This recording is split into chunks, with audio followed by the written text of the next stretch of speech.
The moment I mention her name, white up for her, you help me to say congratulations once again because she has just crossed over to the 70th floor.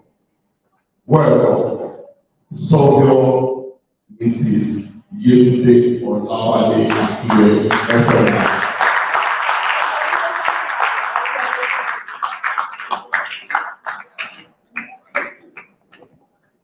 For those that are saying congratulations, your own 7th floor.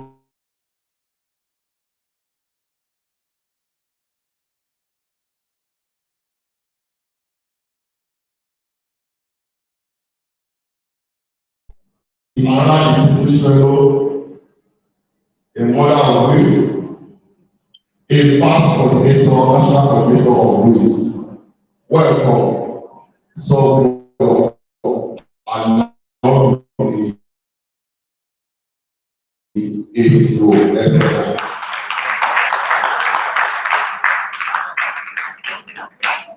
we have in the house another past national coordinator of WIS.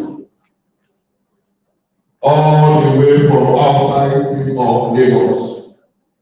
Welcome, Sovereign Mrs. Elizabeth Olufunke Adebole.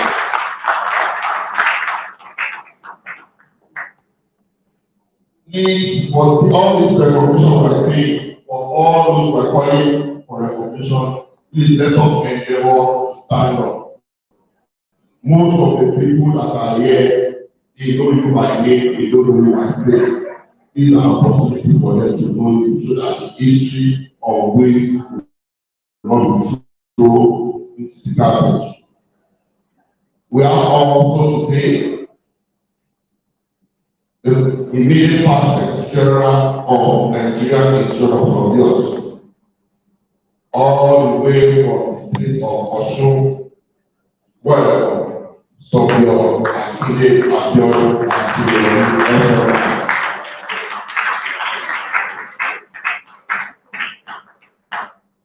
We are today in the house. She has just in the house. She is the immediate past coordinator of this Lagos branch, and also the present internal auditor of WIS National. Welcome, Sovereign Mrs. Olashade Azeez.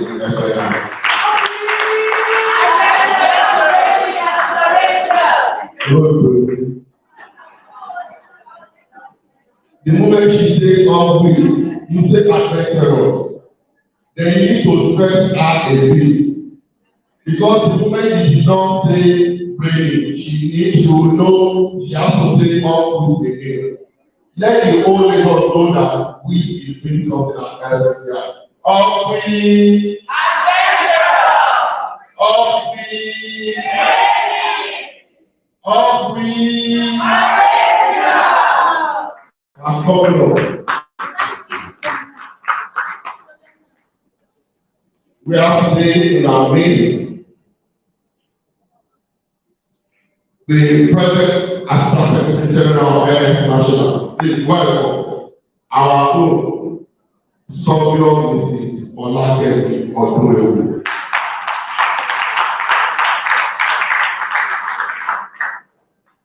I think I saw, please welcome from the state of Osun again, a distinguished fellow, Sovereign Mrs. Reverend Olatunbi Akintoye Ekema.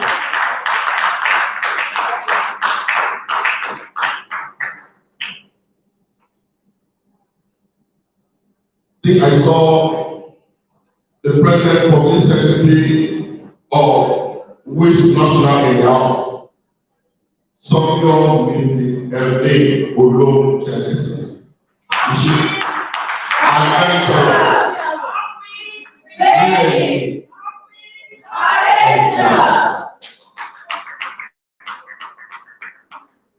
My national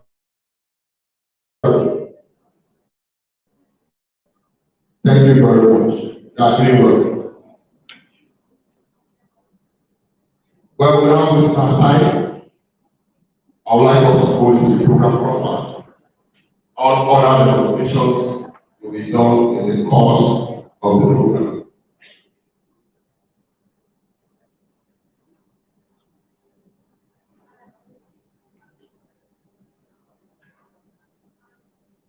Before we go to the item, please, I would like all the WIS members of Lagos, only Lagos WIS members alone. So please, remain standing while I introduce these two personalities. You will think it is easier when you have state branches program and you invite national officers and they attend.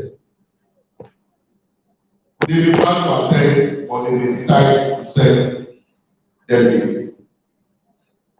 Or I want to say congratulations to the coordinator of this Lagos State for having this program, and we are having both your national coordinator and regional coordinator in our midst.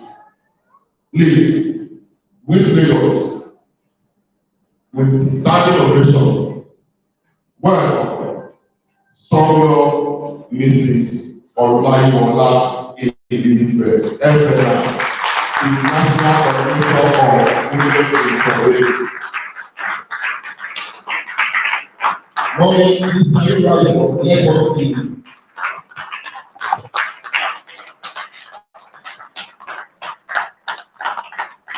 Thank you for coming.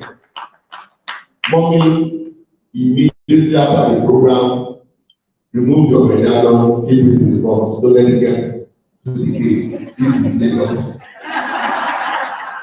You are welcome. Thank you. God bless you. WIS Lagos remain standing. You have to remain standing because the regional coordinator is from outside the states. Please welcome your boss a entire Olotu, the Western Regional Coordinator of WIS. Where is she? Where is she? On her way. On her way because if you are the one way you can spend for her. She's very good. Please take the picture, send to her, tell her Lagos WIS gave her a standing ovation. Thank you, great sister.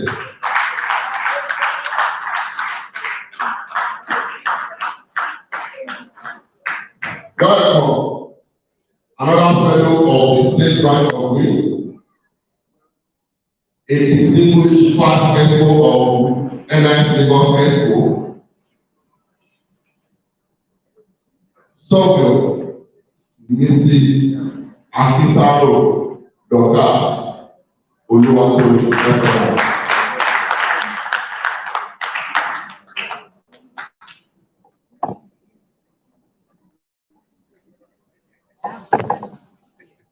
If you are part of the expo of WIS Lagos, whether outgoing and incoming, can you please stand up for recognition? WIS Expo Lagos, a round of applause for them.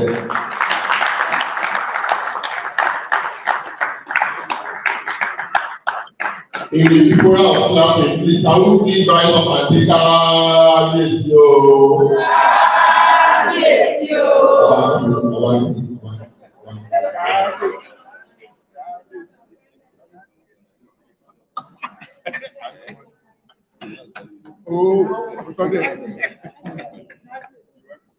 Please welcome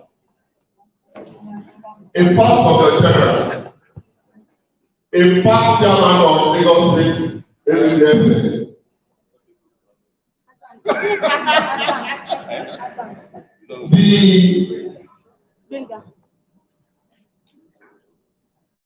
His Royal Highness Sọ́kè Ọba Joshua Senior Atọ́lábí Ẹ̀fẹ̀ safety.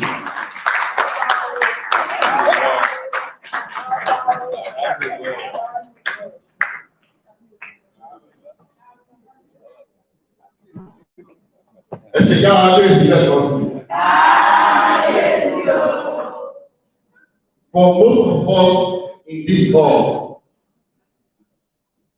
let me put it across to you free of charge that I am one of the chief of Oba Atolabi. Yes. I am the Awawasi of Ora Igomino. Though cooperative has not given loan, never been able to work enough MBS to go for installation. On that note, I want to implore all well-wishers that want to donate towards my installation as Awawasi of Ora Igomino.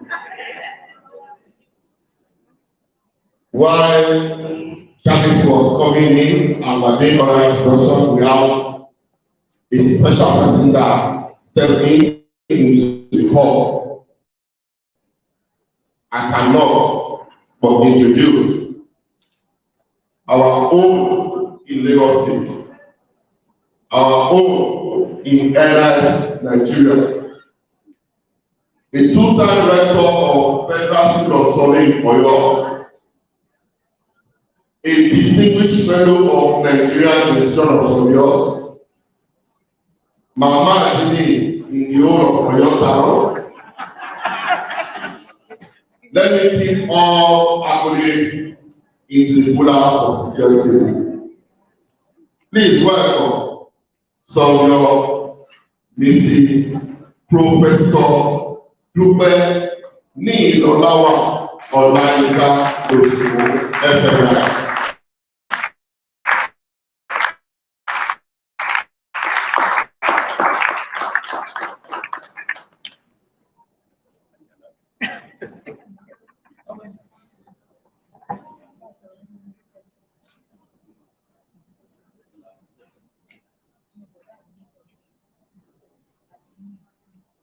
Up WIS!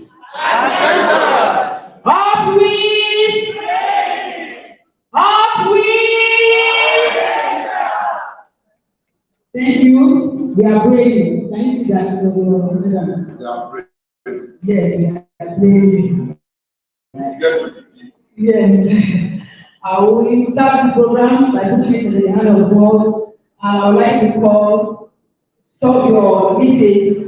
Dairo Basiras, Onyelola, all the way from OYO, Oyo, MNIs to Lagos in Open Prayer.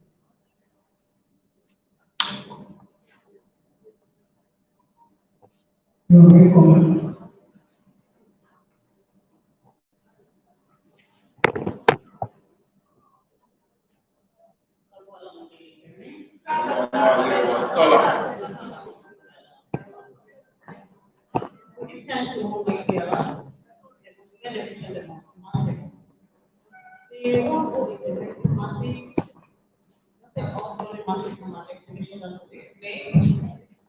Thank you.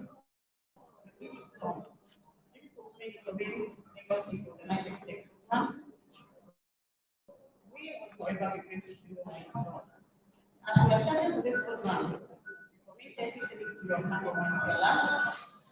Your mighty name, that mention concern with faith, there is no evil hand shall fall before me.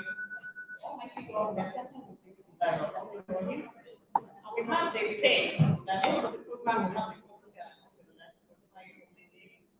as we're starting, we are like over everything we have Almighty Allah to control. And let us put something on how we go to glorify it and be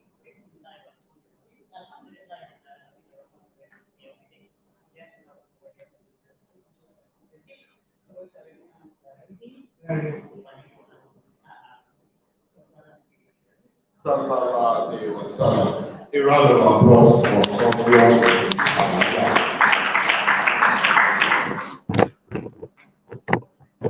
Please, I'd like to call on the item, the host of today's event. Please welcome Sovio Mrs. Olajumoke Victoria Joseph, the WIS coordinator of the Production Society. My coordinator, I'm looking at those that are not clapping. And for me, that means to be behavioral.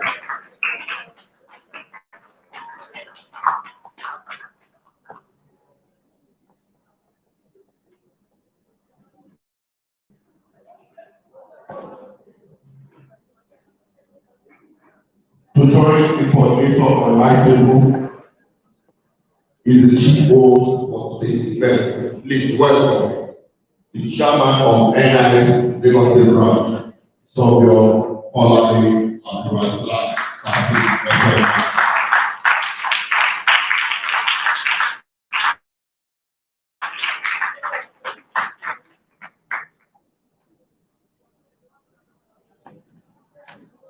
Please welcome the item, the national coordinator of Women in Survey in the whole of Federal Republic of Nigeria. Ms. Sovio Mrs. Olaiwola is recognized the item.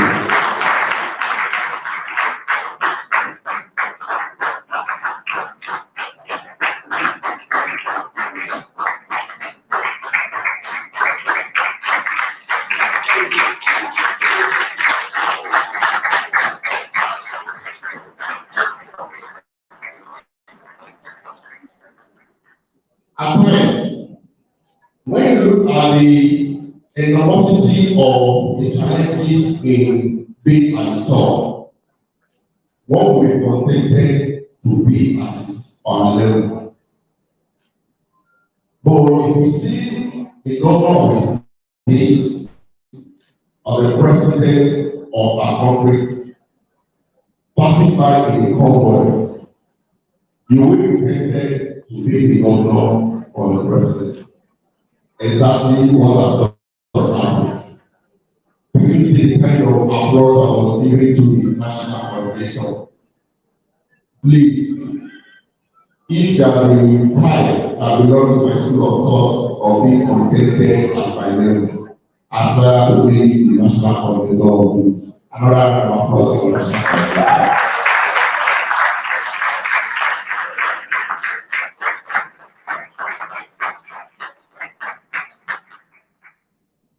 Well, I'm not so sure if the regional coordinator is real or is he very close by. Deputy regional, is the coordinator of regional coordinator still close by or in the house? Close by and not close. Okay, please, the moment she comes in, we'll bring us the item. Please, with a very big applause, another standing ovation, and another shouting of this you. Please welcome the item, our royal father of this event, Sovio Oba Joshua Timoyi Atolade Efeanyi.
Please,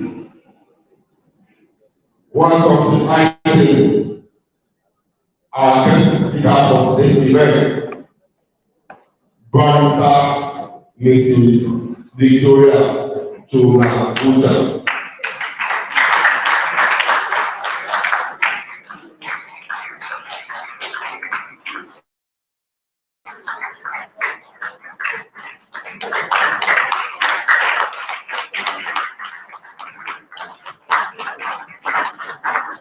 Hello.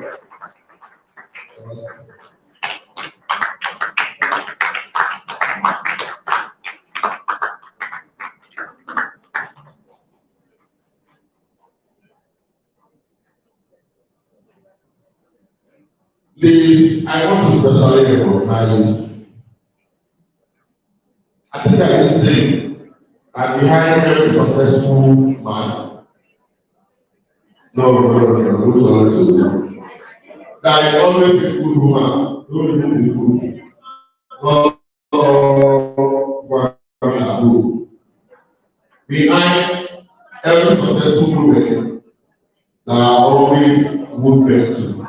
Please, a round of applause for the husband of our Jessica who are on the way to this event. Welcome, Mr. President.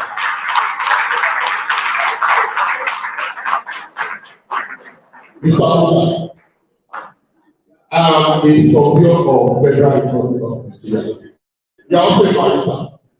Okay, good. And I can assure you, with some laws, things that don't belong to us, we are not always interested in it. Thank God you are a lawyer. That's why we are always called expert witness. Following your wife this event is a great honor, but we want to assure you amongst some just the wife is safe. Thank you.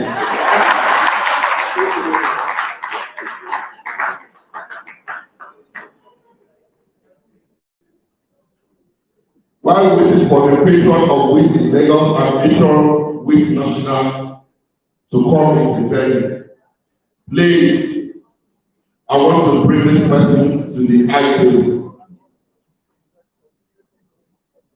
Though is a keynote speaker for today's event, but she is a woman of timber, Iroko, Mahogany, Masonia, and Kaliwa. Please welcome to the high table, Sovio Mrs. Professor Dupe Nilolawa Olayinka Dosu, FMI, PhD, Director of Federal School of Surveying, Oyo.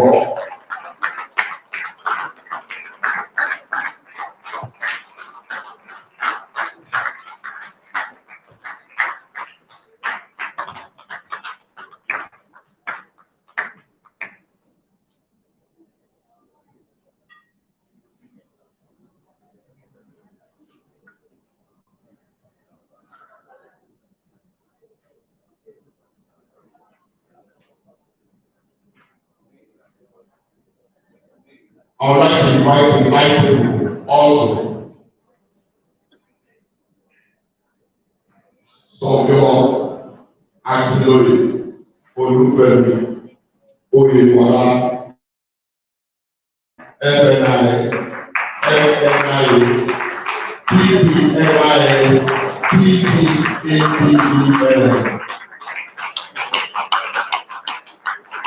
Usually as a point of contact of all the past members of NIA.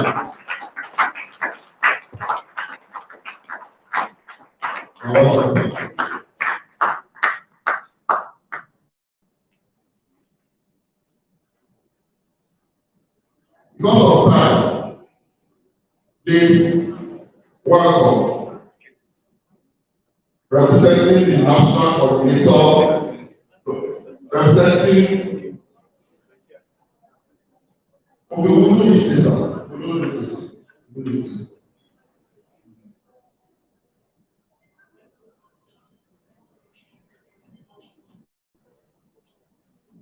I think while the introduction was going on, I saw Sobio, Pastor, Olufemi, Ontewale, Ontesupri, FNS, working.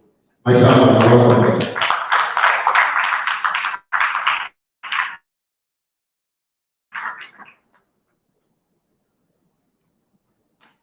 Up WIS. Up WIS. Up WIS. Courageous. Please let's be on our feet while we take the national anthem. And that can be found in page 1. The first stanza, hello. 1, 2, go. Rising from my throne, Nigeria's all obey to serve our fatherland with love and strength and faith. The labor of our heroes shall never be in vain.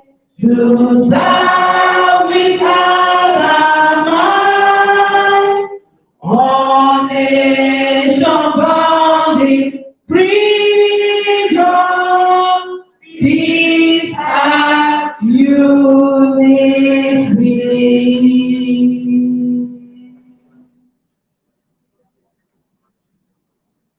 Let's have our seat.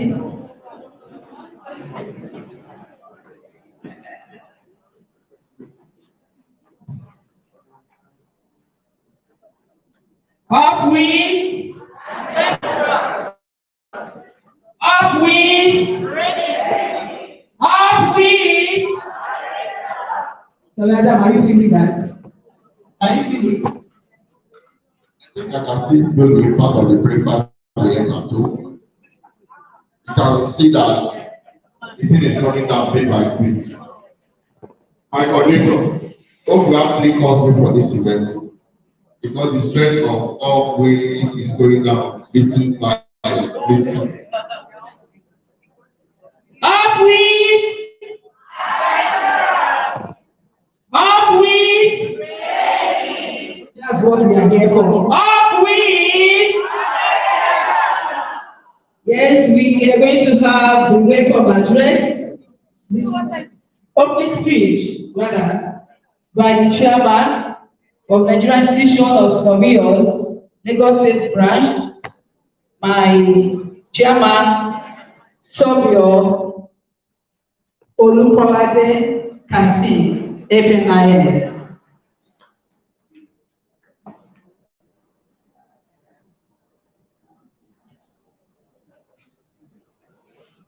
Please let's be clapping for him and smiling and celebrating, celebrating, celebrating, celebrating. No dull moment, no dull moment.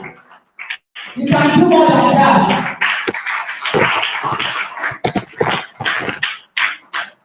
Thank you very much. The past president, Nigerian Institution of Surveyors, Sobio Akinoye, PPNIS, FNIS. Our host, Sobio Mrs. Jumoke Yosef.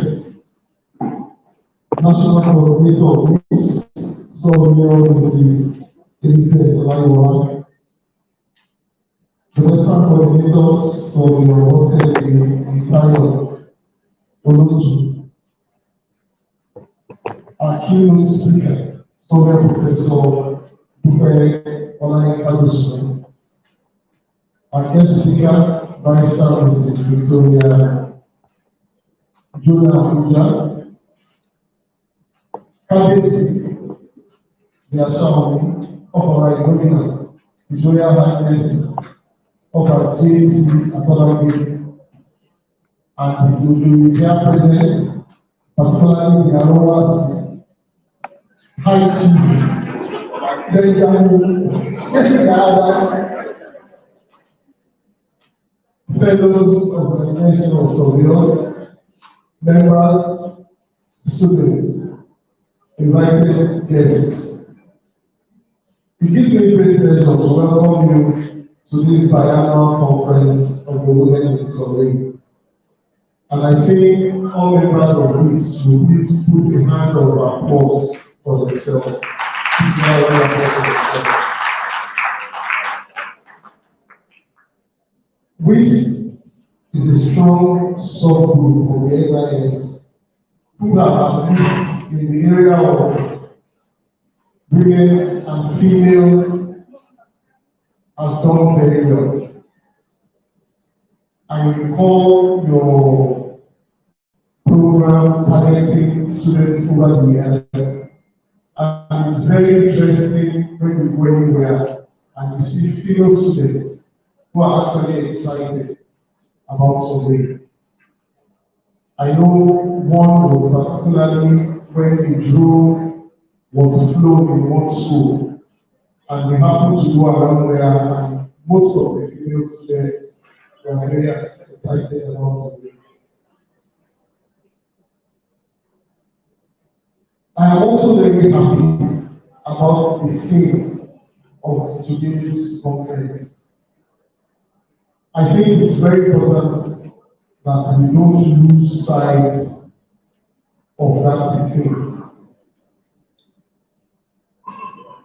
The education of the girl child is also something I think WIS should keep in mind, particularly in the area of science, technology, and engineering and mathematics, STEM as they say. I'm not here to present a speech. I'm just here to welcome us, junior us, not just to be here for the 3 course meal as promised, and the audience. I think it is important we listen and what we learn we actually put to practice. I welcome you all once again and congratulate the leadership of WIS. Thank you very much.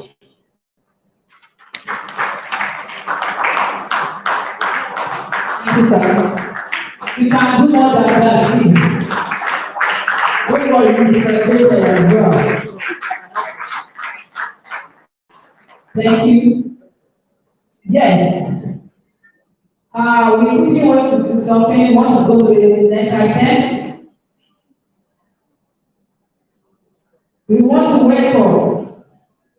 And before we do that, I would like every one of us to give her a standing ovation. And as you are standing, please be clapping.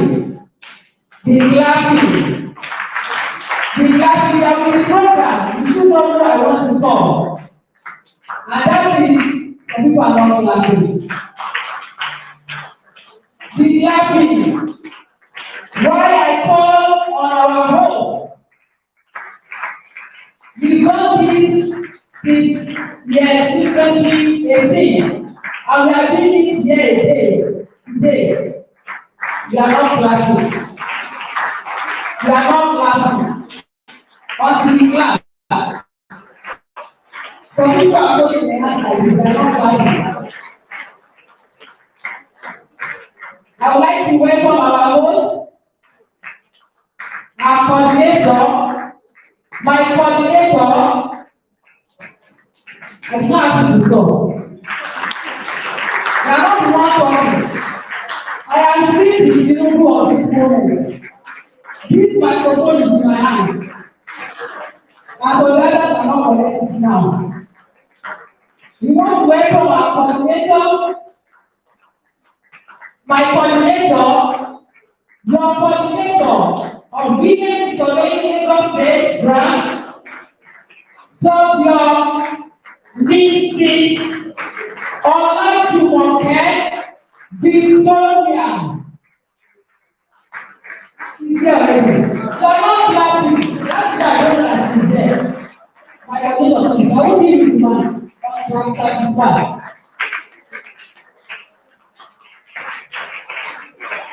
for our welcome address. You are welcome. Yeah, please don't kill me. When you are asking my mothers and my daddies to stand for me, no, and my mentors here. Anyway, thank God. The past presidents, Sonyo Akinloye FNIS, please help me to appreciate him. He was here exactly 9 o'clock to show us how to do it. Thank you so much, sir.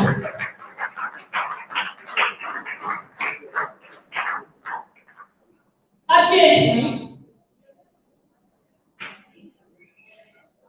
Ọba Sonyo Kétì Akọ́ládé FNIS, Asáàmù of Ogun, thank you for coming.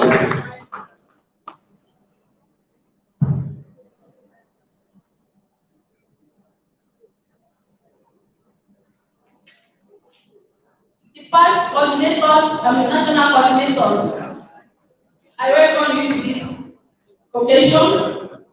My national coordinator, Senior Mrs. Reverend Olayiwola Elizabeth, you are welcome, ma'am.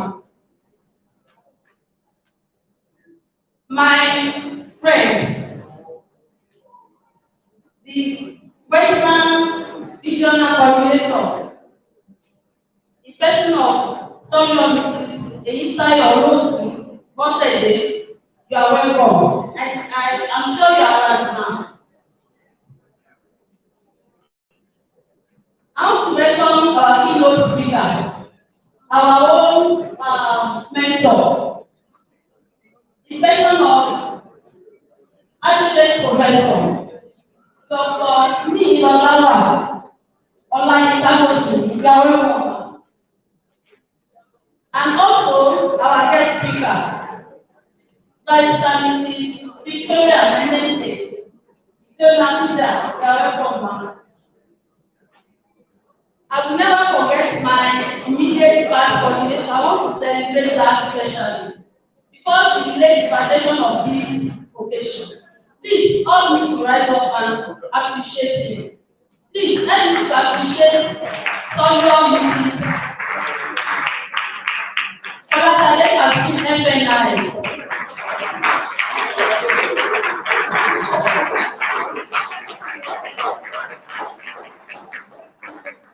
Please, if I am not all of my shaman, it's because the ruler of no paying talent.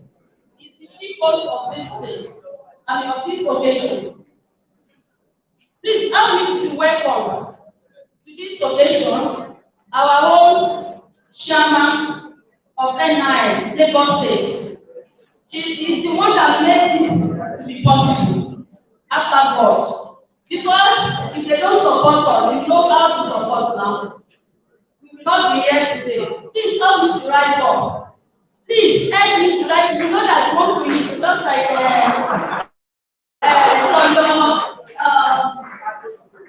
Adam Keka said today. Please help me to welcome Sonyo Olasade Kasim FNIS. Thank you, sir, for your support always.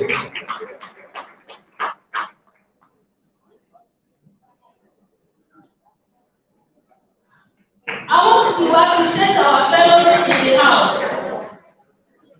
Please let me clap for our fellows in the house for their presence in this occasion.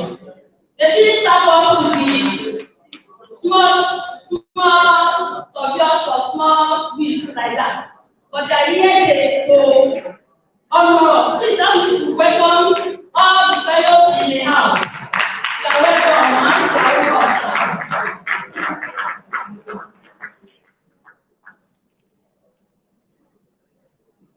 My elders in the house, I welcome you to this occasion.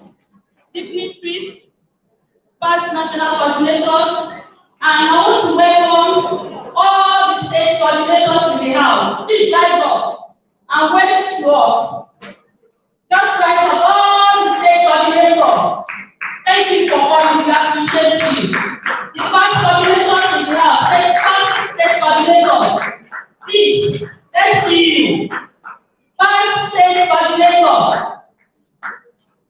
you for coming. We appreciate you.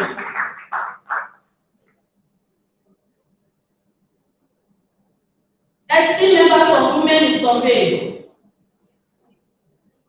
distinguished guests, ladies and gentlemen, I stand before you today with a heart full of gratitude and excitement as we gather for the biannual conference of the Women in Survey Lagos State branch. I want to extend warm greetings to all of you here who have come from various corners of our great city, united by the chant that ignites our spirits. All WIS! All WIS! All WIS! I'm very sure the baristas among us will be like, this is an organization. Yes, that is who we are. We can see that people come from Ondo State, Osun State, Oyo State, and they are here this morning. I welcome every one of you and I appreciate you. Permit me to appreciate the NI Chairman, Lagos State Branch, so the Olukolade, Abdulrasheed, Abdulrasaq, Bajomisa, Kasim, the Lord Khalid, FNIs, the Chairman President, so the Academy of IPR, MNIs, the individuals, the executive members of WIS Lagos State. Please, all the expo in the house, stand up for recognition and stand up to appreciate yourself, and please help me to appreciate all the executive committee of Lagos State branch of Women in Survey. Where are you? Celebrate yourself. Please help me to celebrate them. They have been wonderful. And this meeting will not be possible today without the organizing committee putting everything in order for us to enjoy it.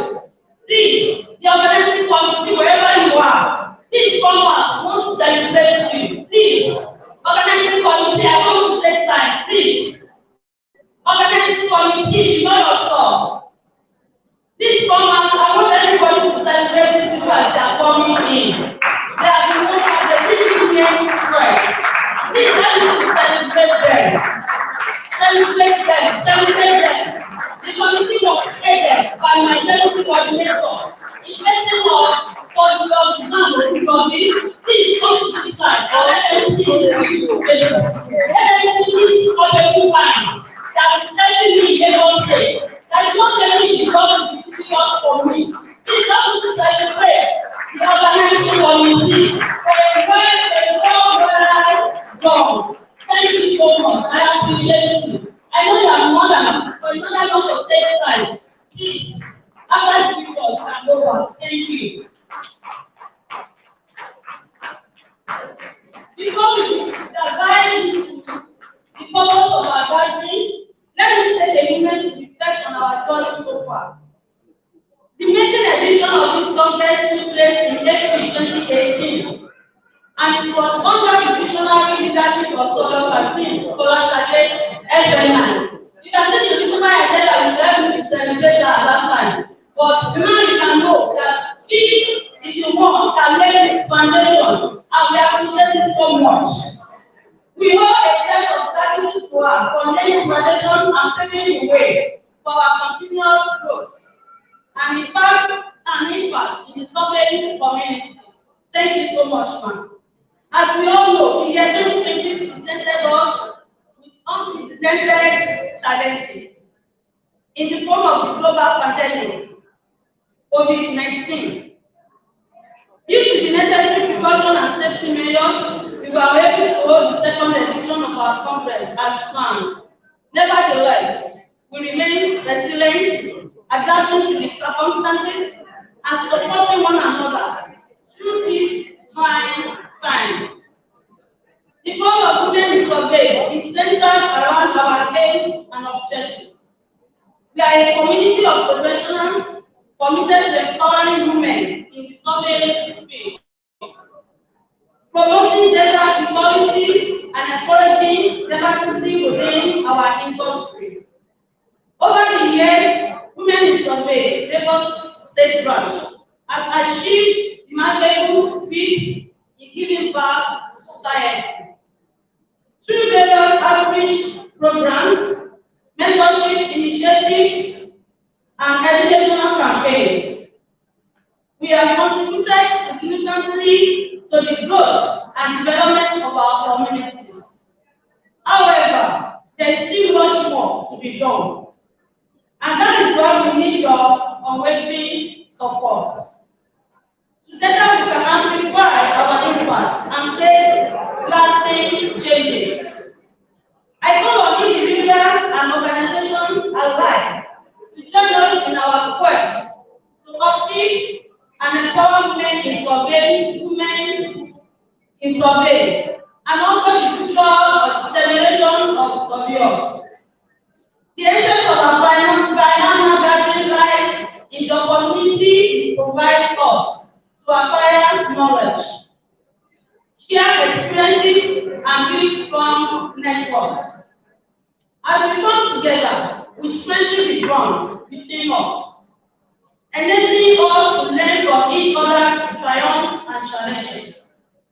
Through this energy, we grow both individually and collectively, propelling ourselves towards greater heights in our professional pursuits. Now, let us turn our attention to the theme of this year's Congress: the role of women in politics and policy making for sustainable development in the built environment. This thing could not be more timely and relevant. The built environment plays a crucial role in shaping the world we live in, and it is vital that women have an active voice in the decision-making processes that influence its development. Women have always been at the forefront of progress and change. Do you agree? But you're not clapping for yourself.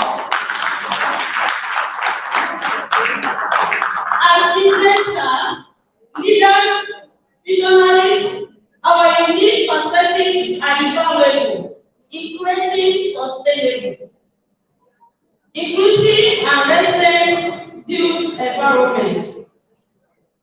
We must seize every opportunity to be involved in political and policy making process, advocating for solutions that address the needs of our communities, the environment, and the future generations.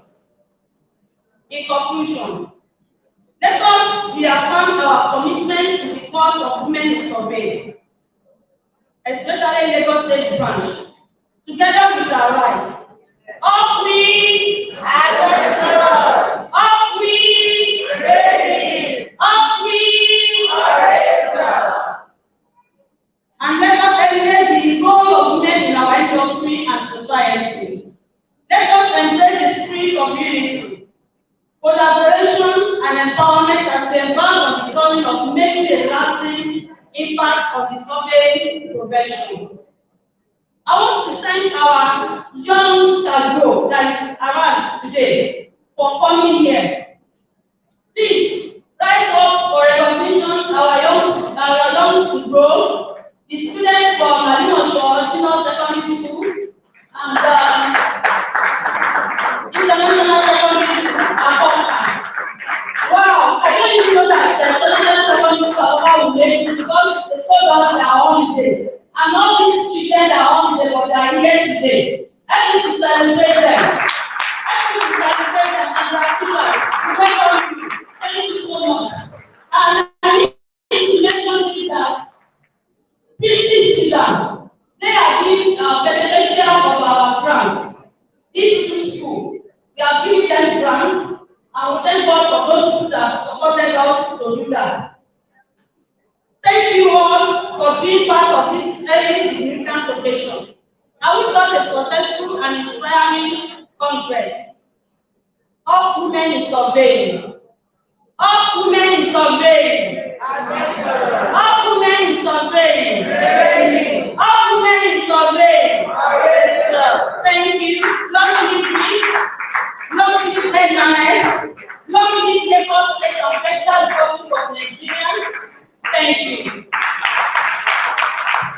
call my coordinator with you on the high table. I've been told that we should especially appreciate the students. So I want to appreciate them with this song. And why she take her leave. When I was told the need to die, I asked my mother, what would I be? Olajuwon. The Lord is with me, the Lord is so young. Yeah,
Thank you.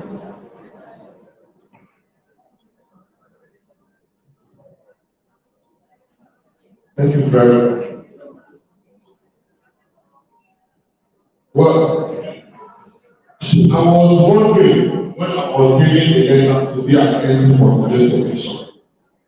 I never knew that the grant committee knew that this event will come to this conference. Please, on our program, maybe both of us need to be cancelled because it has been done with the welcome address by the coordinator. I think we should take the time. Yes, it's not about the second time. This is not a violent service. So please, we'll go to the next item on the agenda by calling on the national coordinator for a speech. With a round of applause for national coordinator.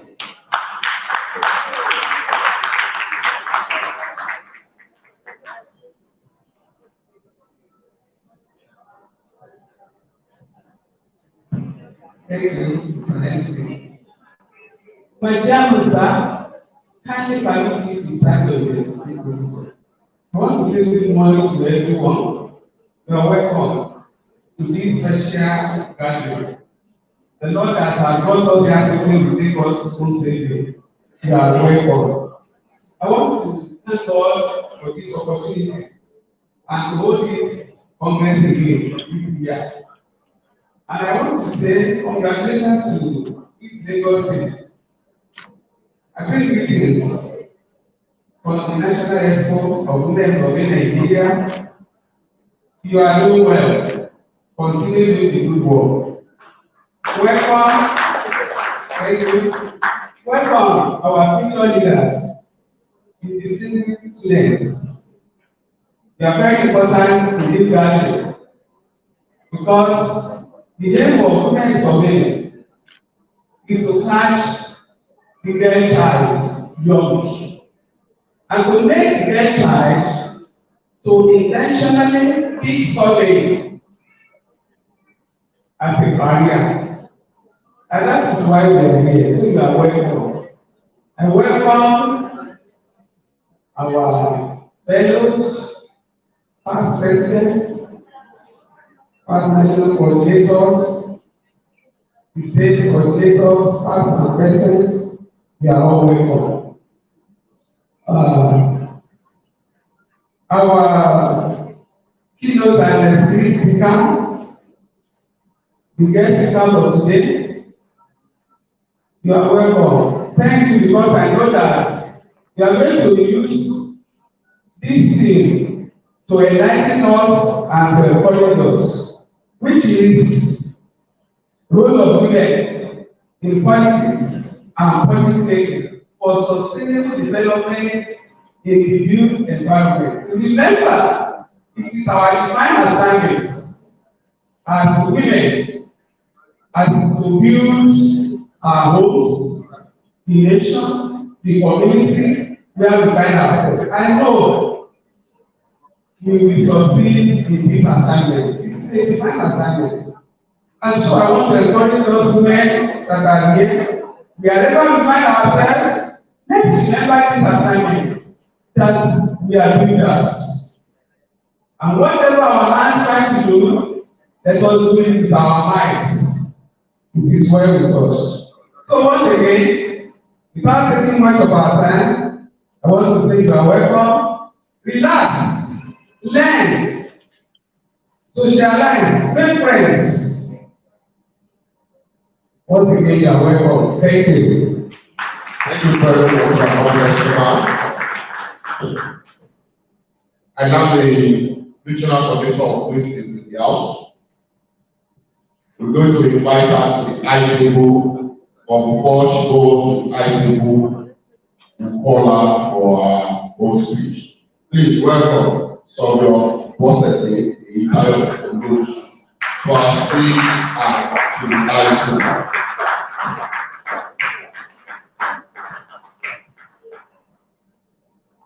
My regional coordinator, I've asked of you more than 10 times. They said you are doing well.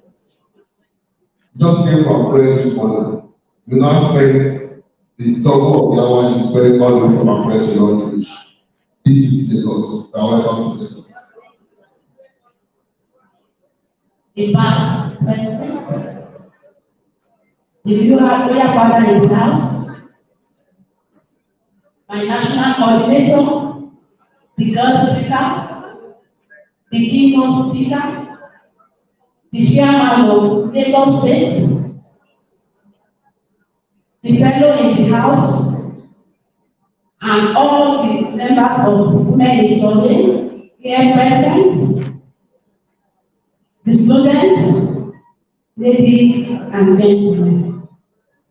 With much pleasure, I'm so excited to be part of this conference. Let me start by commending my best friend, my classmate, my friend of 26 years, and the only female classmate I had during my early days, the coordinator of Women in Study, Lagos State, Sobio Mrs. Olajumoke, Victoria Joseph, and all the executive members, as well as all the stakeholders and the Congress Planning Committee for putting this event together with the theme Role of Women in Politics and Policy Making for Sustainable Development in the Built Environment. I want to encourage us all to see beyond this conference by applying the knowledge gained from our guest speaker, Barrister Mrs. Victoria Dona, and the keynote speaker, Sobio Dr. Tupe Nilola Olayibadosu FNI, and taking the necessary steps towards being part of the search that women are clamoring for, particularly in this part of the world where women need to strive to be in position in a male-dominated environment. Lastly, I want to appreciate every member of Women in Study, Lagos State branch, for supporting your coordinator and the executives to achieve this great feat. I'm proud of you all. Up with, up with, up with. Thank you.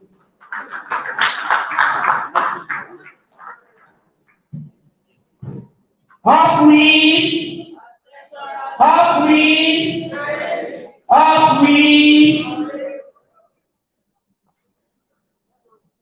We quickly recognize the presence of our elect professionals in the house. Wherever you are, please just your wipers to the Lord. Wherever you are. Consist of your QS, Olawoyi, Karamos, Zonal Coordinator. Thank you, Lord. Thanks for coming. Oh, thank you. Patient, please don't mind me. I don't wish to bother you again. Please, wherever you are, just raise your hands. Thanks for coming, ma'am. QS, Onisola, Oka, Oko, FNIQS. I want to say very nice. I forgot. Also, QS Yusuf, Fatia, Omolara, you're welcome, ma'am. We also recognize the presence of QS Ajosh Titi Layo. You're welcome. Also, we have in the house SS Obio, Olufowobi Olamide Ahu. Thanks for coming. The last but not the least, on the list, QS Olufunke Ojolowo O. Wherever you are, okay, she said house. Thanks for coming. Please welcome to the house some young Mrs. Aleba Toyin Yusuf, the Assistant Secretary of WIS National. The round of applause for her. I have also in the house some young barrister of Sarati Victor Ogbemo.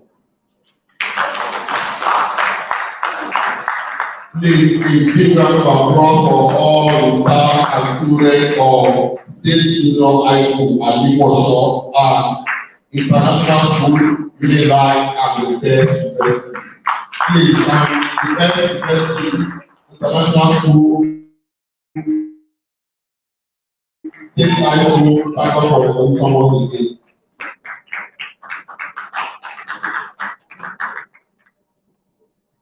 Thank you for coming. Thank you for coming. Thank you for coming. If you have the mindset of doing something, God will grant you your wishes. The best thing you can do for yourself is to become a soldier. When I come back again, I pray I don't come to this country. I want to become a soldier. Thank you very much. We want to recognize all the delegates from Oyo State, NIS, APSM, WIS, YSN. We are trying to stand up for recognition. Oyo State delegates. Thank you very much for coming. And now we're in the who are state delegate for Ogun State in the house? Ogun State. Ogun State. Ogun State coordinator. Osun State, State of Osun. State of Osun. You are now Osun State. One governor, one name. You are welcome. You will not believe. Ondo State. Ondo State. Adventurers.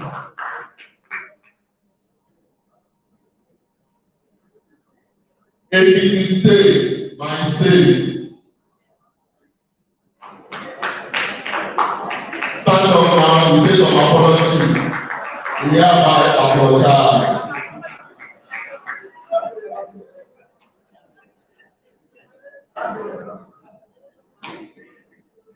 Lagos State. Which Lagos State? Lagos State.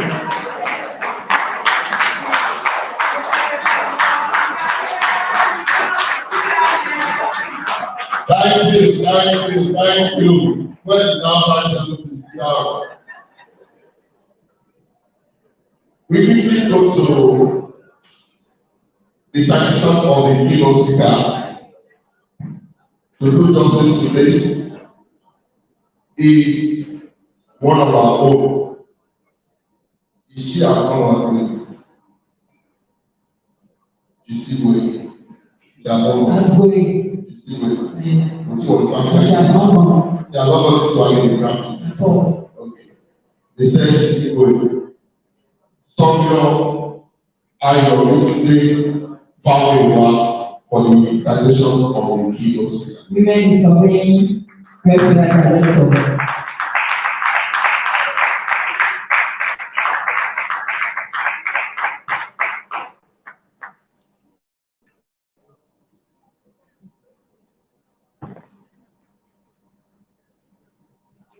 Good morning, everyone. All protocols to be observed. Up WIS. Up WIS. Up WIS. It is with great pleasure this morning and honor I take the salutation of our keynote speaker, the President Dr. Dupe Niyola Alayoka Josoku, FNIS. FGEOSON, MNES, the potential first female rector of Federal School of Surveying, Oyo.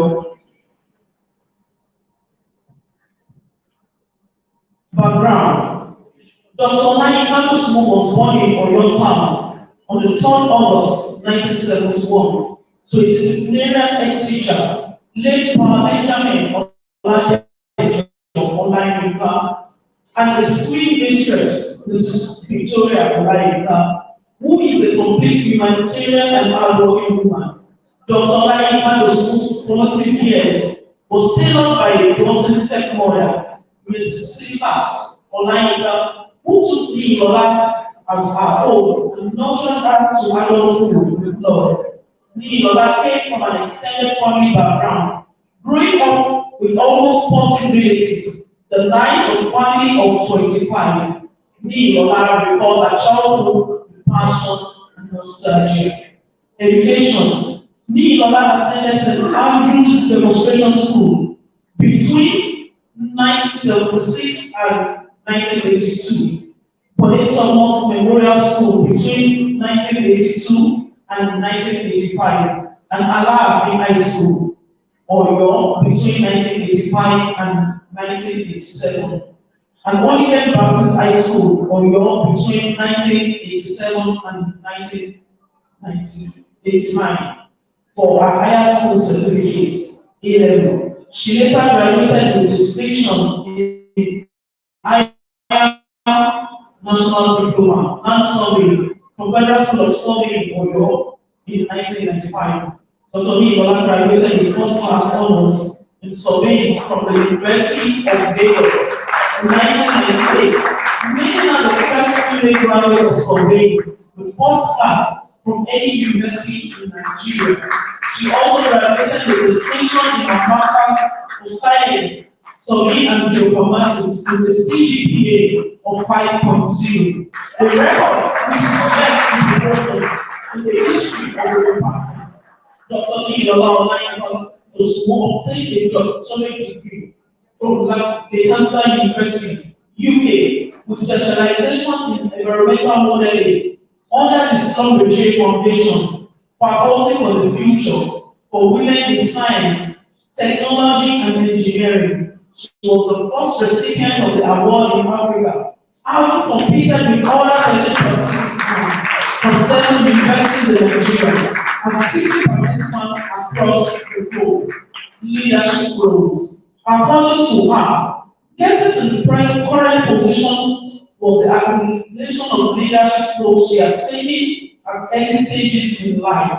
She believes that one must impact on the community and society whenever we find ourselves. Dr. Niyola was a social prefect at Alaafin High School, Oyo, in 1987. Odetayo House Captain, Olivet Baptist High School, Oyo.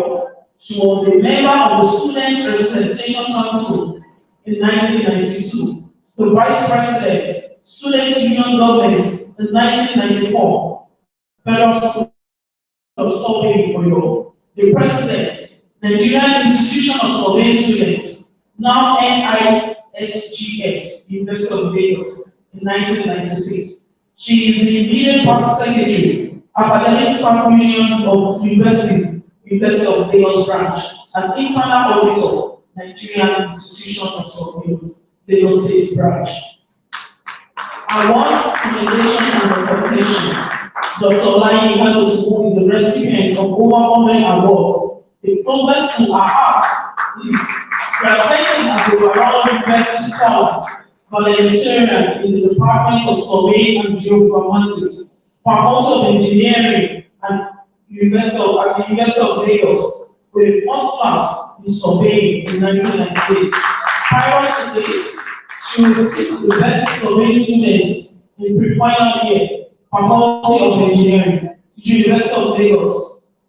University of Lagos Surveyor Grade Award, presented by Nigerian Institution of Surveyors, 1997. Other awards are Best House Captain, Auditor Your House, Olivet Baptist High School, 1989. The Vice Chancellor's Prize for the Best Overall, the Best All-Round Performance at the degree level, 1998. National Fund Prize for the Best All-Round Performance in Faculty at the degree level. 1998 Provost Prize for the best performance in any one subject within the teaching unit. 1998 Olumide Award for the best student in geodesy. 1998 Scott J. Foundation Faculty for the Future Role Model for the Next Generation Awardee for the 2005 to 2009.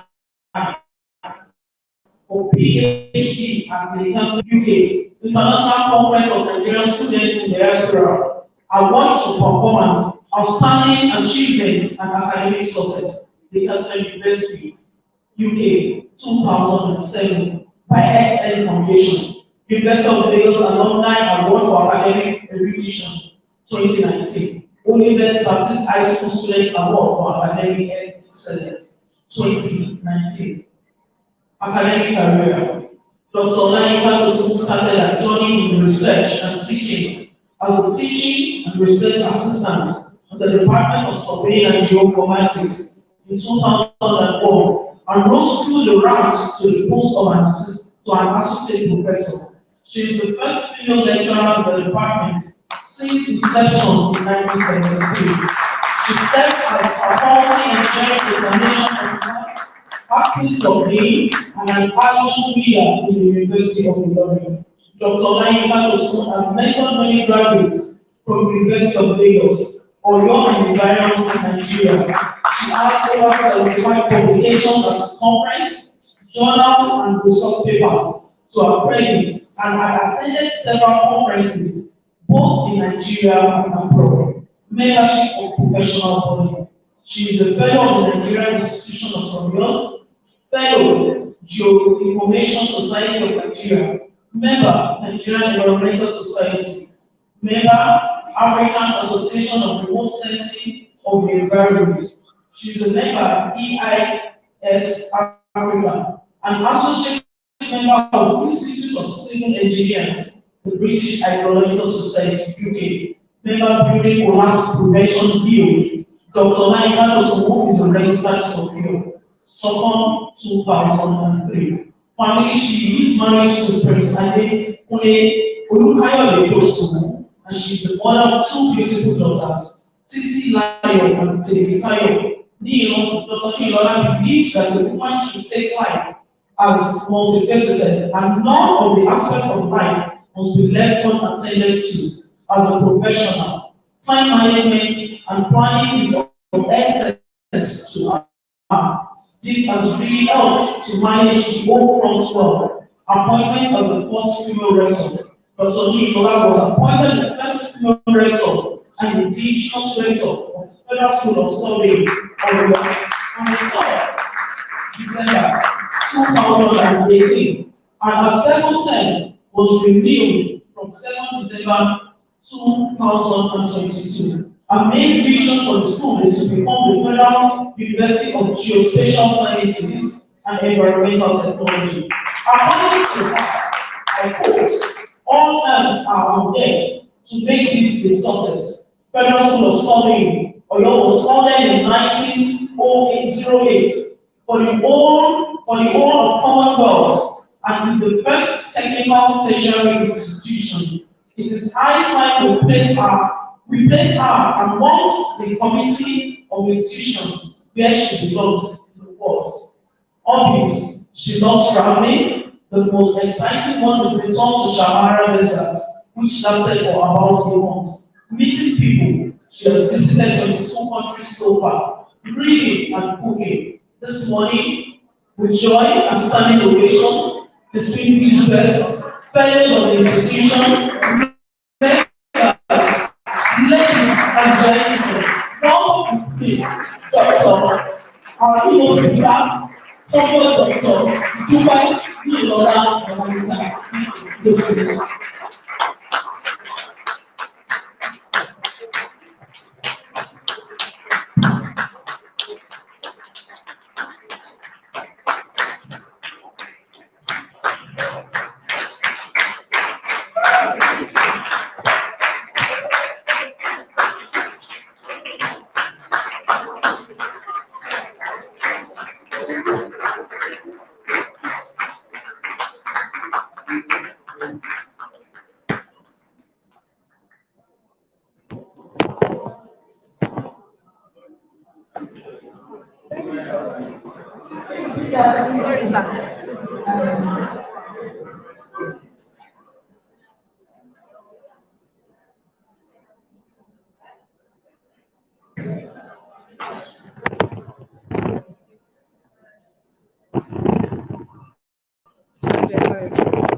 Yes, good morning.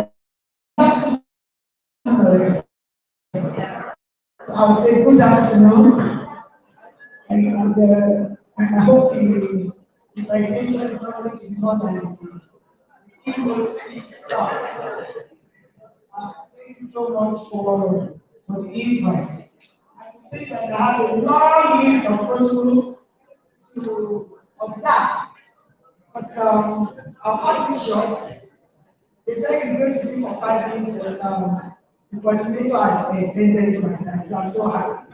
I have a 9-page keynote speech here, but don't worry, I'm the lecturer. I'll cut it short so that I won't take up the time of our guest speaker today. The campus sir, Ajay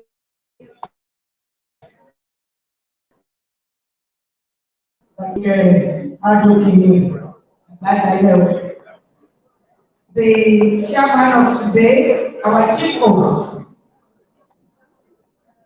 the guest speaker and national coordinator, my mommy, the Western regional coordinator, the guest speaker, the vice president, all the fellows of the institution, the EXCO members. I recognize everyone, ladies and gentlemen, and in particular, our dear students from different schools. Some people are lucky. You had the opportunity of somebody telling you about surveying now, and I'm sure you'll be encouraged after this event to move on. I want to really appreciate someone particular, in particular, Samuel Augustina T. I know the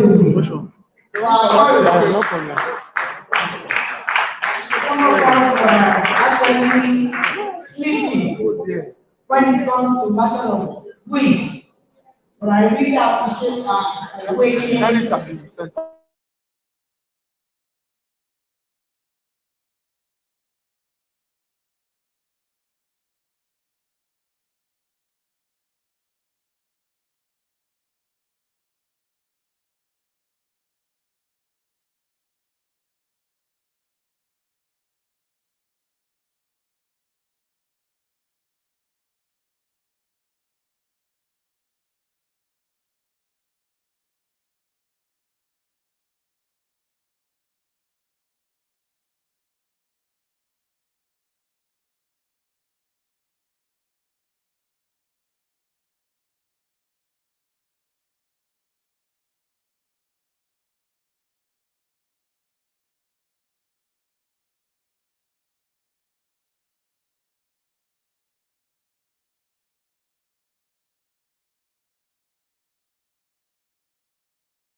no woman, no other woman voted for her.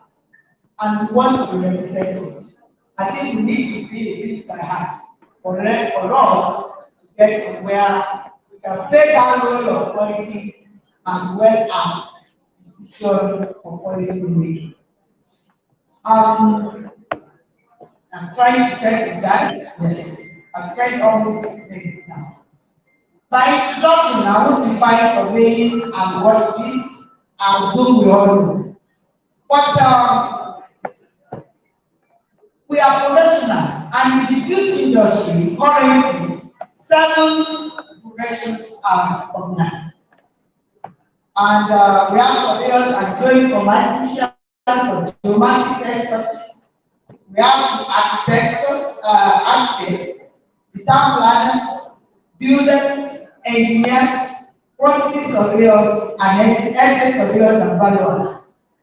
I want to inform us that amongst all these recognized 7 professions, it's only one that has nominated a woman to be the president, and that is NRA, Nigeria National Institute of Architects. That is the only. We got an award sent together under BCPH. But what do we do? These professionals utilize advanced equipment, software, and techniques to gather geospatial data, create accurate maps, and generate valuable information for decision making, that is for surveyors. While others, they go into the core construction of buildings, designs, highways, and maintenance of the integrities of all these infrastructures. They play a vital role in land administration, infrastructure development, disaster management, environmental monitoring, and resource planning in a sustainable way. And by sustainable development, we refer to it as development that meets the needs of the present without compromising the ability of future generations to meet their own needs. And if you look at it critically, you see that women do the housekeeping, we maintain homes, and we try to protect our home, our own future, our children. I'm not saying men are not working, but I think I'm biased when it comes to that judgment. But let's look at the motto for the United Nations agenda, which has 17 sustainable development goals. The motto is leave no one behind. That means when it comes to decision and policy making, when it comes to politics, we shouldn't be left behind as women. And specifically, goal number 5 is on gender equality. But please, we tend to misplace the issue of gender. Gender is about female and male, not necessarily about women. It has to do with both sexes. But number 10 is reduce inequalities, while 11 is sustainable cities and communities, and 17 is on partnerships for the goals. That means every area must be on deck. But what are the challenges? Women, we don't like politics. Even in our own professional fields, what are the challenges that we're facing? But despite the progress made towards gender equality in various fields, surveying from my understanding and interaction with other professions, especially those that were predominantly male-dominated, like ours. Some of the major challenges faced by women include underrepresentation and stereotypes. Women are often underrepresented, leading to limited visibility and fewer role models. the stereotypes of the woman. I've had cases where people will call me, oh, we need people to do social job as a lecturer. We want some of your best students. By the time you present a village that is best in the field, say, no. We do not want women. Why these guys are good? They say, no. It's the fact I had that experience with the geoscience surveys in 1992. I wanted to go on offshore with them. Then I remember then Surveyor Francis Obirari, former NIS president, was in the team. They said, the one was like, those guys are not women in like 4 months. If you go here, they will ambush you. I said, but we are colleagues, they cannot do anything to this. I cannot guarantee your safety. And it deprived me until later. It deprived me going offshore because it could not protect me. And I blocked IT. So I ended up going into it. Yes. But that would have been the best opportunity for me to really go down to the creek and dig that out. So I ended up doing quality control because my boss cannot guarantee my safety. And also because they believe on the physical strength. So I want to really appreciate Surveyor Bumi Adesoye and my beautiful sister, my late friend, Surveyor Sekinat, who really waged that war. They were the first set of women to be right there on the field under Zenith and Benjamin. They tried and they made it in that field. So the bias of physical strength. But now we have equipment that will do almost everything for us. The technology is making life easier every day. So that stereotype of thinking should be out of it. How many people, I've seen people that will invite me to come and do 50 survey for them, and when they see me get and blood, they say, Madam, you are the surveyor. I say, yes, I am the surveyor. And I'll just go somewhere, transform, the man will see books, cheap, override, and say, oh, you are the same person. I am the same person. Issues like that. Even where I work, University of Lagos, I happened to be the first registered surveyor in that department in 2003. I mean, other people went through transition, but to sit down for soccer happened to be the first time. We needed to do the establishment of the boundary of University of Lagos. And the then Vice Chancellor, leader for Professor Leader Kobe, requested for a survey that would handle that job. And Professor Berobe presented in my batch. I was 7 months pregnant. And Professor Berobe said, we have only one young surveyor in that department. But check, some of them started 7 years after I've done the registration. They thought it was not necessary as a lecturer or whatever they don't know. And I got there with my belly, and my vice chancellor said, you can't be surveyor. I know that was the best student, but you can't be the only surveyor. One of all those men. The first thing is it has to be a man. Then Baba just went to the archive, brought out the second list of surveyors for that year and said, this is it. Any other name of this list, if you want any other person, you are not using the survey. So they had no choice. I had to do that the establishment in Surveyor in Lori. They never quite well. Despite being 7 months.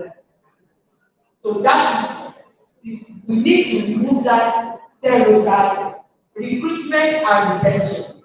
I raised that issue also at the BCPG. After graduation, we have so many good. How do we retain them? That's one as women. Then lack of support networks, work-life balance, occupational health and safety. When you are pregnant before trimester, because some of us are lazy, we can't even stand up from the bed in the first 3 months of pregnancy. So how do you go? Your office job, or but I think the government is working towards that. By giving our husband also maternity leave for 14 days. so they can come and do the initial work with us.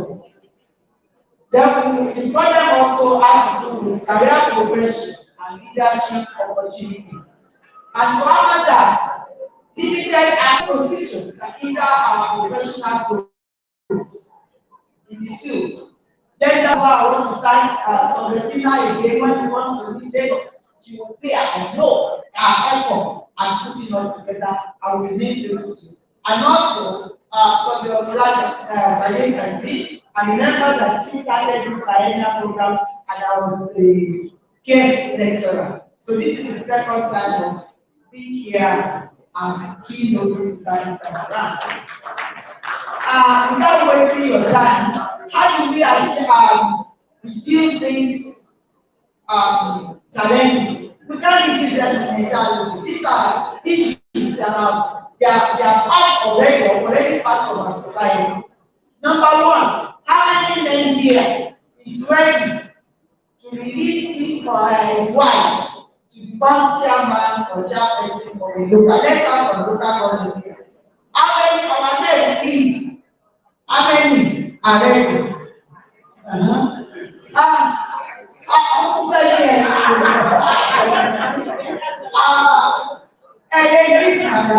That's number one. But if that was go, the women will support. But how many men are ready to support the women professionals to go into politics? But what we can do is to promote diversity and inclusion. We need to let our men know that we can do it. You don't need to be a diversity because you want to go into politics. At any stage in my life, people will say, so you have all this first class, I still want to have husband. You cannot have husband. You better have the right man that will even encourage me to be where I want to be, not to put me down. So I thank God I have that man today. So we I don't really that. So we need networking and support system. We can't do it alone. We need to network. See, the last time our women were protesting at Abuja, how many of them out of 44 million that can vote and 105 million population? You have almost just about 120 of them. And the Senate House, I can't imagine I say we are not starting. Until the whole time, about 50,000 women are ready to fight that war, giving us that spot, we can never make anything. We can only be, let's go. But don't forget our mothers. They don't say poor mothers, they say our former mothers.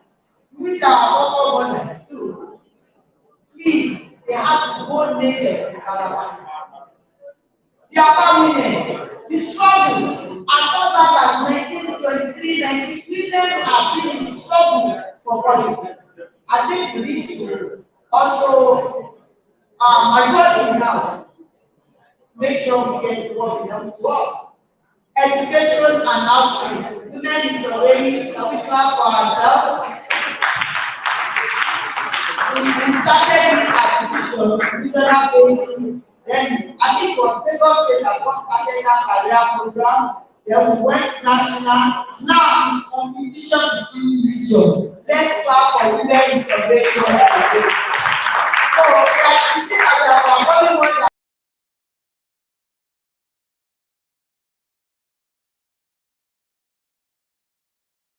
we need for our professions.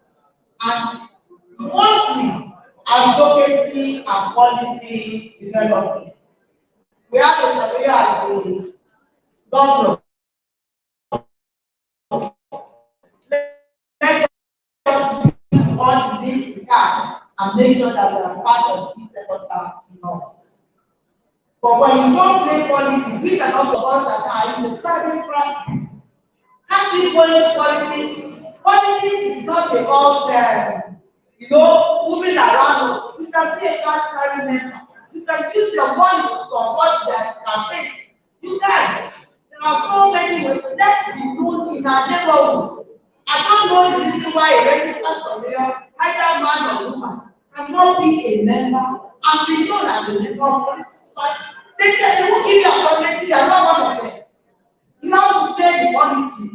to be in politics.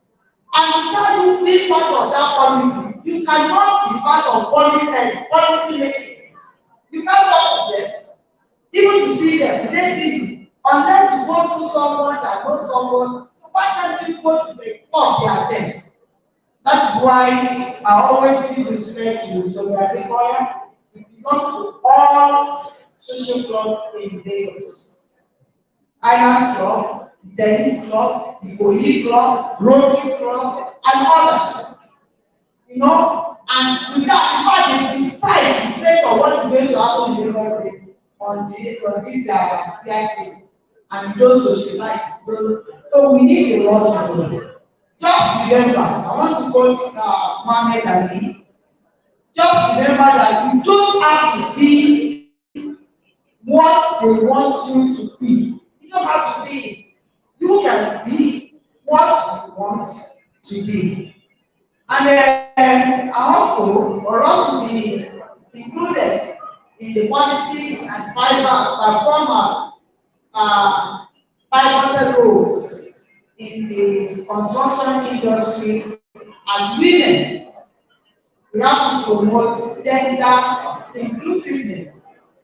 And the reason is that we must come up with diverse perspectives and creativity.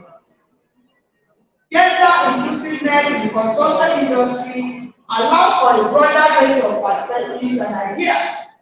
Women bring unique insights and approaches to problem solving. People will do that at home, so we can bring it also to foster innovation, creativity within the sector, and our contributions can lead to more effective and sustainable solutions. We have the skill and we have the talent. Let us use it. Economic empowerment, we need to empower ourselves. Some of us here women, we have joint account with our men. But our daddy, our mommy, daddy, àwọn ọmọ náà tẹ̀kọ́ nínú àkáǹtì. There is nothing stopping a woman from separating your business on your own as a professional. Your business account from joint running of the household account. We need to be wise. We have to be empowered to be able to move forward. There must be job creation and industry growth. So we need to encourage women participation in construction industry, promote gender equality and social progress, role models and mentoring and mentoring, and also sustainable development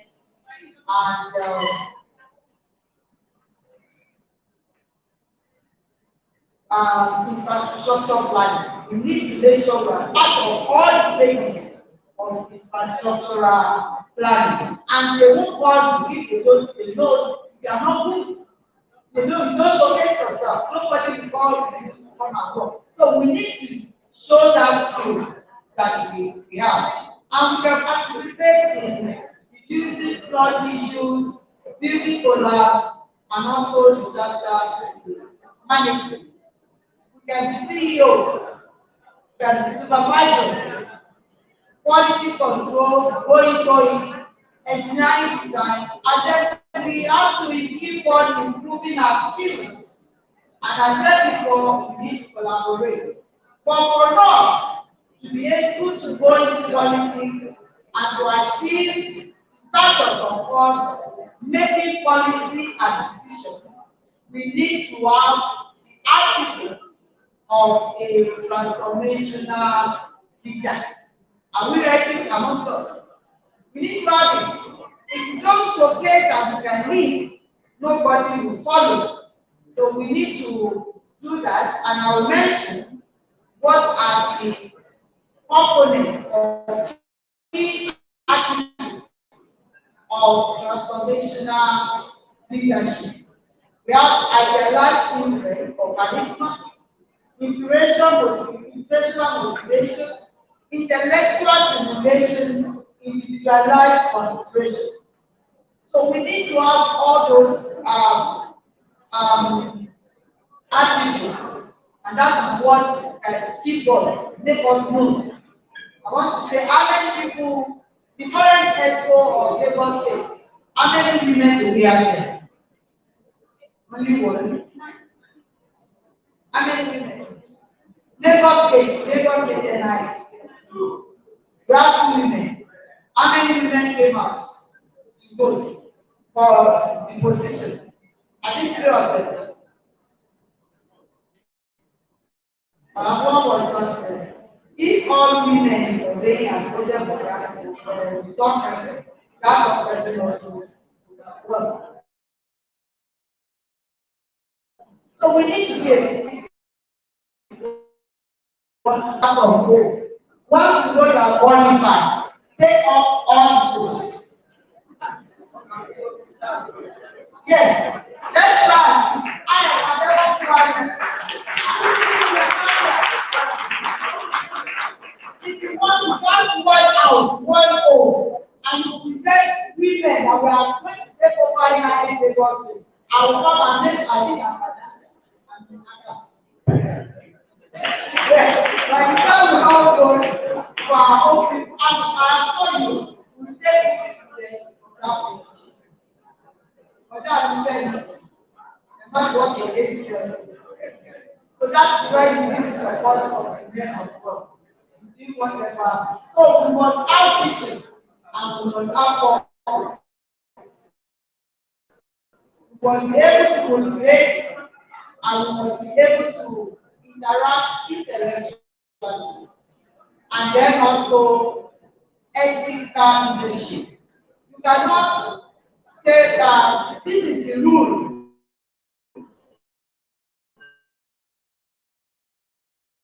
And because your friend ethically, there will be problem. There must be emotional intelligence and also resilience and adaptability. So for us to be able as women to go into politics, decision making or policy making as women in construction or even wherever we are, we need to be women, transformational women with character. With character. All immense power to inspire, motivate, and drive organizational success. Through their panoramic view, that is women leadership character, they shape a positive culture, your potential. In fact, they see your talent, they see their mentees, talent, and potential, and then they bring it up. They encourage you. I know someone that will go to offices and say this position is vacant. Why not take it up? I know you can impact. That is a transformation leader. That transformation leader will not look down on anybody and say, oh, who is this one? Who is the other one? You lead with humility. And when you lead in trust as a politician, then you take it up as one. So you see what is happening to us in Nigeria, we have all the resources on that generally now. So let's pray that the leadership that we have will be able to manage through transformational leadership. That transformational leadership will be able to transform Nigeria to the Nigeria that we want. And what do we want as Nigerians? Basic amenities. Basic amenities. And we see that the issue of Japan, losing our children overseas, will stop. I want to thank you for listening. Thank you for the invitation once again. Thank you.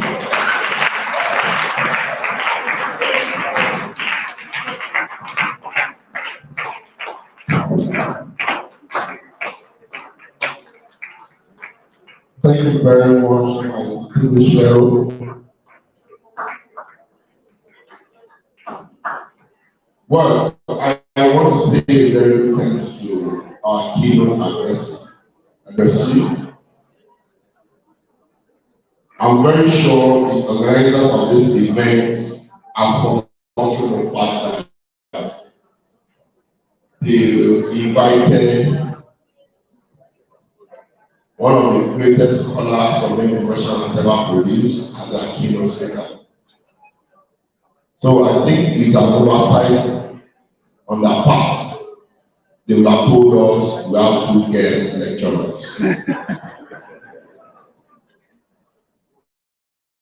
By the virtue of my doings when I anchor programs, when you have a keynote speaker, a guest lecturer that is taking time, as the anchor of the event, you move closer.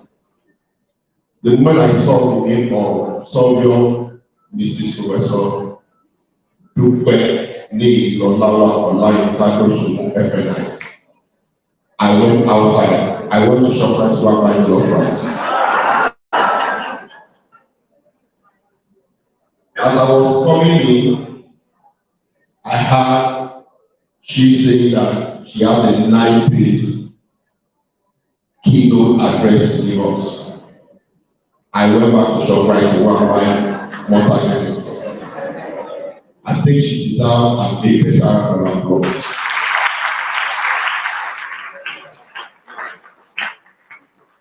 Please, if you are the owner of a Toyota Camry black color, I'm very sure it should be a 4-plug car. It is 4-plug, cannot be 6-plug.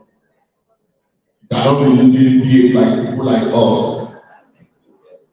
APP 461 DC. They want to tow your car. You are parking at an obstruction. Please go and repark. For all the members of Women in Sunday that are present here that are taking pictures, please, when you are posting your pictures on Instagram, Facebook, please tag at WIS. You can join, follow on Instagram and even on YouTube. I think some of Mrs. Olajumoke Joseph Olowolape Dash Joseph deserves a better round of applause for this innovation.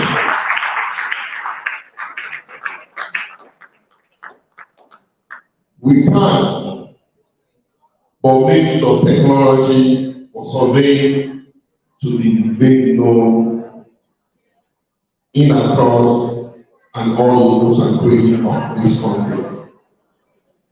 I want to especially recognize the presence of a distinguished fellow that came in during the keynote address. Please welcome Sọ̀rọ̀ Raul O.S. Alabi Ebenaz.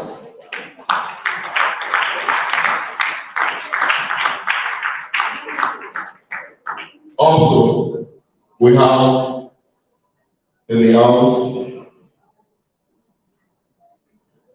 Sọ̀rọ̀ Kule Ogunbalewa Ebenaz, the former VP National Ebenaz. Okay, I think we are in the house too. There's something I wanted to say. I want to beg us, and I think I have to testify in the house. That testify just working. Please, our mothers, upcoming mothers, let me use some of your Mrs. Olakemi as a point of contact. Please, don't follow the footsteps of Dr. Professor Lola Ekawe Kufomo. Ekawe Kufomo. And that's a testifier. That's one of the daughters of Professor Lola. Please, can you stand up for recognition? The beauty of this person is that despite all she has gotten so far, she's not stopping. She's not stopping.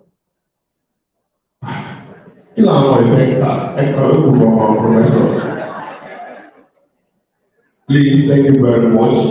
We'll take a minute break for actively and smoking speech to please come and entertain us for 10 minutes, maximum 10 minutes. 10 minutes.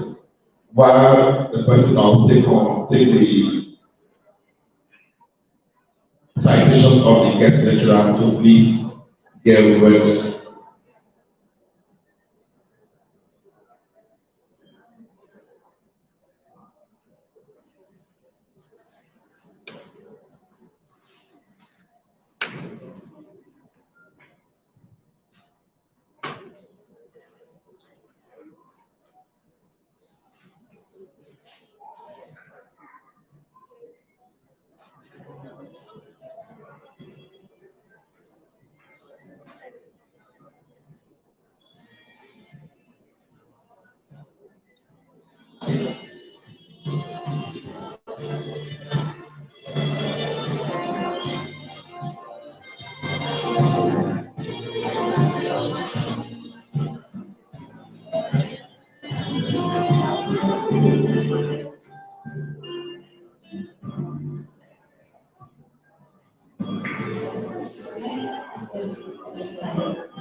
Who are you? What can I do for you?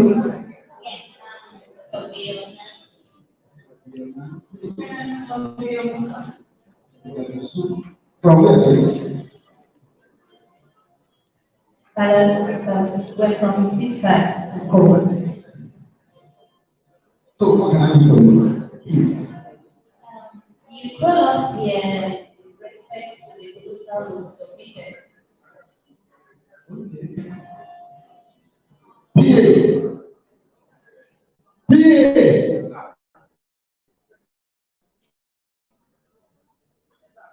Sorry. Came here last week to submit the proposal. So you are telling me that this man, I mean woman, submitted the proposal and you came to me. But I'm thinking, yeah. No. You know what? You are only good if you teaching. I told you I needed a surveyor to survey about 30 acres of land and you're bringing this woman. Try.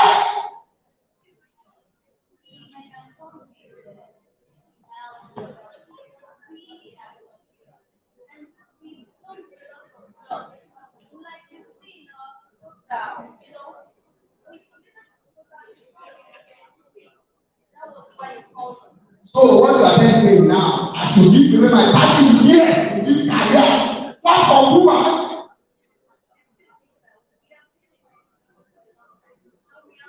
And so, with that, we assure you we can actually do the job. Yes, we know the doctor as well. Sir, there are lines in my line, lives in my life, and species in my kind of species. From the very beginning, I knew I could begin it. I am a creator, created to become a creator. I am a creator to recreate creation. From the beginning, I knew I could do it. From the beginning, I knew there was more to my existence. I am not just a creator. I am a woman created on the sixth day to seize the days and set the same and place of global impact.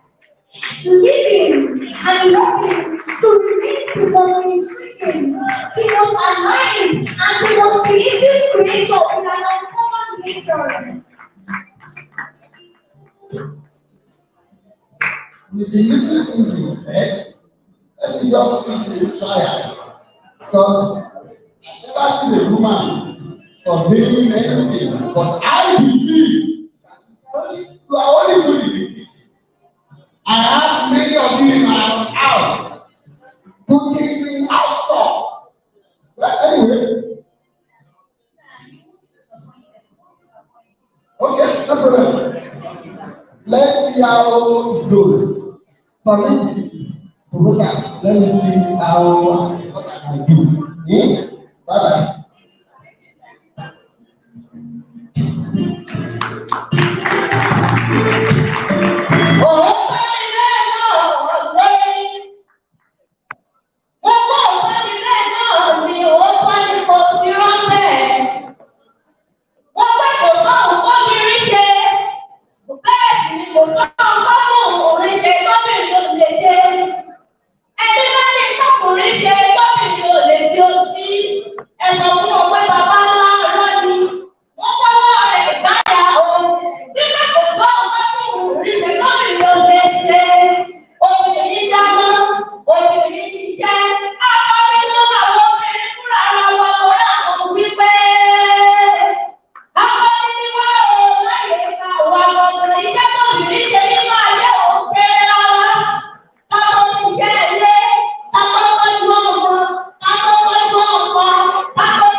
Ẹni bá kọjú àgbàlá kò kú lẹ̀.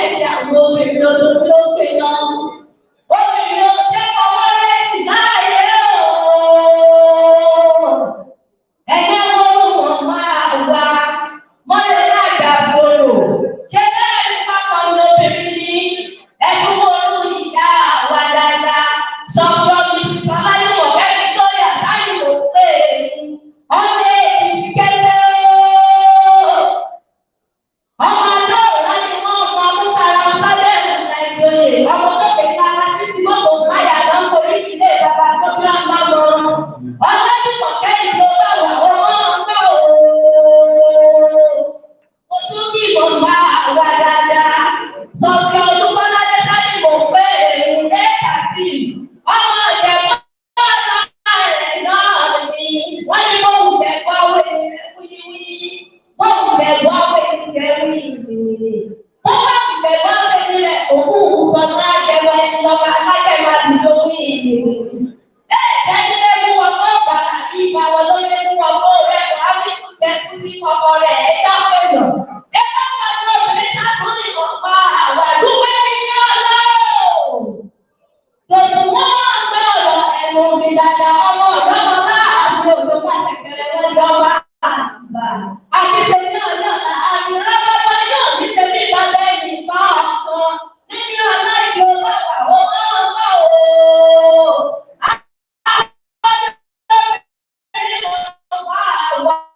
Victoria, John Ṣáàbì mò ń pè é.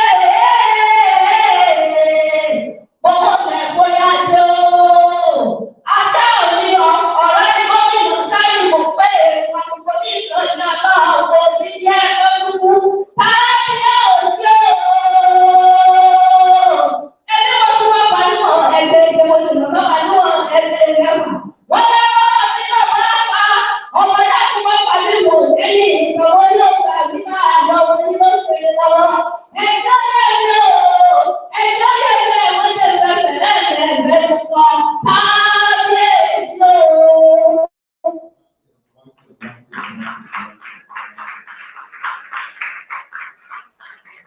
Thank you very much. Please encourage my immediate better applause.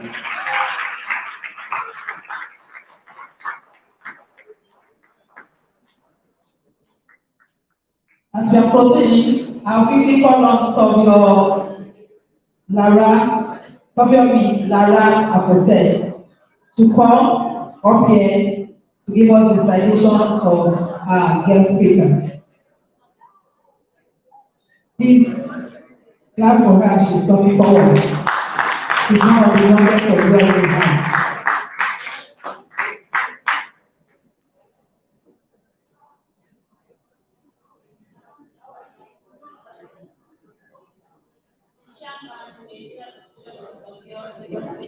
So your collaborative can be recognized.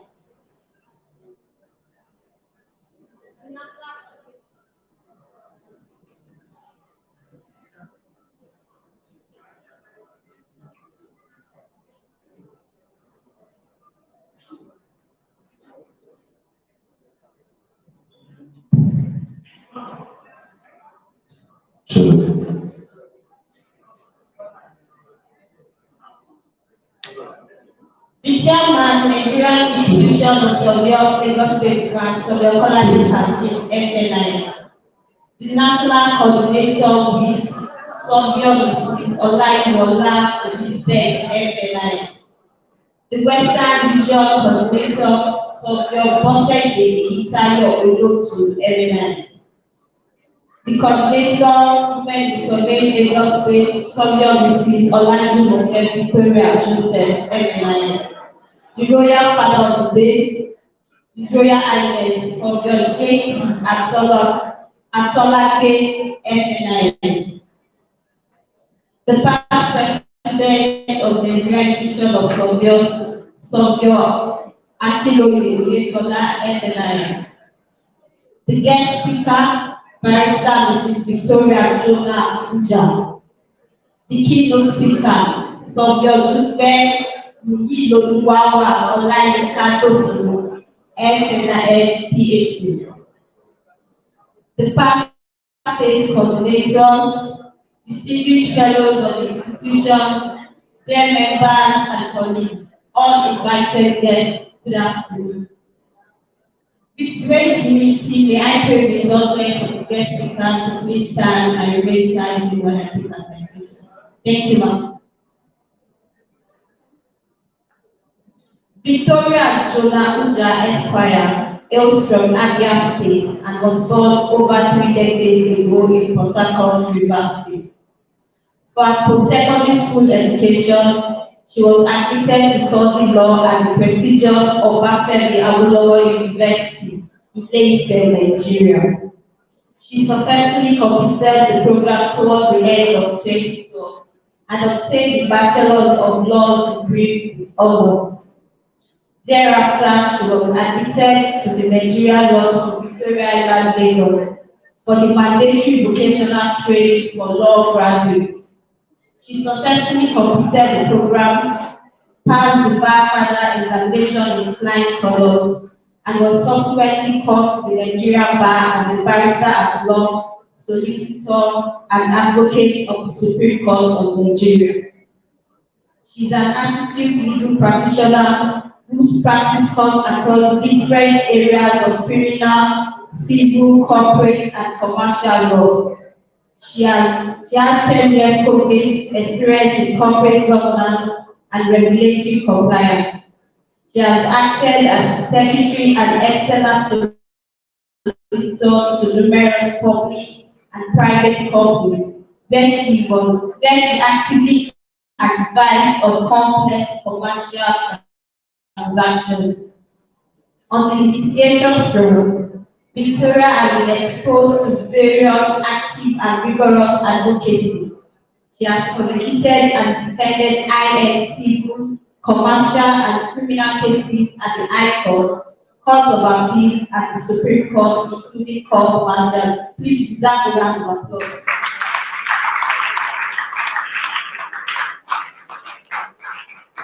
Thank you.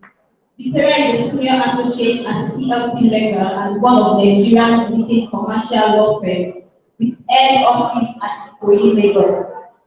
Mrs. Guja is a female empowerment enthusiast, human rights activist, and has participated in several national and international seminars and conferences. She's an active member of the Nigerian Bar Association and the MBA section of business law. She's happily married to John Guja Esquire, who is also present here today to support her, who is also an outstanding legal practitioner. They are blessed with a pleasant home. Her hobbies are researching and traveling.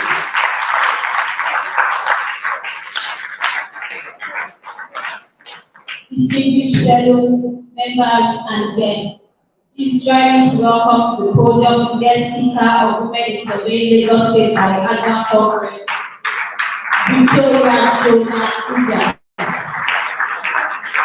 The guest speaker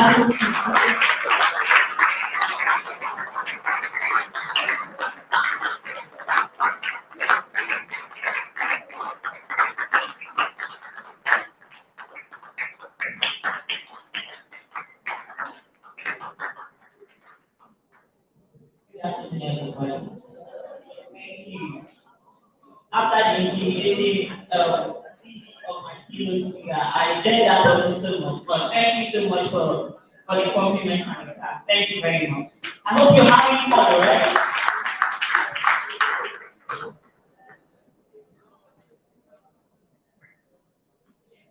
The keynote speaker's lecture or presentation was fabulous. But before that, let me stand with the permission of my chairman and courtesy. Permit me to stand on the existing protocol. Thank you.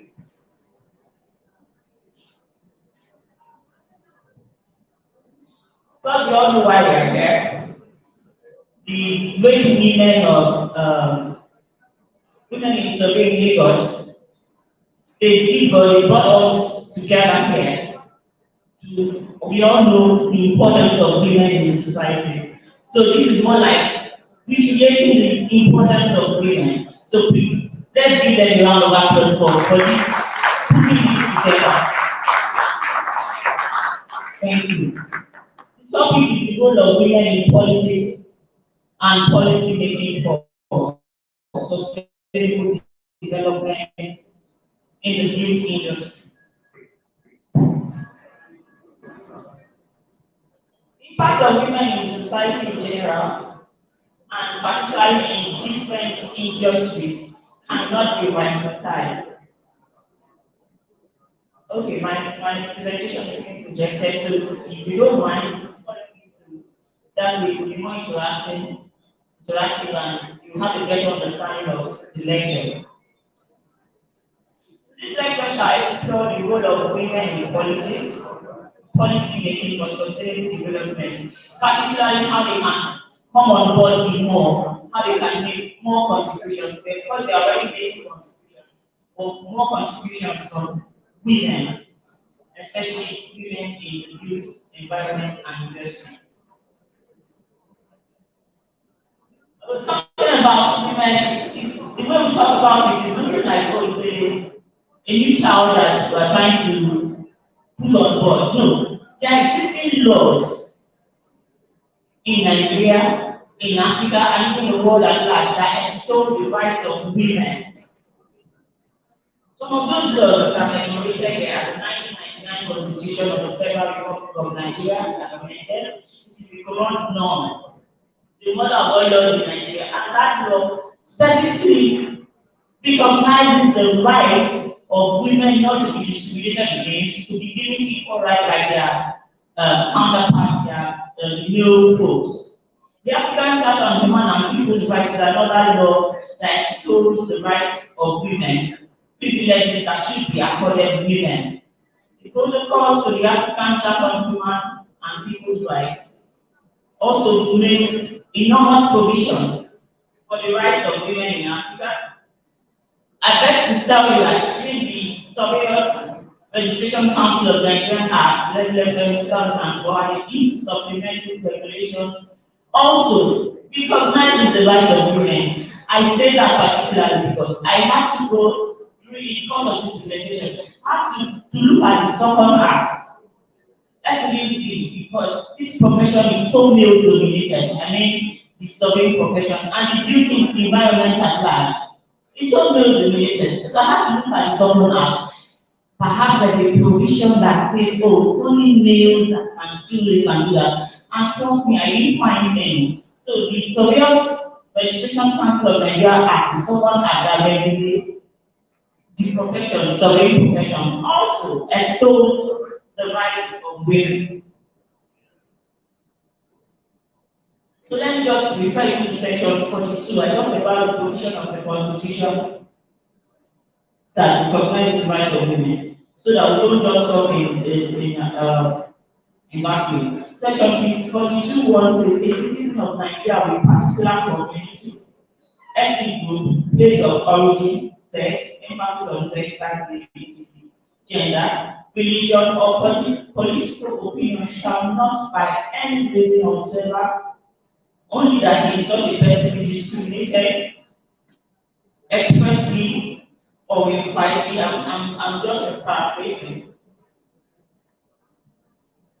Or in the practical application of any law enforced in Nigeria or any executive or administrative action of the government, it shall not be subjected to disabilities or restrictions, emphasis on disabilities or restrictions, to which citizens of Nigeria or other communities, ethnic group, races, or religion, sex are not made subject to.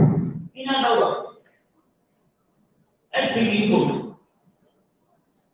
We're talking about the youth environment. The keynote speaker earlier mentioned the professions that we have in the youth environment,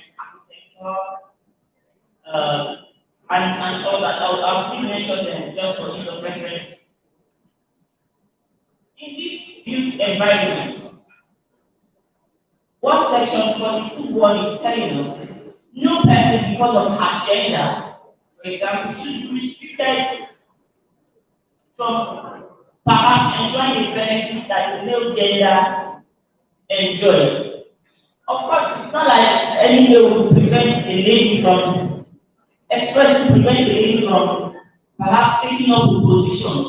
But sometimes impliedly, women are being restricted from taking up sensitive positions. Like the keynote speaker reference. In elections, you see women, a woman will have the guts to contest. Her fellow women won't even believe in her. I've seen it play out a lot of times. Fortunately, yes, I would say fortunately, I'm in an industry that is so male dominated, a legal profession, particularly litigation aspect of it is so male dominated. It's taken for granted that it's a man's field. So you are a lady, you are looked at with a second highlight. What she's doing there. I see that a lot in court. I'm into active advocacy, so I go to court, and my opponent is a male. You see them, like saying, "Oh, it's a girl on the other side. She's going to pay a piece of cake for me. Oh, trust me, just truly, will always give it to them hot, hot." Yeah. And it helps their ego that I'm busy. It's a lady, a small girl like that. Oh, don't be deceived, brother. And when it's time to dish it out, we dish it out. It is law we're talking about, my brother. It is not gender. It is law. So in as much as they don't come expect to say, "Oh no, you can't play, there's no place for you in this playground," but their actions, if you are not good enough, you see that one way or the other, you can just shy away from practicing or being involved. A very example in this profession would be, you hardly see, I don't know, but I've worked with surveyors a lot of times. It's so scarce seeing a female surveyor going into the bush to take, what do we call it? Yes. It doesn't look like it's just the males that should enter the bush. We roll up our sleeves, roll up our trousers, go there and take the code it's better than you can take it. So, as much as they don't expressly say, "Oh no, we can't do it," but their actions, their dispositions say that. Are we going to shy away from those juicy positions because the males are not giving us validation? I'm asking the ladies, please. Women in surveying, are we going to shy away from juicy positions, from taking bold steps because men are not validating our position? Don't get me wrong, it's not a competition here. It is not a competition between the men and the women. It is not. But it is women saying, "Oh, it's time for us to assert ourselves even more. It is time for us to assert ourselves more." So that assertion I'm talking about is even backed up by the provisions of the Constitution. Article 13 of the African Charter on Human and People's Rights. Reinforcing what I already said earlier, said every citizen shall have the right to participate freely in the government of his or her country, either directly or through freely choosing representatives in accordance with the provisions of the law. Every citizen, emphasis on every citizen, whether you're a boy, a girl, a man, or a woman, once you have that interest, you have the right to freely participate. So reinforcing what I said earlier, maybe they give you side eye, like, "What are you doing here, sister?" Oh, the same right that you have to do this, I have that right also. That is spirit now. We're not sitting back anymore. Gone are the days when women, the notion is very, "Oh, the kitchen and the outside room is where we belong." We don't belong there alone. Of course, it is free. We're not taking away the fact that our God-given roles as women is home building. So we're not taking away that fact. But beyond home building, we can do more. We should do more. Because the place of the woman in any organization is so important. Take very examples. A woman is occupying a position. A man. Women are known for some. They take decisions. They don't act on the spot of the moment sometimes. You look at it. Even in the home front, a child can have a meltdown and distract. The father will be ready to spank. "Oh, shut up your mouth." That's a very example. "Why is he shouting? Can't you make him stop?" The woman on the other hand will want to understand something is wrong with this child. Oh, maybe his diapers are wet. Maybe he's hungry. Oh, but the man is losing it already. So that's why there has to be a balance. Whereas the man is already losing it and will act on the spot the moment to say spank, the woman will want to understand what is behind this meltdown that this child is having. In other words, we should not leave decision making to the men alone because naturally sometimes they act on the spot of the moment. A woman has president to say, oh no, take a step back. In the long run, better decisions are made. You don't just act because oh, everybody is screaming this, that. Let's do this. No. Why did we take this position in the first place? Okay, what do we do to apply it in a better way? You don't just act on the spot moment because someone is having a meltdown. So they are placed the place of the woman in decision making, in policy making, cannot be well exercised, whether in private practice, public practice, or in government. Article 9 also reinforces what I said earlier, that state parties shall take positive action by state parties. Let me also mention that the African Charter has been investigated in Nigeria such that it has binding force as every other law in Nigeria. And people are saying the African Charter has recognized specifically the rights of women and said, oh, woman is allowed to participate in this industry. The woman is allowed to do this. Then it is law. It is as a matter of right. It is not a privilege that is being given to women. Women, are we listening? Men, it is for you also, because there is a place for awareness. Perhaps in the past, the side I was talking about was from a place of ignorance, with all due respect.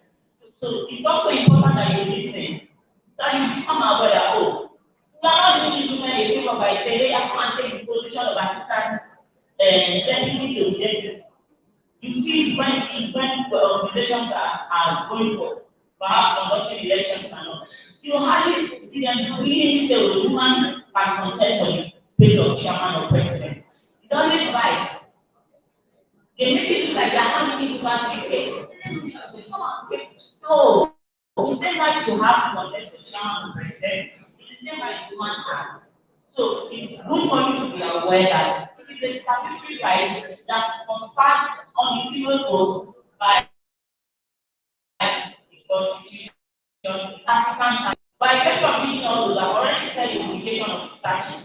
By statute, the Constitution and the African Charter of Human Rights.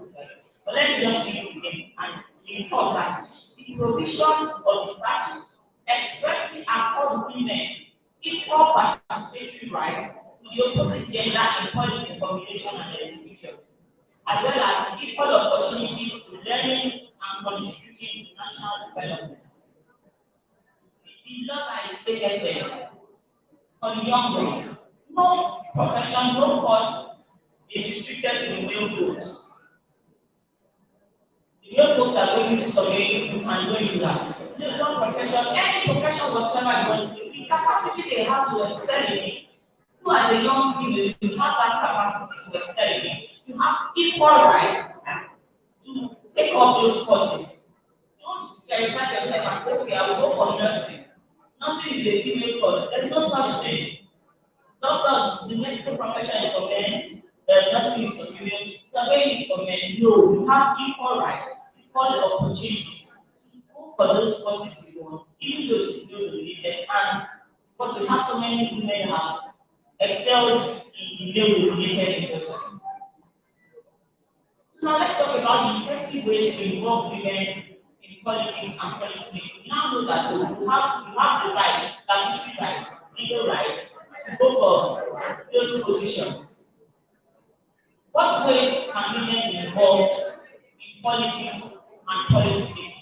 One of the ways I have identified is industry-based individual contribution. What do I mean by industry-based individual contribution? I'm looking at it as an individual. What can you do? Women is already now women. Women in the beauty environment are women. Now, how can we contribute individually as a woman to effectively make policies that are sustainable? Our role in the society, we know it is so important. But that importance that our roles have will not play out, will not have any effect if we don't come to that realization. Now we know that our roles as women, our role as women is very important. How do we make effective decisions? How do we contribute to policies that will benefit not only women, but the society in general? One of the ways we can achieve that is industry-based individual contribution by deciding you as an individual in your God-given career, in whatever you're doing, what contribution are you making? It's not only when you go and sit in a room, it's not only the people in government that make policies. Policies are made even in your home. I'm sure every household has, oh, daddy will not like this. The children know that, oh, in my house, this should not be done. Those are policies. It is not only when you gather in a room and say, oh, you your job in your rooms, in your offices, policies are made.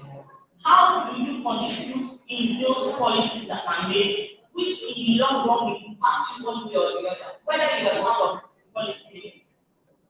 When policies are made, whether national, local, they affect us. So it is important that we are also involved in that process of policy making.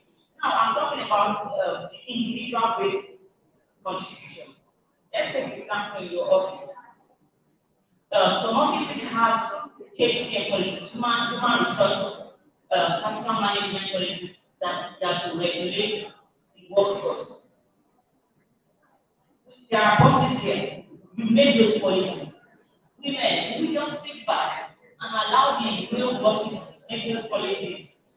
One way or the other, another woman will get affected. So how do you perhaps contribute positively to that policy that is being made? A very example would be this. Some last month, I had the opportunity to review the human capital management policy of the company. I should review and give them my legal opinion on whether their policies are compliant with the law, particularly labor law.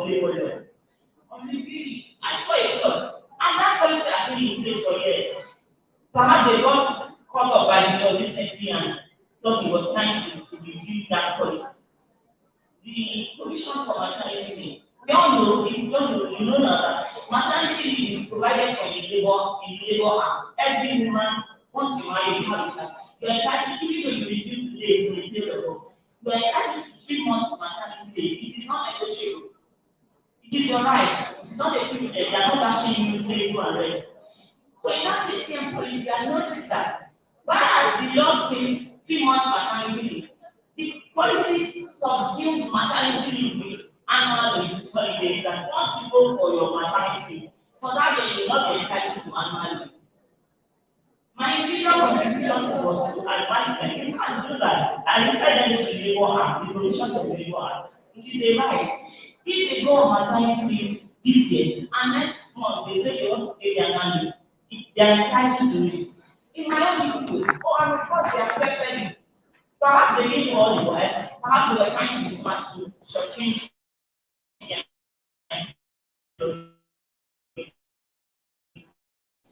But in my own view, of course, not all well for.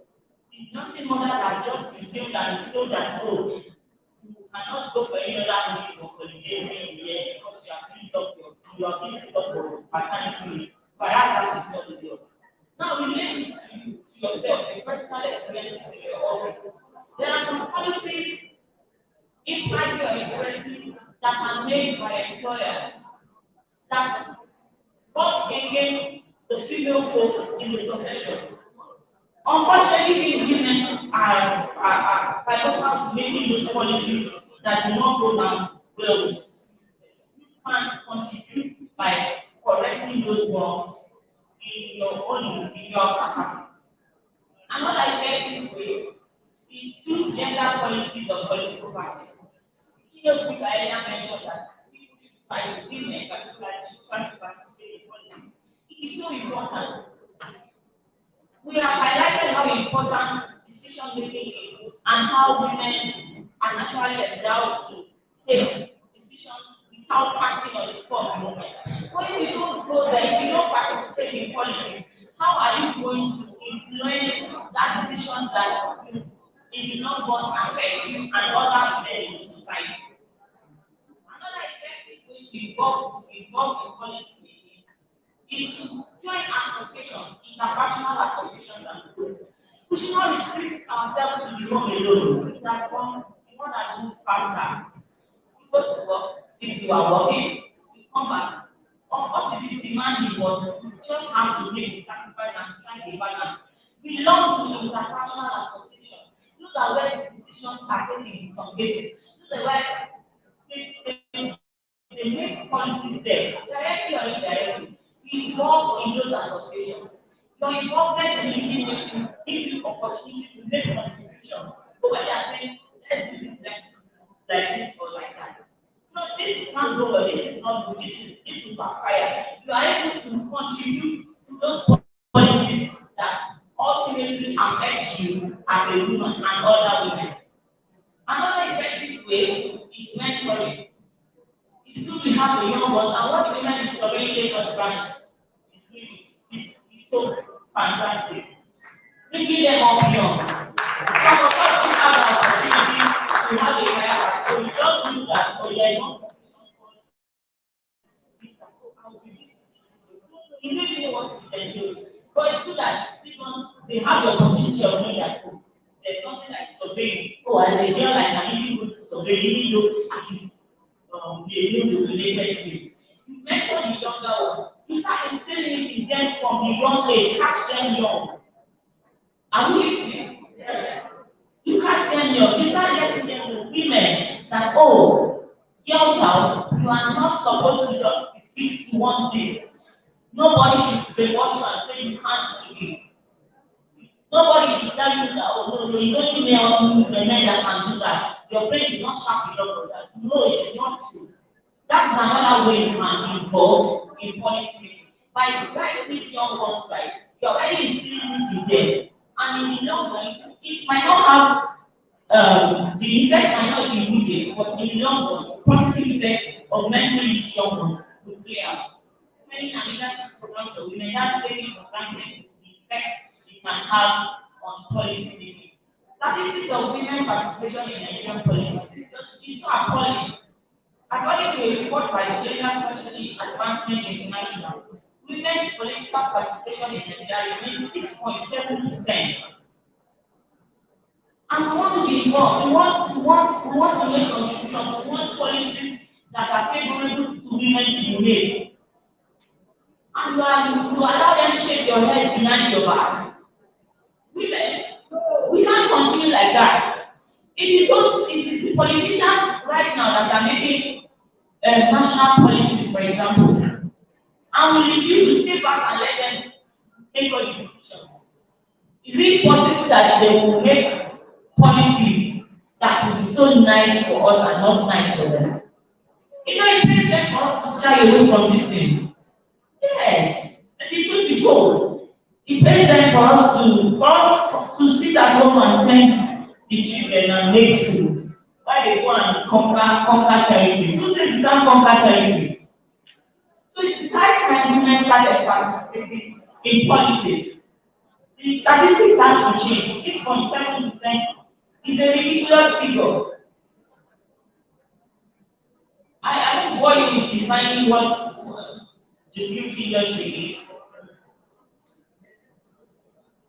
Factors affecting women for participation in politics and policy formulation in Nigeria. I have identified some factors that are responsible for lack of participation by women. The list is long, the list is endless. And that's the essence of this gathering. We identify them and we propose solutions. And the solutions start with us. It is not enough for us to listen. It is after this they will take it up and do better, including me. We should stop being introverts. Women, it's high time we stop being introverts. Strike a balance between building the home, building a career in policy making and politics in general. Am I speaking our minds? Yeah. Thank you. Some of the factors I have identified that affect women's participation in politics and policy formulation in Nigeria are one, lack of effective government action. Whereas the Constitution says that nobody should be discriminated against, whose duty is it to enforce the laws? It is the executive arm of the government. So, Are they living up to that obligation? Of course, I'm not saying the government should hold our hands as women and say, oh, come and take this position. No, I'm not saying they should start imposing commitment. Oh, you should start participating. No. But give women free play ground like men are given. Take cognizance of some limitations. The limitations are there. You can't ignore them. Natural limitations that women have. A good mother will not want to travel for like how many days and leave her home behind. Those are limitations that naturally impair women from participating in politics. Women are not so, for example, it's even a public knowledge that women are sometimes financially constrained. So you see them not wanting to go for a certain position because the cost of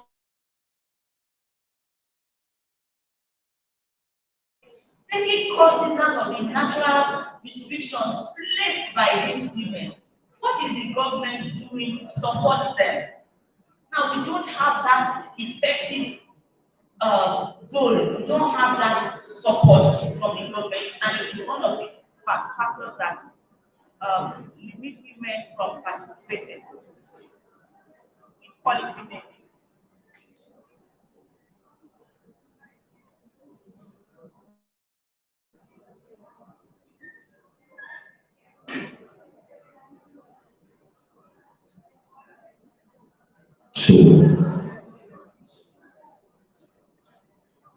Sorry about that. Another limiting factor is the low level of female education and employment.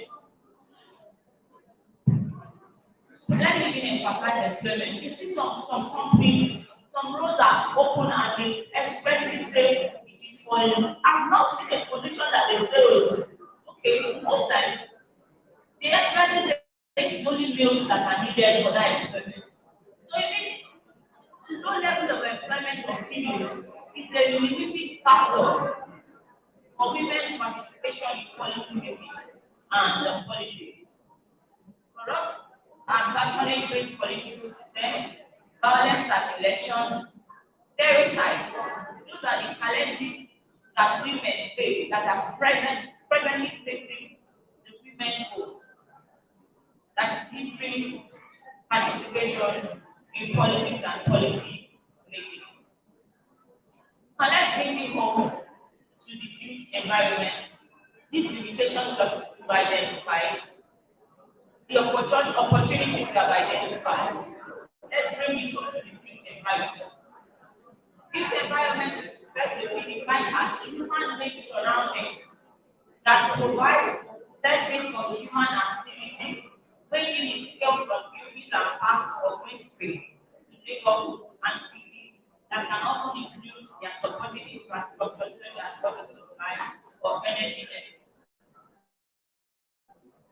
The components of the built environment are air quality, ambient noise, climate, land use and development patterns, physical activity, public spaces, transportation. Each of all these components I have identified above have significant impact on the well-being of human beings and society at large. We know what air quality is. We don't have air quality. What we're talking here, if the air quality in this place is not good enough, we'll be talking. If the land is such that you are stepping on it and it's sinking, we won't be standing well or sitting right. Public spaces and all those are components of the built environment, and their importance in the society cannot be overemphasized. So needless to say that the built industry is pivotal to the development of every space inhabited by humans. And that's why we're talking about the built environment today, because of their importance in the existence of human life. The professionals in the built environment are surveyors, architects, civil engineers, estate surveyors and valuers, quantity surveyors, town planners, and builders. Those are the professionals and great professionals that make up the building industry. In fact, their importance is so attractive that I feel like including the legal profession as one of the professionals in the beauty industry. So whereas I mentioned 7 professionals, Madam Kimonge, Chairman, I hope I have the permission to include the legal profession as the eighth professional in the beauty industry. I have the permission to do that. Thank you. So the professionals are surveyors, architects, civil engineers, estate surveyors, and valuers, quantity surveyors, town planners, builders, and now lawyers.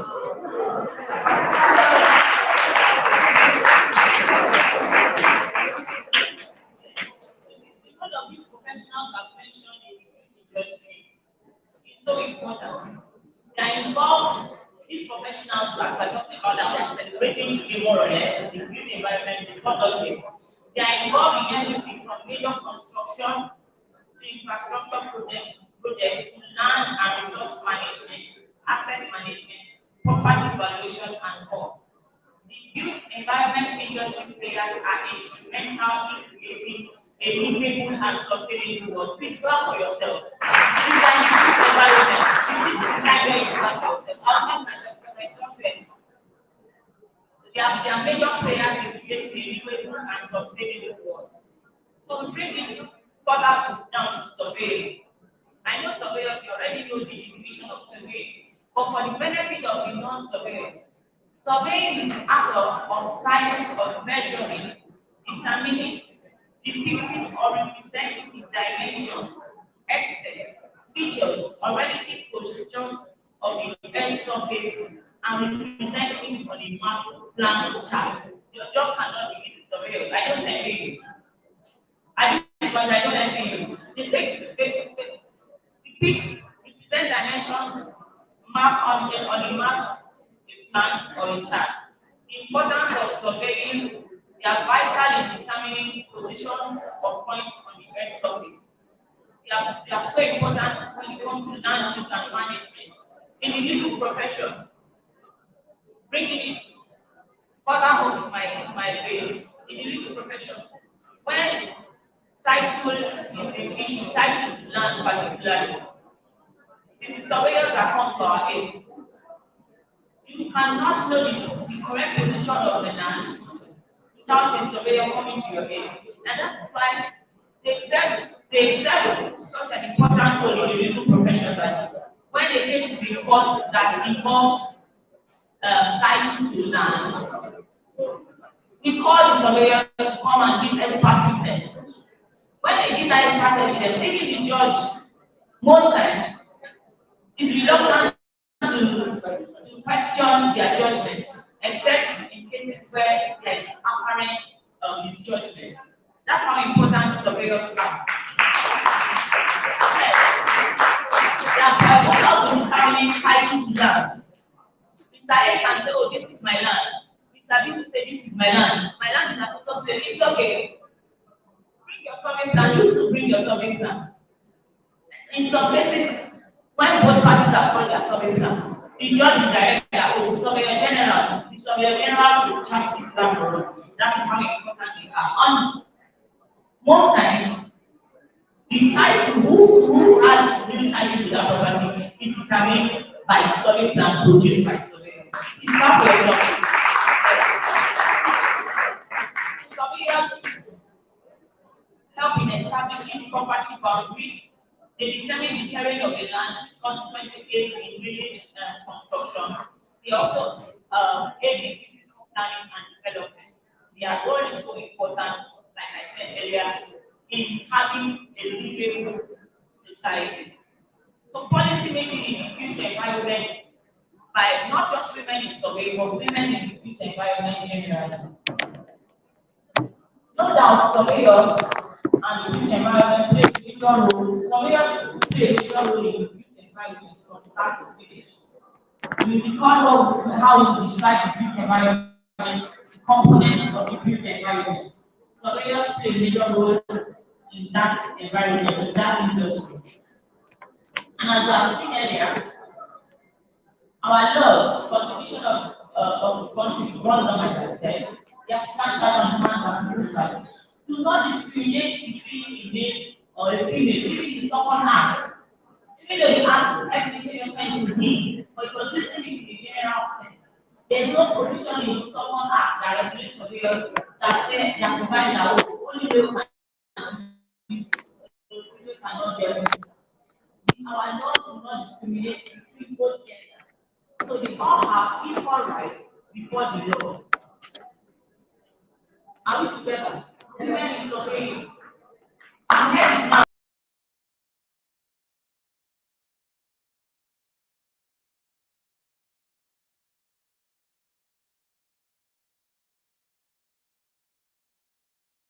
Environment. Women is obeying have to be fully equipped with adequate knowledge and skills in the field of surveying. I'm sure you think so. It is taken for granted that for them to have been licensed to practice as surveyors, they have adequate knowledge. No, it goes beyond this. It goes beyond obtaining the license from someone. After obtaining the license, what next?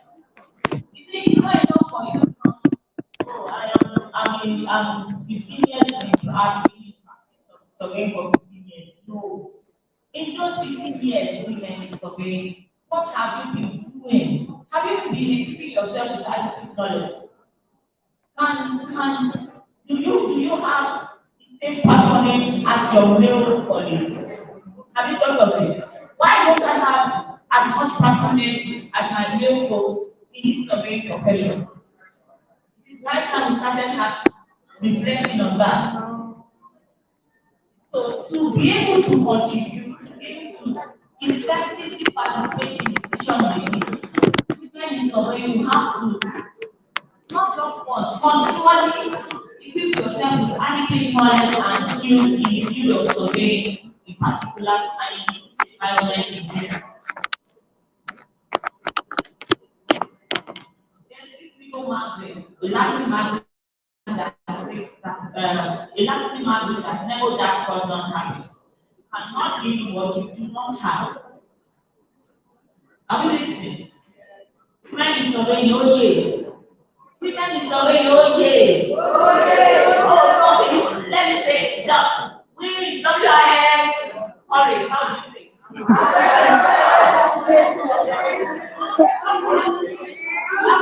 Yeah, that's it. So, there's a Latin magazine that you do not give what you don't have.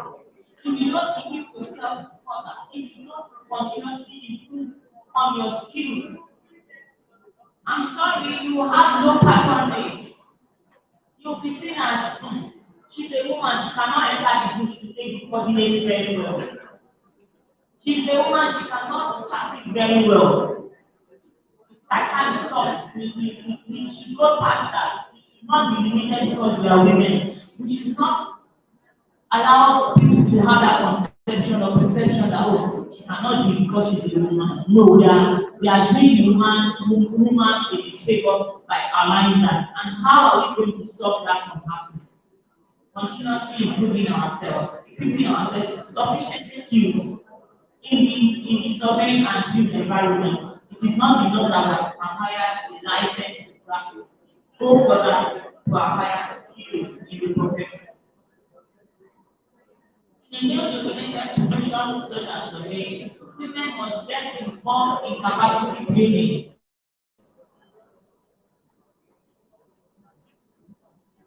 Women must get involved in capacity building. Training helps you in that respect. Also, how will a woman be able to participate or contribute in policy making? Identify which issues women. We should not be, the men will not do it for us. We should not wait for them to hand it over to us. Identify real issues in the profession that affect the interests of women and proper solutions in that regard. I make very thankful. We have the opportunity of reviewing the policy of the country. If, for example, I am told that I cannot go on leave because I went on maternity leave, it will dampen my spirit naturally. If you move on to do, it will dampen your spirit. But the male folks went on leave, fact, now, good enough, the men now go paternity leave, or big short.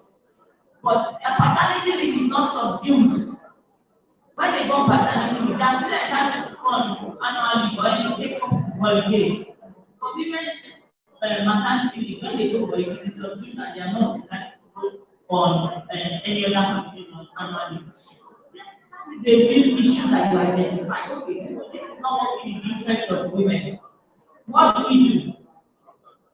This is not identify several issues that limitate the effective productivity of women. Identify those issues and provide solutions.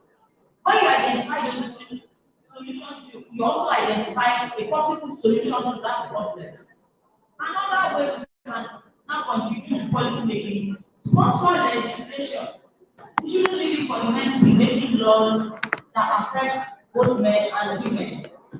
So, women together, we sponsor legislation, whether national, at the national level or at the state level. You make proposals to those lawmakers that, oh, please, you see this particular law, it is not favoring women. Can you move for the amendment of that law? Or this particular space is there's a vacuum. The law is not, there's no law providing for this. No law is protecting the right of the woman in this area. Can you please propose a bill that capture this interest of women and take care of it? It is not enough for us to sit back and say, oh, this is happening in the workplace, or this is happening in my profession, it is male dominated. Identify those issues that make the male to have so much dominance while the women are passive. Make proposals to your lawmakers for an amendment of those laws.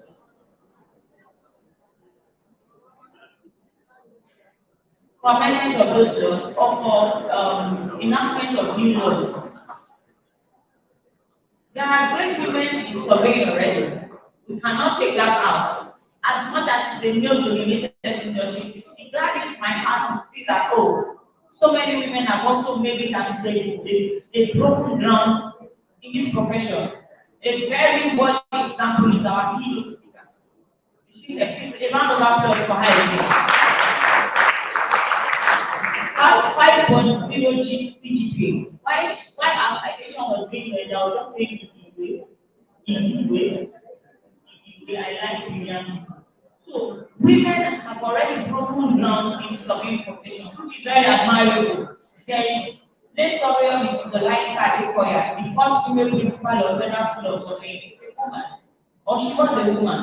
There is associate professor surveyor Jetson Jaja, Department of Surveying and Geoinformatics, University of Calabar. Many women have broken ground in the surveying industry. Our women in surveying are breaking ground already. This is keep breaking ground, breaking new ground. They are trailblazers. We need more. So, how are women going to make sustainable policies? How are women going to contribute to making sustainable policies? Women in surveying, women in the beauty industry.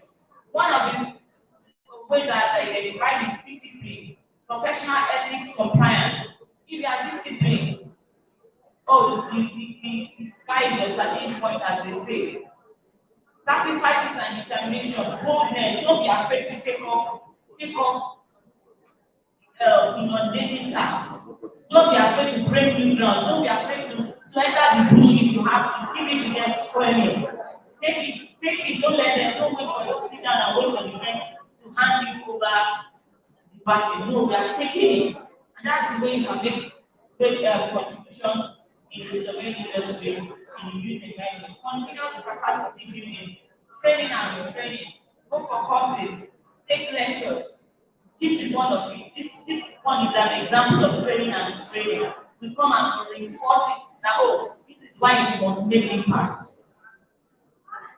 Women are the center point of development in any progressive society. You are doing with me. Women, you are doing that we are the center point. If a country wants to progress, an organization wants to progress, oh, it is your loss if you fail to involve women. They are the center point of development in any society. there is a saying in Igbo that you empower one woman, you empower a community. So it's good that our young ladies are here, they are being empowered already, they are already learning how they can break grounds. It is good, as we are taking it as women, we are also going back to the society, give back, because you empower one woman, you empower a community. Women in the beauty industry, in the surveying profession, and the society at large must rise to the occasion to save not just the beauty environment, but the country by vigorously participating in both national, grassroots, and industry-based politics in order to be involved in making sustainable policies for the overall community. Thank you. I hope to meet you.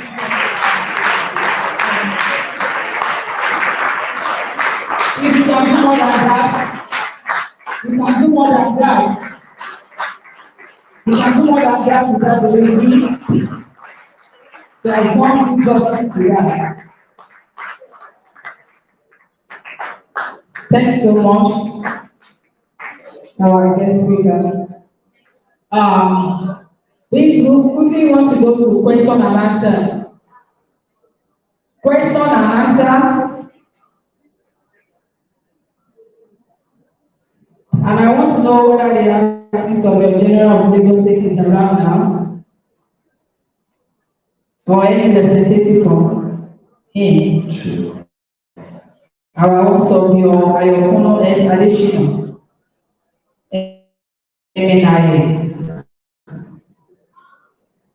Okay. Question and answer, please. If you have questions, let me see your hands on this. So I will quickly do that. Question.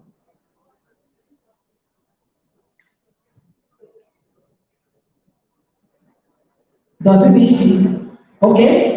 If there's no question, can we have comments? Just very short comment. Okay, one. Comment if there's no question. It's not too good that she has spoken and we will not say anything to that. When she's not paid you as of the okay. Okay. 2, sir. 3, sir, my past president. Okay, I think I'm okay with that 3. Please, from the rear.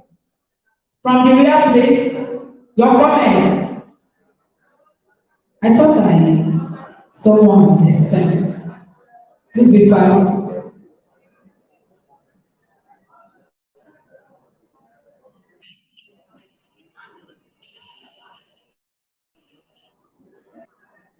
Tell us your name. And just go straight to your comments. Thank you. Good afternoon, everybody. My name is Akombi Esther, and standing on all protocols I greet all everybody. I just want to add 1 or 2 things by saying that, I noticed that there are some professions that are regarded as female professions. For instance, being an stylist, a shelf and all that. But if you see men in those categories doing those jobs, people will prefer patronizing those men. But why is it that during our own, professions that men are more rampant, and when you see few women, they distract them. But most times, women are also the problem by, they don't support themselves. So I want to encourage us to always support ourselves in any category we find ourselves. Thank you. Thank you. Yes, sir.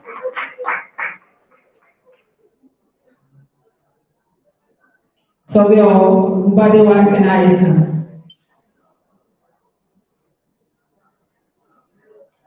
Thank you very much.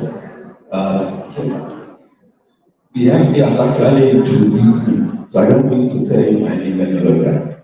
However, I'm a practitioner from the States.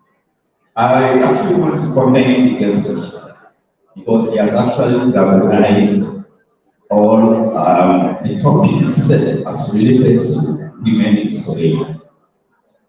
However, you mentioned something like policy making. And I want to assure you that that one has reflected in the women in survey. Most of, at least few of them, has actually led the management and administration at state level, state branches, and performed beautifully well. I'm only appealing that they should, like your rightly said, they should bring on new grants. And I'm looking forward to a particular time when we will have a first female NIS president.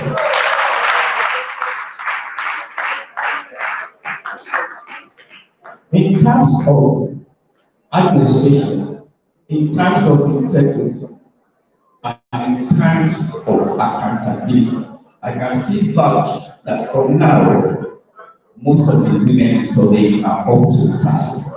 More than that.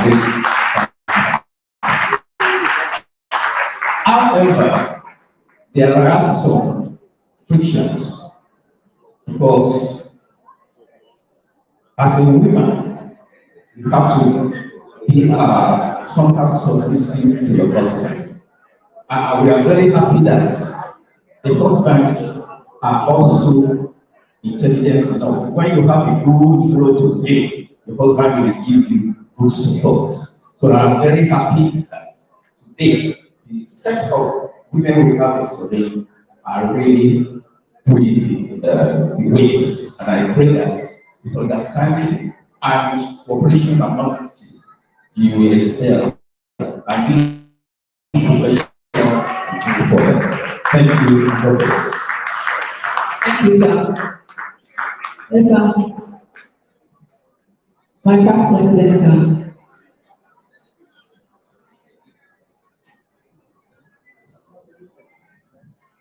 Sir.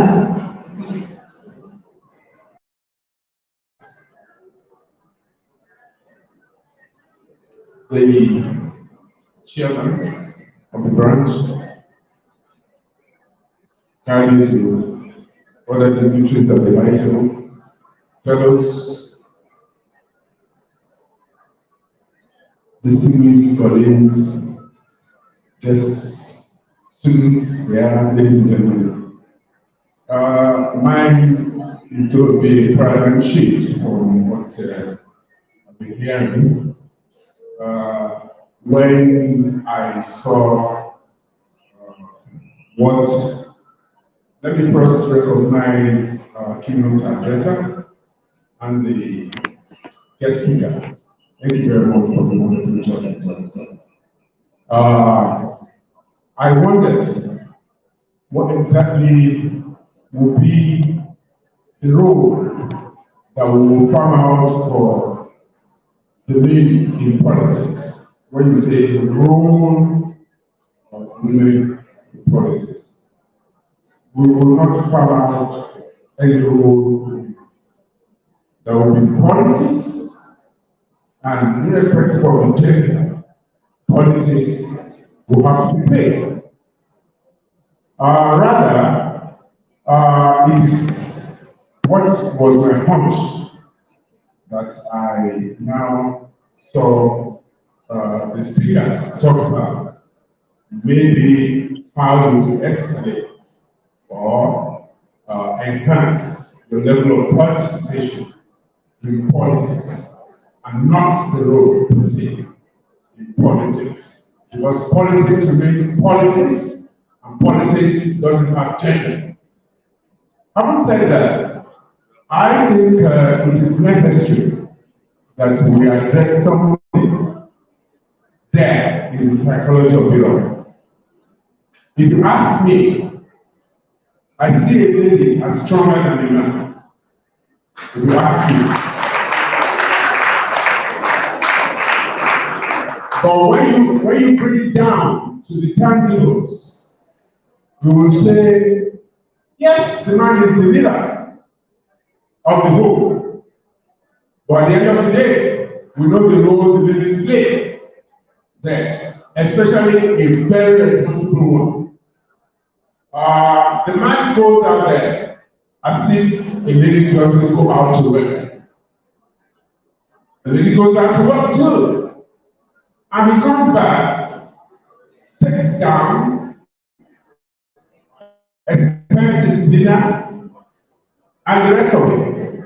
If you ask me, rather than just like it's been said by the keynote speaker, rather than talking about what looks like a competition between the man and the woman, I think we should first acknowledge that difference.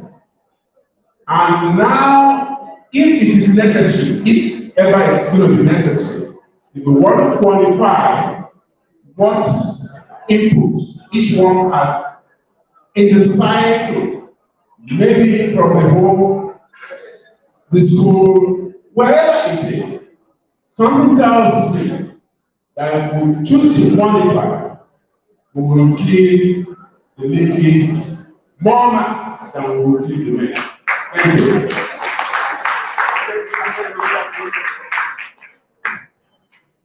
Thank you, sir. Yes, before we go to the light music, please let me quickly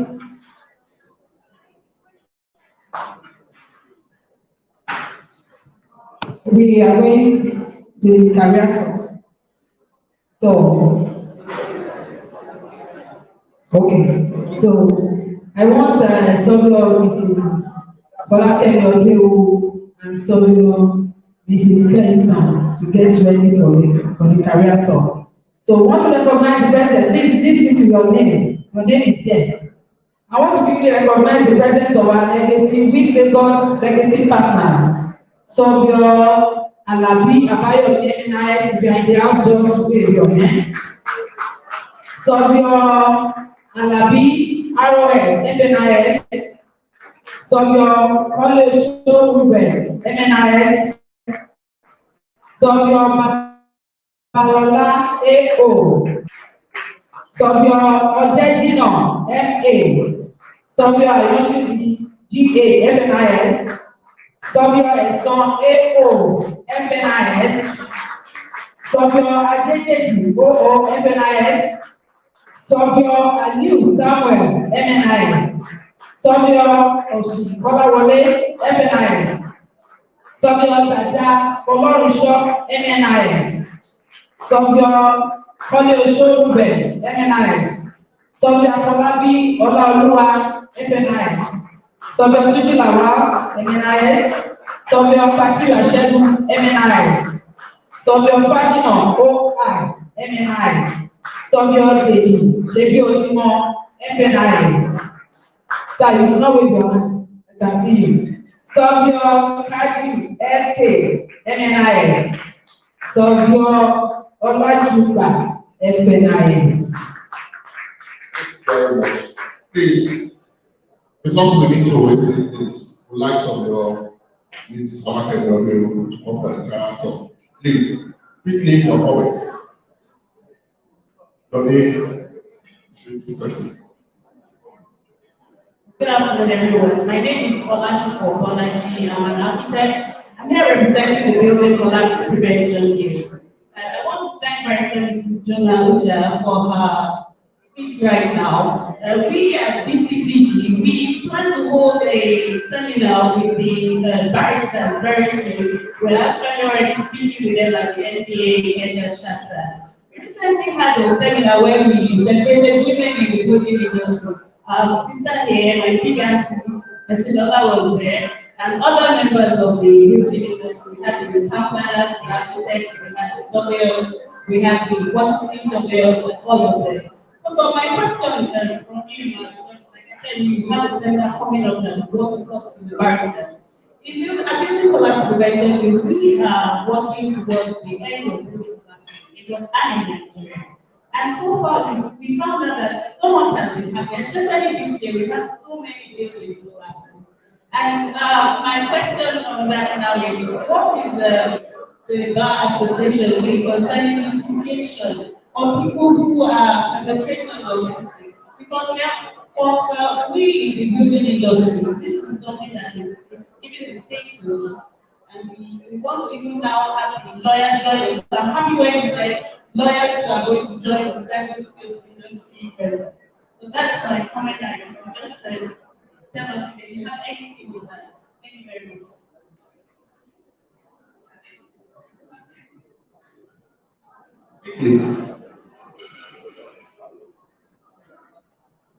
What you mentioned is a concern, a public concern in many, and in as much as I cannot take a stand for the NP, but I believe it's what the public litigation public interest. The matter of public interest, and further talks to the NP will be recommended, such that public interest litigation can be taken on behalf of those victims.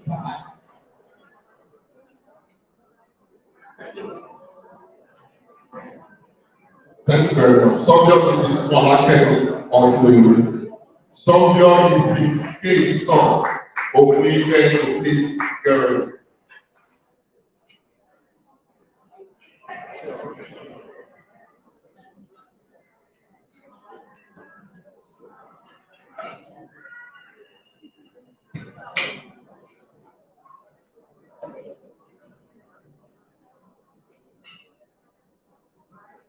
Good afternoon, distinguished guests. I'll be standing on already established protocols so that I can save some time. What I have here is just 5 minutes, and I'll be directed to specifically speak to the students. Now, as a small-time village lecturer, I'll be needing everybody to pay attention. But what I'll be saying will be directed mostly at the students. Students, do I have your attention? Students, do I have your attention? Thank you. I can see your mouth is moving and your hand is moving. But at the same time, I need your attention and your ears due to me.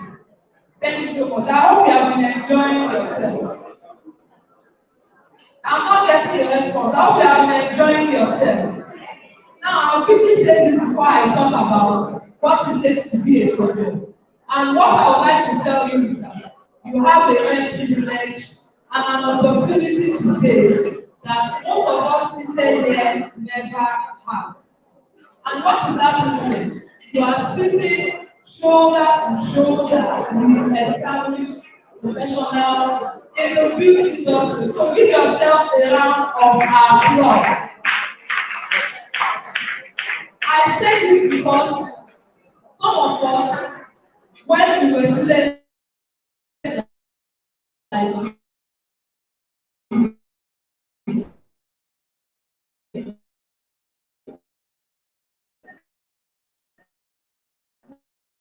we want to look at teacher in the eye.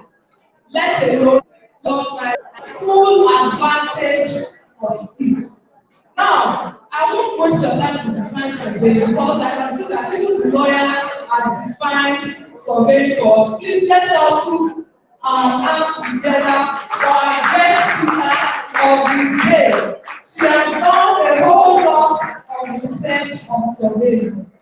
I cannot let that clap from the students.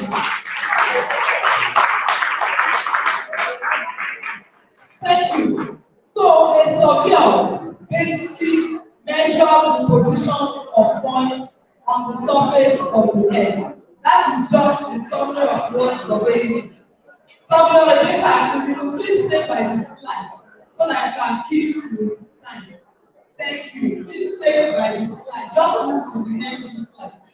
Now, there is a new, because of the advent of technology, there's what we now call geoinformatics. And geoinformatics is actually a computer tool that enhances the job of surveyors. That is just the long and short of GIS that some of you must have done. Next slide. Next slide, please. Next slide. Thank you. So here, what actually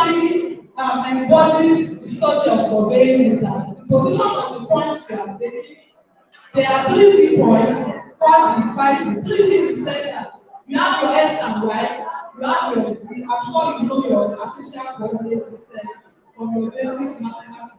These points are either on water, in space, or on land. That was why I started by saying we are talking about position of points on the next topic. Let's not be carried away that it's only land surveying that surveys do. Next slide. Now, this is a fun fact, and I want to just pass a look at the display for you. Surveying is one of the oldest professions in the world. Some people say God was a surveyor because he divided, he separated the land from the waters during creation. I hope you are aware of that. Go back a little. Not yet. Go back a little. Now, the NIS is one of the oldest professional bodies in Nigeria, having been established in 1934. That is exactly 89 years ago.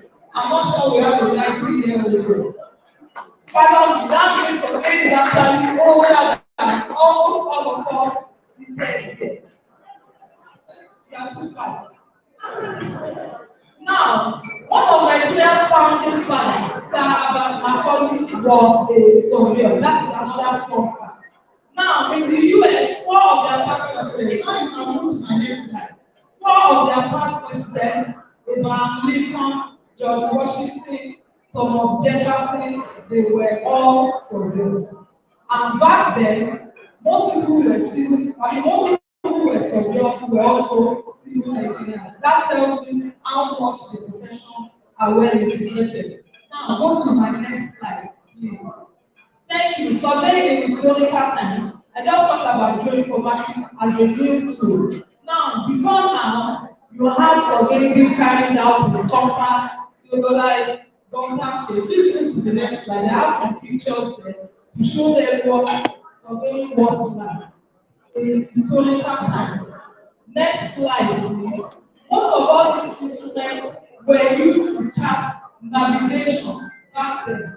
Most of those compasses you see, some vessels still carry, no, all vessels still carry compass up to the map. But the compasses you see nowadays are not so big, round things today. That tells you that surveying is moving with development. So if you are thinking of becoming a surveyor, you are in a profession that is dynamic, that is systemic, and that is time evolving. Can you go to the next slide, please? So I have some pictures that shows you some surveyors at work. You can see surveyors in the tunnel doing measurements. You can see surveyors on a building. The other one with the GPS is on the runway of an airport. So as a surveyor, your knowledge is needed in every places where an infrastructure is being set up. Think of that infrastructure, you have a surveyor. My next slide, please. Now, what do surveyors do? I think I started talking about those surveyors. You have various types of surveying, because surveying is quite large. You have your boundary survey that is done for individuals or corporate bodies. That's the one you guys are familiar with. You have hydrographic survey, the one that is done on water, GIS and remote sensing, through satellite.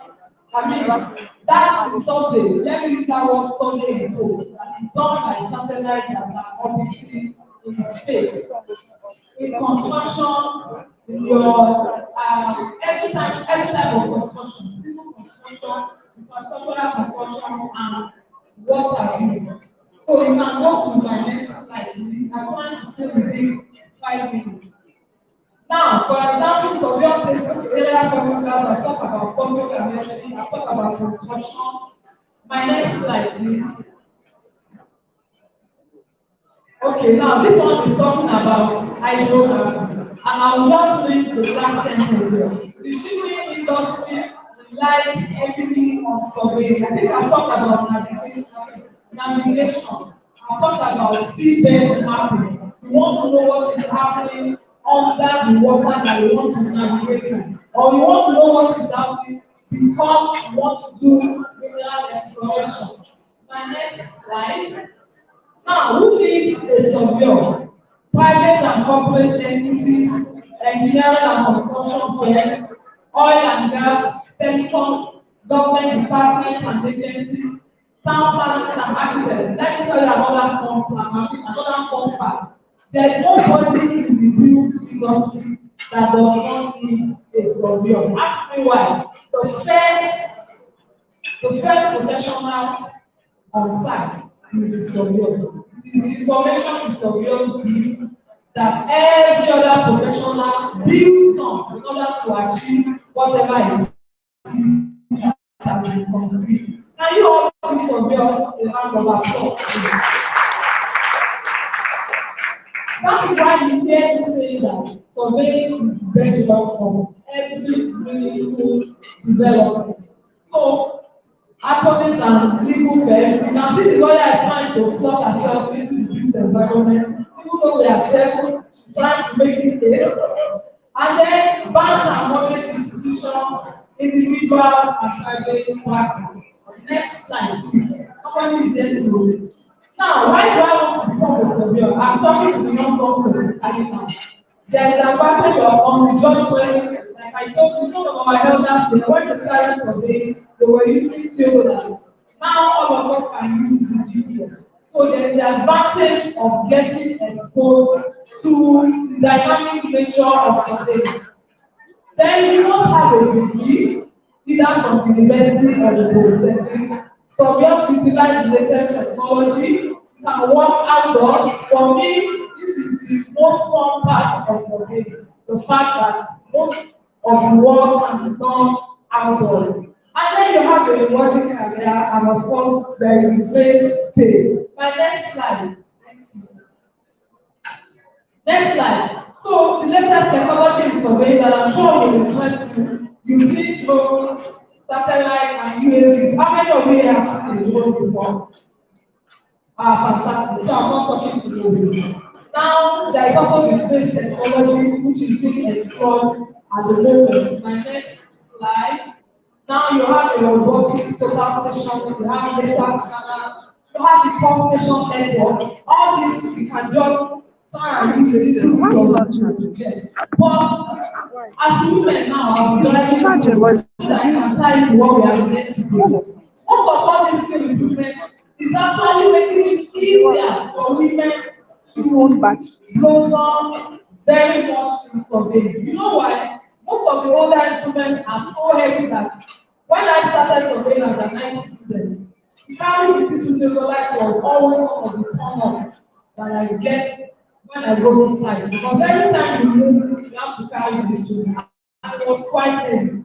But all these instruments are so light, some of them are not even as heavy as your phone. So as a woman, you don't even need to do a lot of physical exertion before you can actually drive into the profession of surveying. My next slide.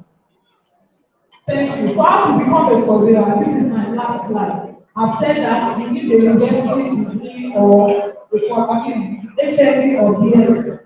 5 credits minimum, which must include maths, English, physics, geography, further maths. Yes, and economics, depending on the university you are applying to. You must run a degree program.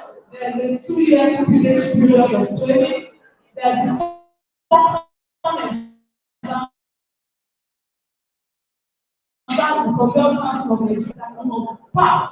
and when you are successful in your exam, you are inducted as a surveyor of the Federal Republic of Nigeria. In closing, there's another number. Every surveyor has his or her own registration number. When you become a surveyor, you are issued a practice license or registration license, and then your number is unique to you, such that as a surveyor you are identified specifically by your contribution to the built environment. I hope that I have been able to interest you at least to do more further degree to the profession of surveying. Thank you, ladies and gentlemen. Thank you very much.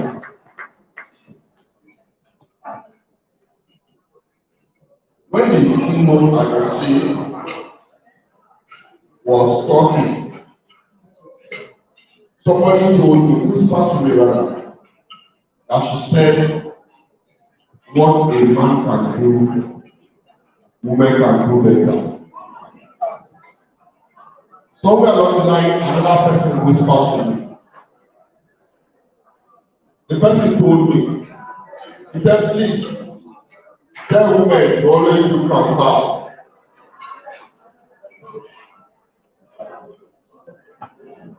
Tell women to always do, especially women in surveying. To the younger ones, one of the best things that can happen to you, even as a female surveyor, is that there is no woman in surveying. We are all men in surveying. So don't let your gender as a female discourage you. From experience, hardly will you see any female surveyor being disciplined for unethical practice.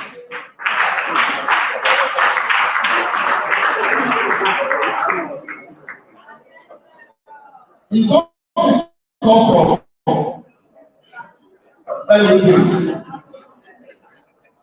It's because women they have good conscience. I think our women deserve a better round of applause. If as a young man or a young woman, maybe you come from a home where they do what we call akọsẹ̀jayé, and in the process of finding out your akọsẹ̀jayé, they told your parents that you are going to be rich. For you to make destiny earlier in life and not always to be rich, you want to become richer through surveying. Every surveyor sitting down here, they are rich men. When you see them outside, build them. If they don't want to answer to your query, tell them that they should allow the poor to breathe. On that note, I want to quickly call on somebody that I introduced earlier that sent an apology that will be coming next. But before I do that, please, students, do you have any questions? Question, comment, clarification? Do you have any at all? Let us clear your doubt. Do you have any at all? Do you have any questions at all? I want to believe you don't have any. Please welcome some of your great eminence.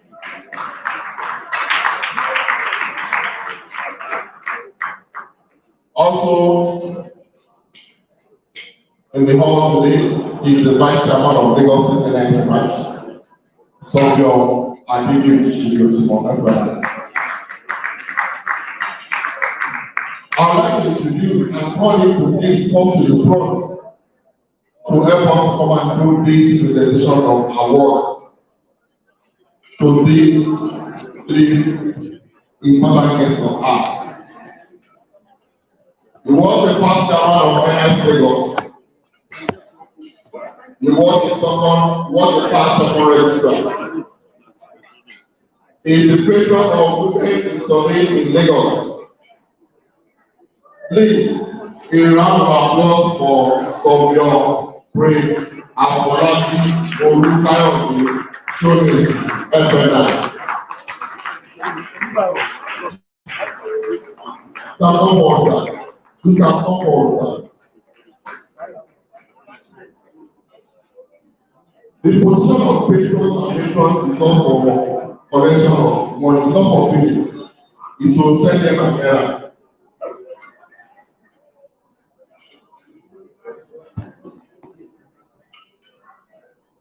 my coordinator has asked that you should please help us to do presentation of award to Sofio Oba, Joshua Tigori, Atolawe, FNIS, JP, Asawo, Ora, Palisa, you can come forward.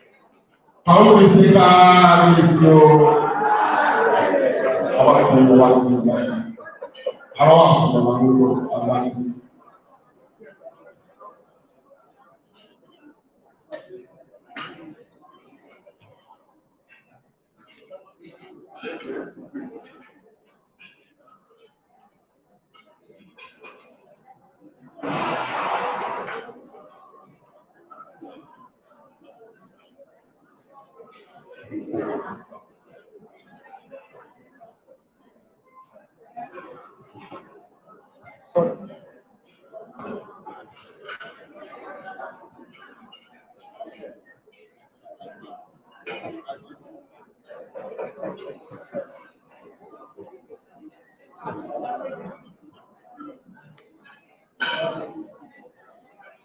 Please, can you please come forward with the award for Kalis?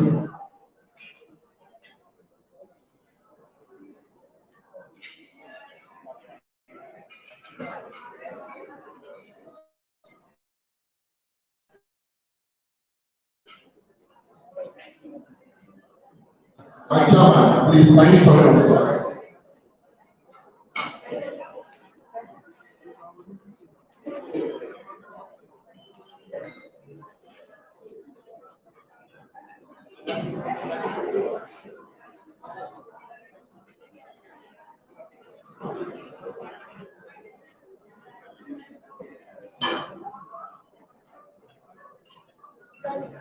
On behalf of the Lagos Women and Study, it is indeed a pleasure to present this to a former civil servant who was a very committed member of the Supreme Court and was serving as a civil servant. The next civil service and the chairman has shown that take part in surveillance because this thereafter became the ruler of the oracle as a south of the His Royal Highness Oba Sofio Joshua Tigori Atolawe FNIS, this is presented to you for your acceptance and presence at this year's Women Summit biannual program of Lagos State WIS. So it is my pleasure, with the support of my chairman and the authority of the coordinator, to present this to you, sir, for being one of us and being one of us in way you are highly appreciated, sir. Thank you very much.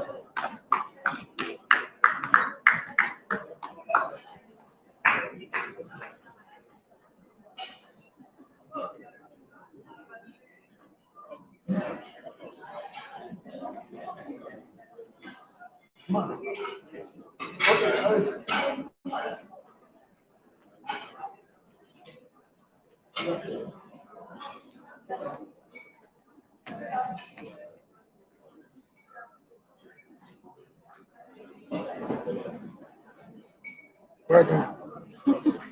Thank you, sir.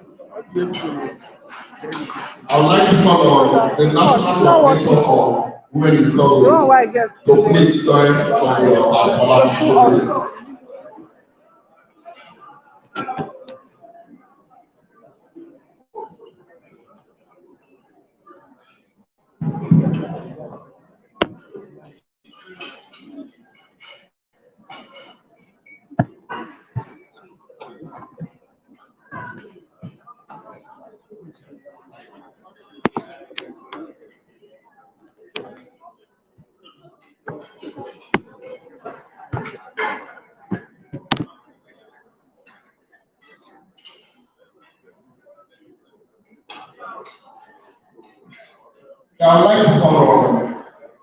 our keynote address. Please welcome Sọ́bíọ̀ Mrs. Professor Dúpẹ́ ní Ìlọ́láwà Ọláyínká Dash Lóṣùwò Ọmá FNIS Ọmá PhD Ọmá ETC dọ́dọ̀dọ̀dọ̀dọ̀ ẹ̀rọ plus Ọmá.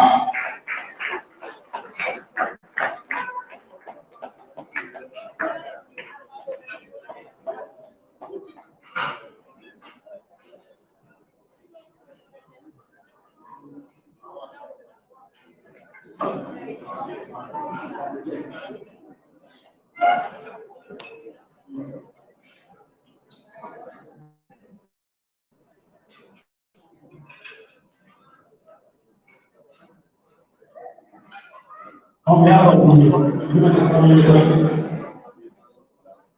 and so Mr. Joseph has permitted to present this to my dear sister, my daughter. Sorry, ma. Young girls, Assistant Professor, Sonia. Come this way.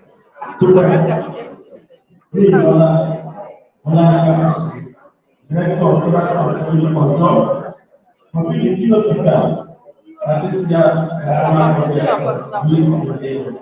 They are appreciated always and pray that God continue to bless you and your household. Thank you very much. You're welcome.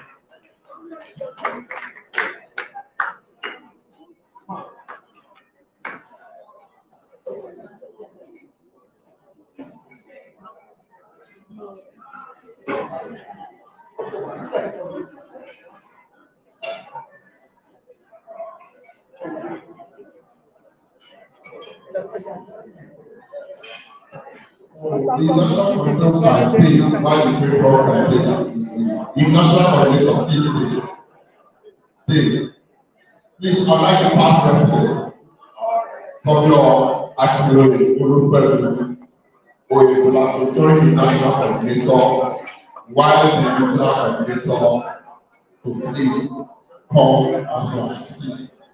I presenting our token the guest of this event, our own barrister, married to a barrister.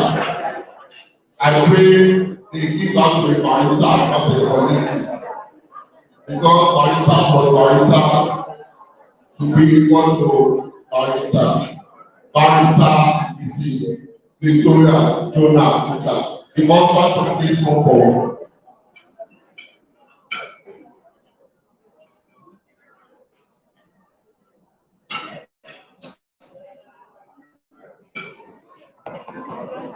Please.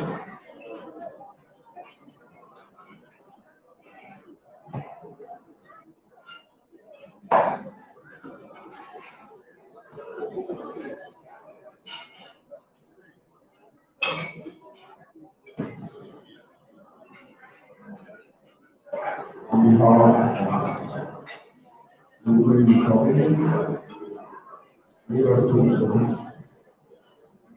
pleasure.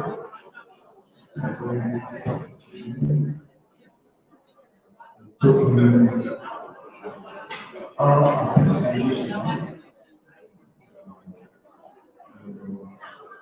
time first preparation,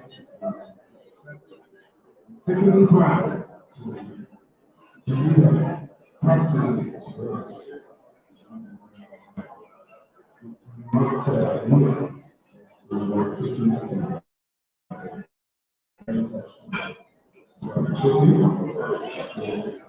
this is to Barrister Mrs. Victoria Jonah Kucha. Thank you very much for the honor.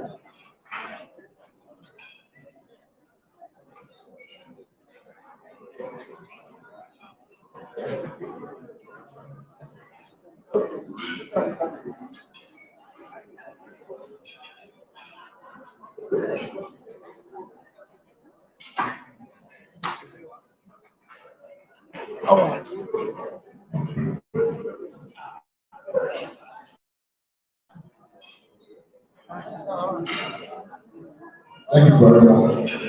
I'll see your pastor to this remain standing while the national coordinator to remain standing.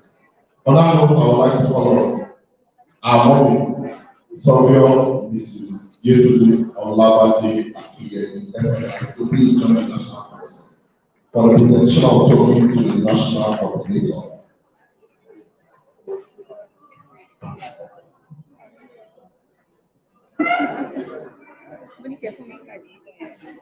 I used to be I am Malaga, not by choice.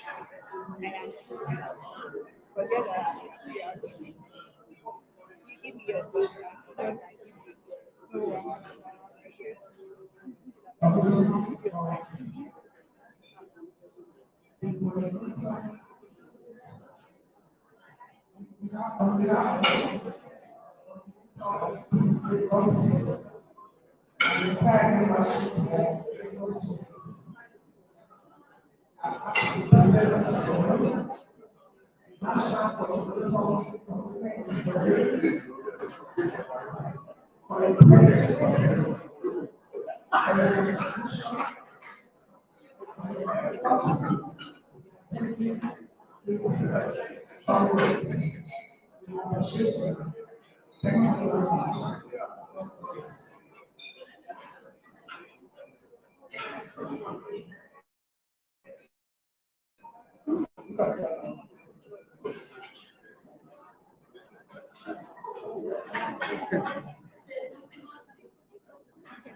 Thank you, God. Thank you for that appreciation.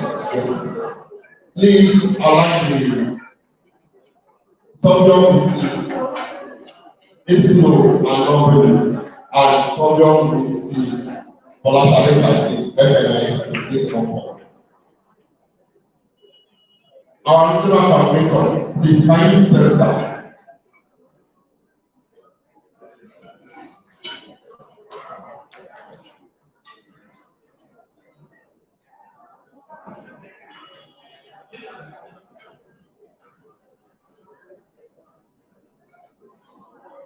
she's there already.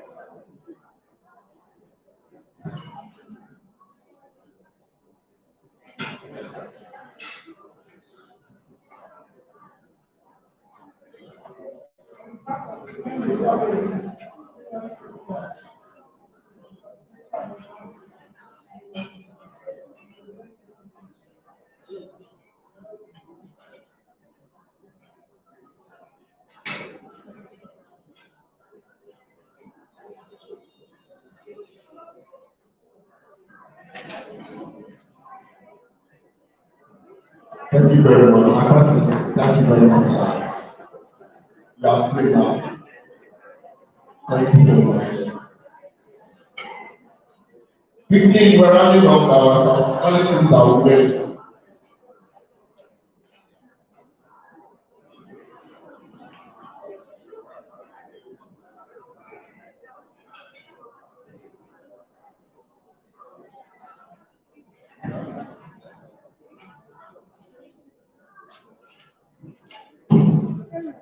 Please, the following from yours, if they are here, can you please step out quickly? Sylvia Alabi, Abdulrasheed Abayodi, Sylvia Alabi, Rahul Ope, Subal, Sylvia Olusorube, Sylvia Omalala Oluwadare, Sylvia Odedon Dashiru, Sylvia Ayọ̀ṣèjì Ayọ̀mílẹ̀, Sylvia Abiodun Ẹ̀sán, Sylvia Adédèjì Ọláyíwájú Owólabí, Sylvia Aliu Ògbókàfé Samuel, Sylvia Ọ̀ṣì Ọláwọlé Ìtúfà, Sylvia Dàda Fọlọ́runṣọ́, Sylvia Afọlábí Ọláolúwa Oyèláyọ̀, Sylvia Túnjí Isiaka Àwa, Sylvia Akpatira Abọ́ládé Babáṣẹ́gun, Sọ̀bíọ̀ Fáṣínà Ọlálápọ̀ Ìsáká. Sọ̀bíọ̀ Adédèjì Ọmọ́táyọ̀ Ṣèbíòtìmọ̀ FNI. Sọ̀bíọ̀ Kádírì Sulaimon Ọlálápọ̀. And Sọ̀bíọ̀ Olúrọ̀pọ̀ Ọláṣà FNI. Please, if you are here, can you please come and pick me? While I call on Unoma Kili for the launching of the legacy partners for women in surveying.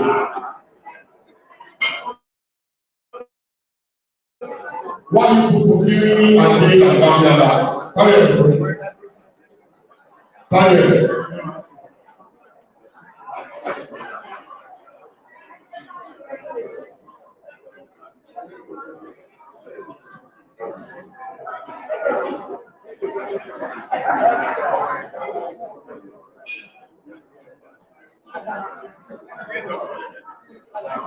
Over to you.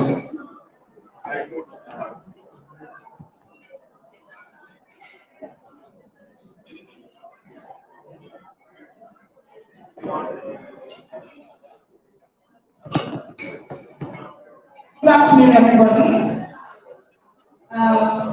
I'm probably the strange person in your list who is not a surveyor, probably not in the built environment. But I've been given the honor to do this. And just very quickly, I'm going to ask these gentlemen very quick questions. Have you ever been inspired by anyone before as a child? No, President of America. Okay. Did anybody inspire you to become a surveyor? Did anybody ever inspire you to become a surveyor? Your father was a surveyor. Okay. Anybody? No. But has anybody ever inspired you before? You saw this person and you followed them.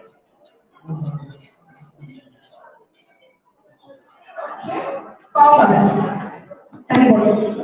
No. Nobody. So how did you learn about this surveying profession? Well, I was looking for admission. It was the last resort. But now you enjoy it. Okay, so let's have to jump. Okay.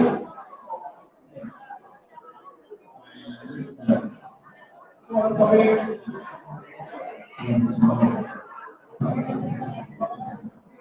Okay. Now the reason why I asked these questions is because even though I am not in the surveying industry, but I was inspired by someone.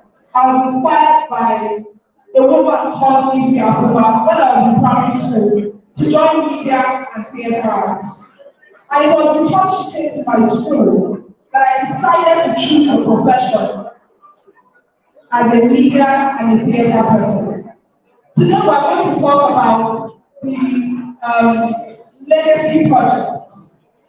The legacy projects. I'm very sure that there are many of us here today that have been inspired by someone. Maybe somebody visited your school, NYS teacher, somebody you saw online, your mom, your dad, like some people said there today, that were inspired just simply by what people ever said on TV, or how they acted, or how they carried their profession. And today you are who you are because of what you have done. So the legacy projects, there's supposed to be a slide, also looking for it. The legacy project is basically a WIS Lagos chapter project. It's a project where they want to go out to inspire people. Already they are doing that. They are doing that. And I'm sure that a lot of us here today had a couple of people mention that. They go to schools, they organize development projects, they do a lot of things. But they want to do more. Our people say, better soup, waiting killer. Better soup, waiting killer. They need you. Especially now. Especially now. They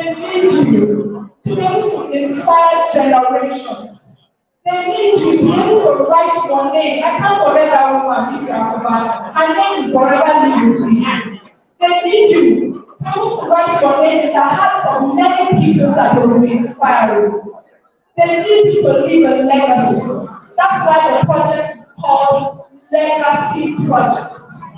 They need you to leave a legacy.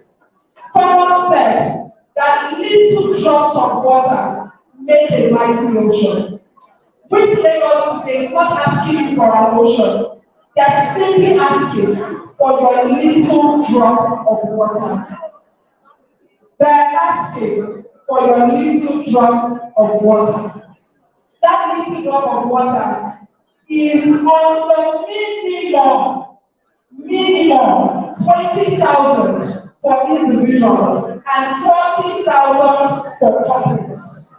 Their vision is that if all of us can come together, if all of us, like people in Igbo will say, one family or one, if you are an Igbo person, just simply listen. When we come together, or when we relate together, it helps a lot.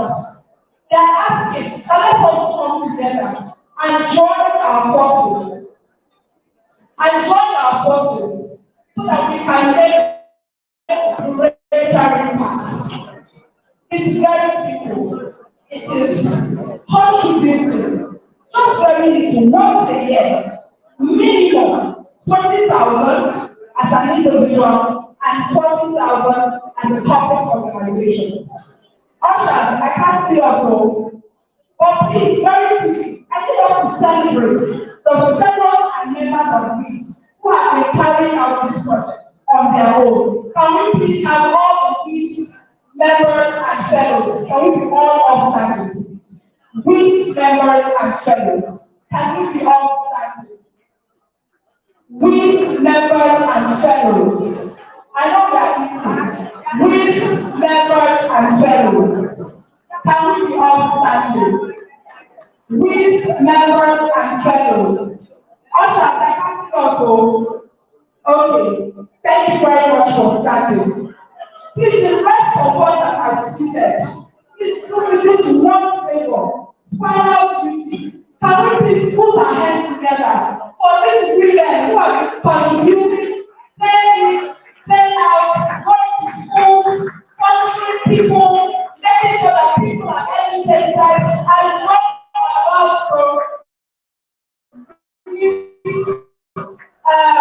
surveillance in Nigeria. Please put your hands together for them.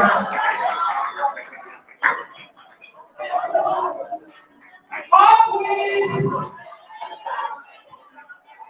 Yes, so please don't sit down, stay with us standing. We're giving you a long letter. All fellows and members, we're giving you a long letter because charity must begin at home. We're giving you a long letter.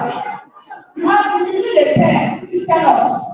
We'll give you a pen too. We're collecting this now. So just please. We're giving you a pen now. Please, officers, can we have the pen? These men are ready to sign. Okay. To everybody here today, please, ushers, can we have the speeches? To everybody here today, you have an opportunity to assist us. Maybe you want to give it to 3 friends, 4 friends, 20 friends, one corporate organization, one brand. Maybe you want to join us to build that vision. Please. The seats are going on now. Everybody in this hall should get a seat actually. Everybody in the hall should get a seat. At least a minimum of 20,000 a year. Thank you very much. So let's start together for ourselves.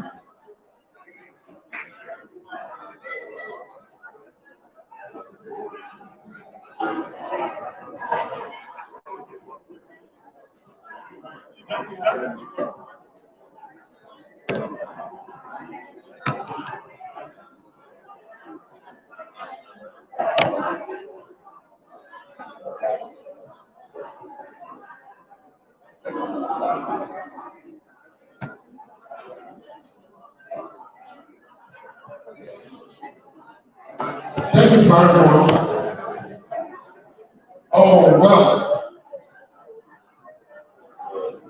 They brought the machinery. The coordinator brought the machinery. The machinery does not know that you don't ask for just for one. You will be there. All these things you are seeing here, they will be. So the coordinator asks you to bring you up to say thank you. I'm supposed to do it. To be part of the for being big and to bring you till eternity comes. On that note, please receive on behalf of APSN for this certificate of recognition.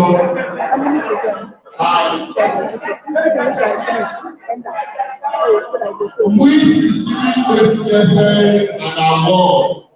So all the secretary to receive it on behalf of APSN. Thank you very much. The secretary. The secretary. Wait.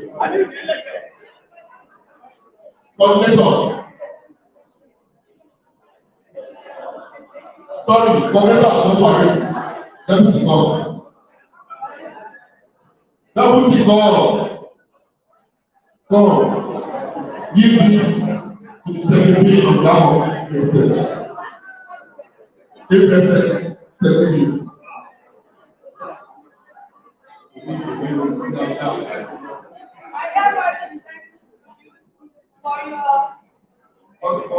Thank you very much. Those on your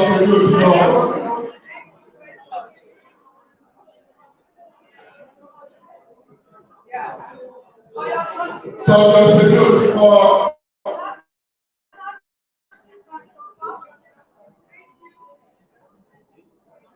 Sọ́jọ́ Àlàbí Àbáyọ̀mí.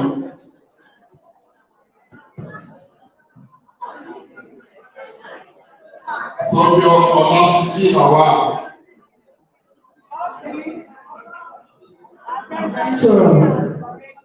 Sọ́jọ́ Aliu Samuel.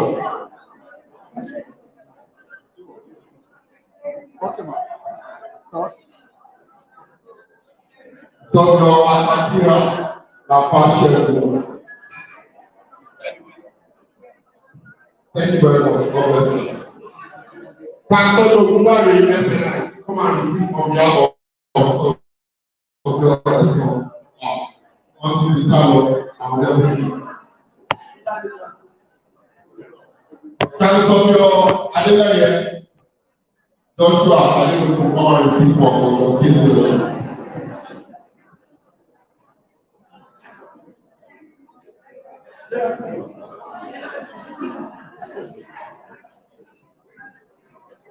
Josh.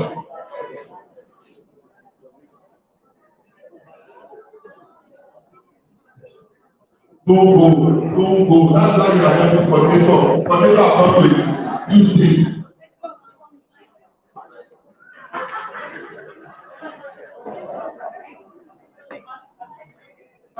Carry out with secretary.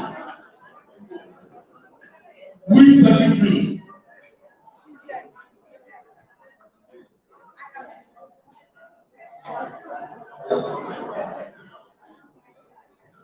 Please, the woman come forward quickly. Some of the business outside the door.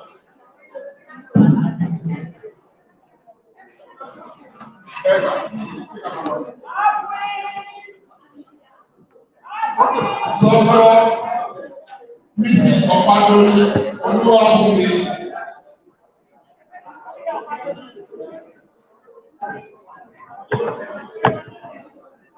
Sọ́jọ́ Akókùnrin Victoria.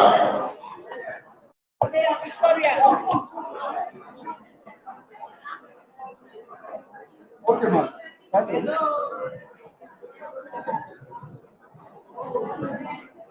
Sọ́jọ́ Olùtọ́jú Sudan. Sọ́jọ́ Sudan. Deputy. Sọ́bíọ́ Ògbónà Ngozi.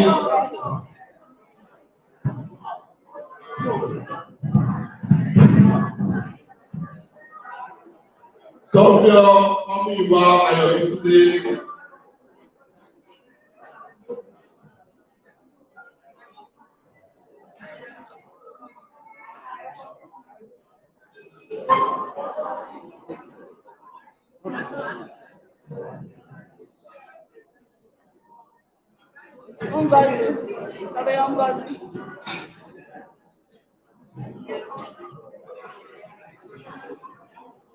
And Sọ́bíọ́ Akíndúró Rèmíkà, òkú ìṣọ̀jà Akíndúró Rèmíkà.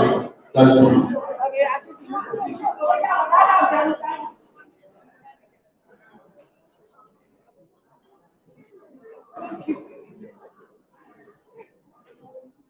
Sọ́bíọ́ Mrs. Alabi Ọpẹ́yẹmí Precious.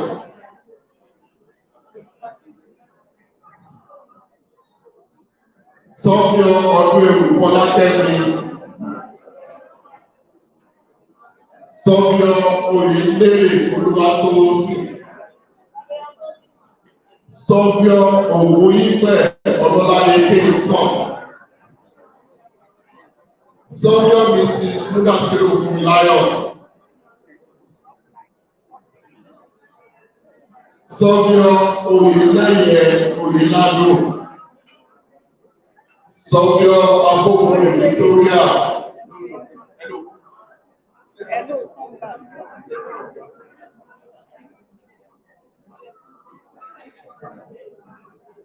Okay, please look at the camera. Sọ́bíọ́ Abókùnrin Victoria.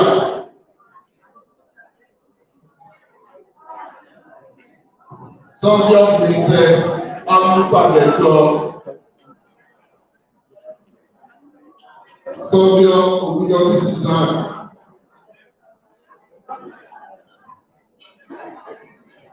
Sọ́bíọ́ Adéyè Ọláìdé Làtífà. Sọ́bíọ́ Àjàyílúkẹ́.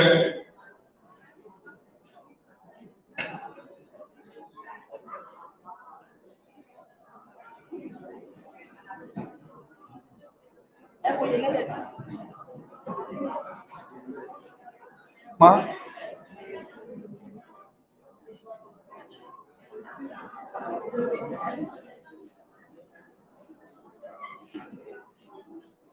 Alfred Oyèníkẹ́.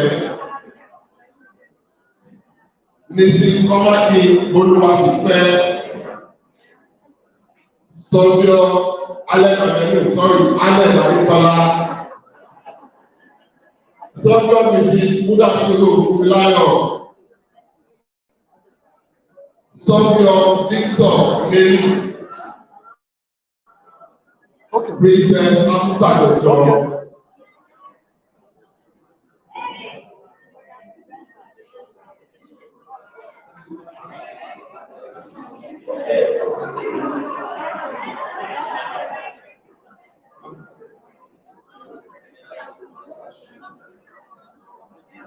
Sọ́bíọ́ Ọ̀gbìnní Ọláìdé. Sọ́bíọ́ Dáhùnsí Oyèníkẹ́.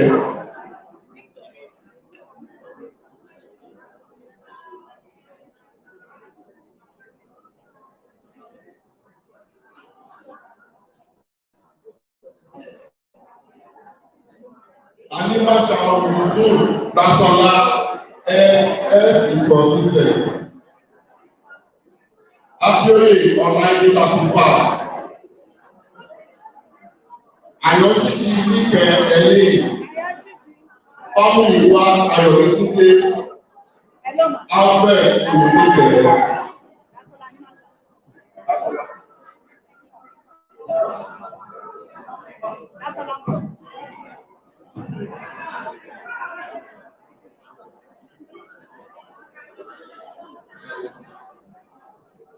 Sọ́bíọ́ Allen Adébọ́lá.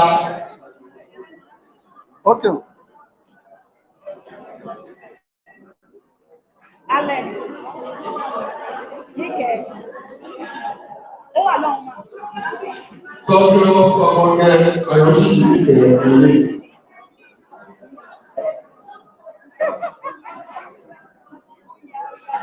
Okay, ma'am. Hello. Sọ́bíọ́ Ọ̀kẹ́lẹ̀ Rachel Ọláwùmí. Sọ́bíọ́ Alẹ́kọ̀ọ́sọ̀ Adékọ́lá.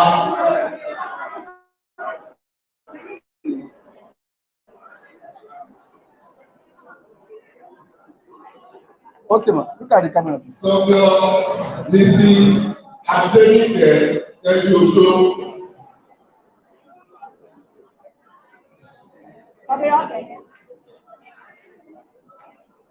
Sọ́bíọ́ Adéníkẹ́ Rachel Ìyábọ̀.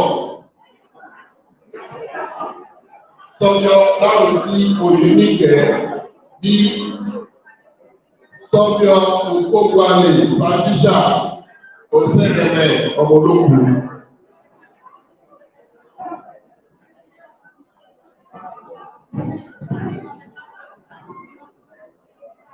Sọ́bíọ́ Mrs. OOD.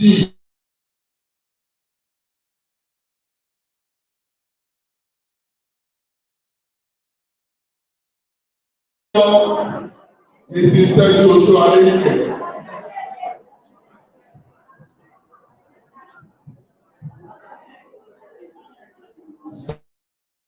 Sọ́bíọ́ Suarez Ògúnbí Ọ̀rẹ́olúwa Ìkọlù. Sọ́bíọ́ Mrs. Ìnọ́dún Fúnmiláyọ̀ Kéké Ọmọdébẹ̀rù. Sọ́bíọ́ Ògúndọ̀bí Susan Owó.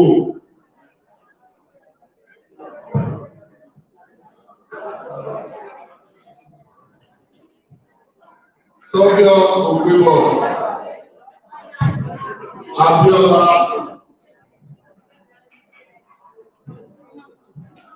Sọ́bíọ́ Olúṣẹ̀sọ̀ tí wọ́n sọpẹ́ wà lábẹ́.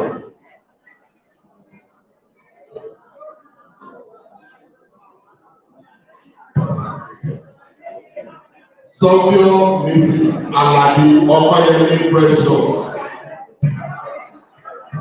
Sọ́bíọ́ Ògúnìwẹ̀ Ọlọ́ládé Kéìsọ̀.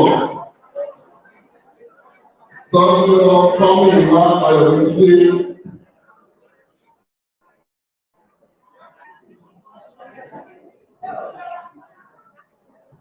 Sọ́bíọ́ Ògúndọ̀bí Susan. Sọ́bíọ́ Lárí Wilẹ̀ Olúwàbífẹ́ YSL Kéèké. Sọ́bíọ́ Akínyìnú Wèwéka.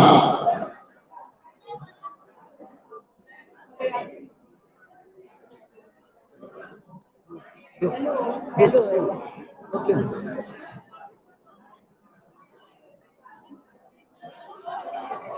On that note, I'd like to call on the coordinator to please pronounce the dissolution of the present ESCO.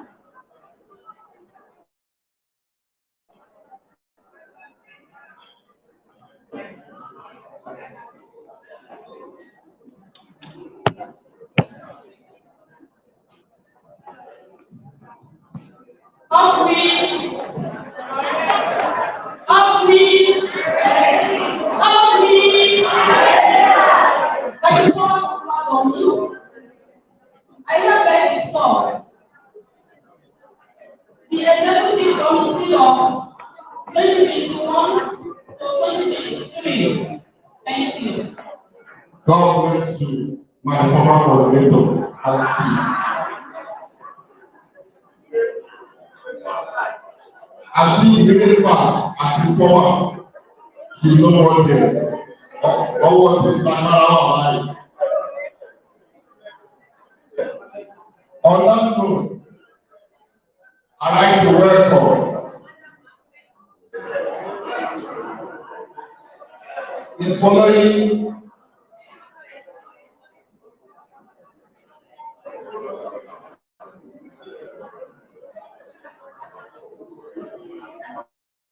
people to please come outside for the inauguration of the new expo. Please, I think this new set of ESCO deserve a round of applause. I want to know in surveying profession. I believe the moment you pass the class, you should be promoted to another class. But in surveying profession, the moment you do a good work, they give you another work. Instead of you getting promotion in surveying, what you get is another work for you to be able to do better. I believe this expo has done very good, and that's why they were given the same and they contested virtually all the polls as one polls.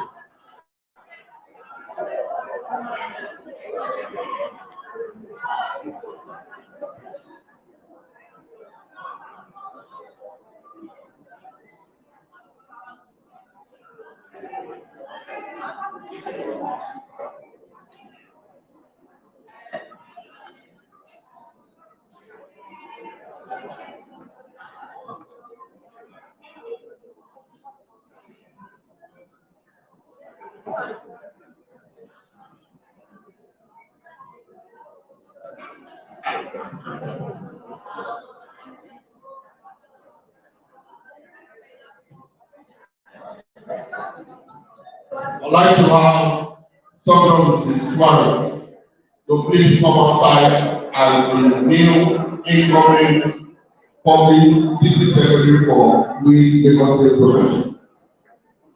To be followed by some Mrs. Busola Adeshope as the new welfare secretary. Some Mrs. Titilayo Amoro as the new internal auditor. Someone Mrs. Ngozi Ogbonna, still the financial secretary, of finally Oluwafemi Otunwosu, aka Mama Ileko, as the treasurer.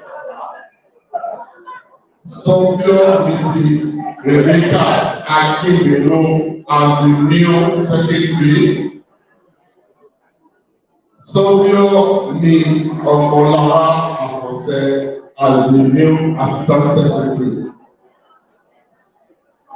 Sobio Mrs. Ogunjobi Suzanne O.O. as the incoming deputy coordinator. And Sobio Mrs. Olaju Victoria Odolampe Joseph as the coordinator of WIS Lagos State Branch 2023 to 2025.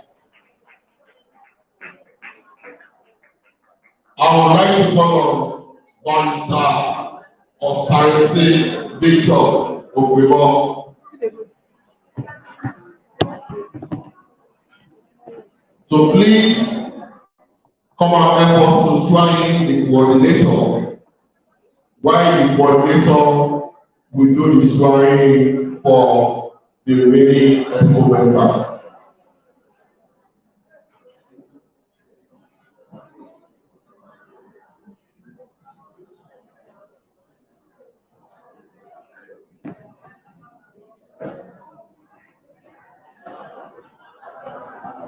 I would like to implore that in the state of Yoruba, that if you say God sees you, you should let human being who sees you.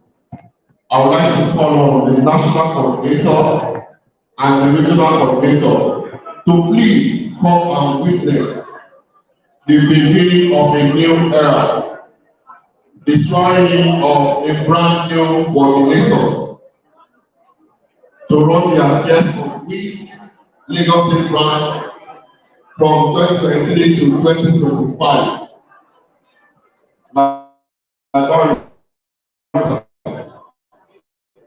You help us to swear in our coordinator, while after the swearing, the coordinator will do fine for the remaining person. For those that want to go to court, they can see Barrister Santi, you can argue for and against. Well, thank you very much, Mr. MC. And I want to use this medium to congratulate all the elected executive officers for WIS. The next election went free and fair, as nothing was inclusive. So, on this note, I would want to, with the permission of the entire House, I want to call on the coordinator WIS to take the oath of office. This you read after me. I hereby declare my acceptance of the position and status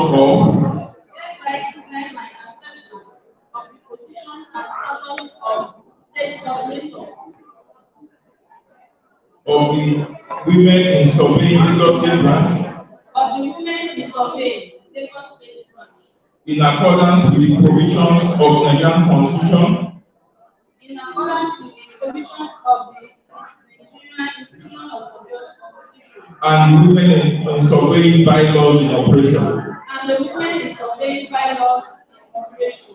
I promise to uphold the dignity of the survey profession. I promise to uphold the dignity of the surveying profession. At all times.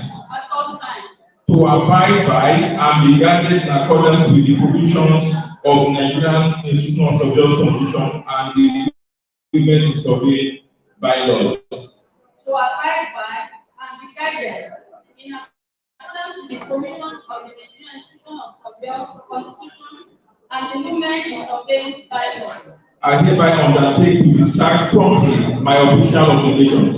I hereby undertake to discharge promptly my official obligations. In attestation of this oath of office, I today append by signature below. In attestation of this oath of office, I today append my signature. May the Lord support you. Congratulations. May God help me. Thank you very much. So, as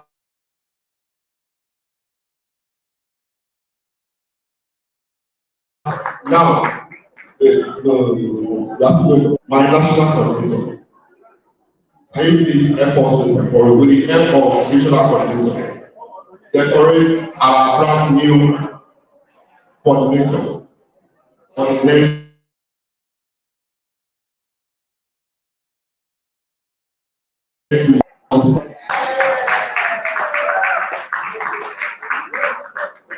Thank you very much.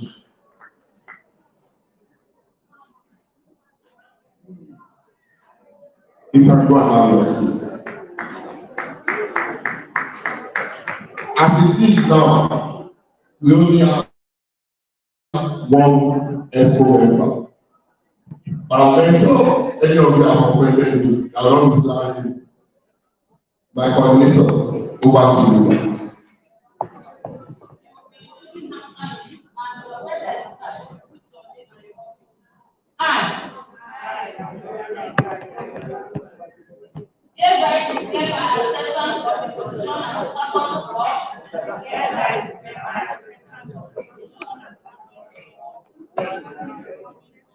Of the women in surveying Lagos State branch.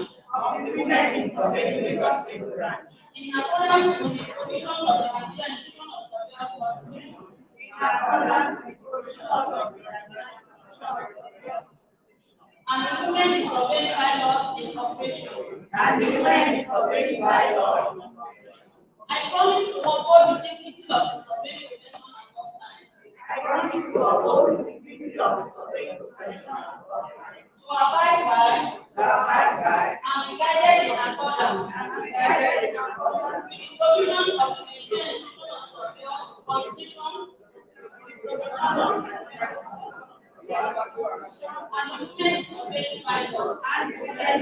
I hereby undertake complete my official obligations in attestation of this oath of office. I today attend my situation before efforts. Amen. For our nation, a round of applause for them. While the photo session is ongoing and while we await the acceptance speech from the coordinator. The coordinator, acceptance speech.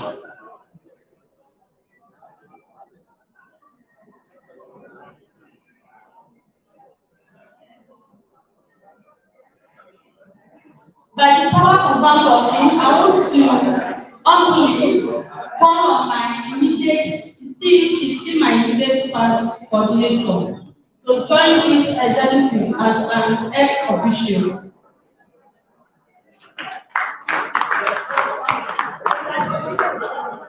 Alaja, maybe when I talk the last time, there is some progression. The moment you do one good work, it's more work.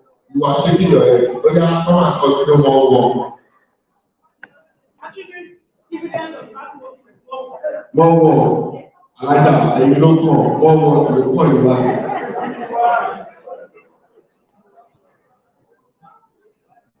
Okay.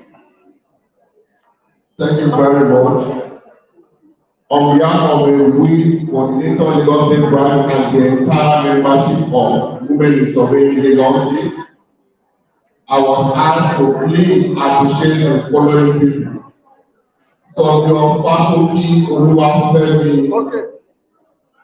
Sọ̀bíọ̀ Abíọ́dún Adéjìmí, Sọ̀bíọ̀ Mrs. Akínyẹmí Yétúndé FNIS, Sọ̀bíọ̀ Abíọ́dún Ẹ̀sán, Sọ̀bíọ̀ Kàbọ̀ Ẹ̀kínyàdé, Sọ̀bíọ̀ Ọládèjì Joshua, Sọ̀bíọ̀ Afọlábí Ọláolúwa, Sọ̀bíọ̀ Tósìn Oyèdúdú, Sọ̀bíọ̀ Òdúlẹ̀ Káyọ̀dé. Please, can you sign your oath of office form and return it to the secretary? Sọ̀bíọ̀ Ìṣọ̀lá Adójúlé, Sọ̀bíọ̀ Apátírà Babáṣẹ́gun,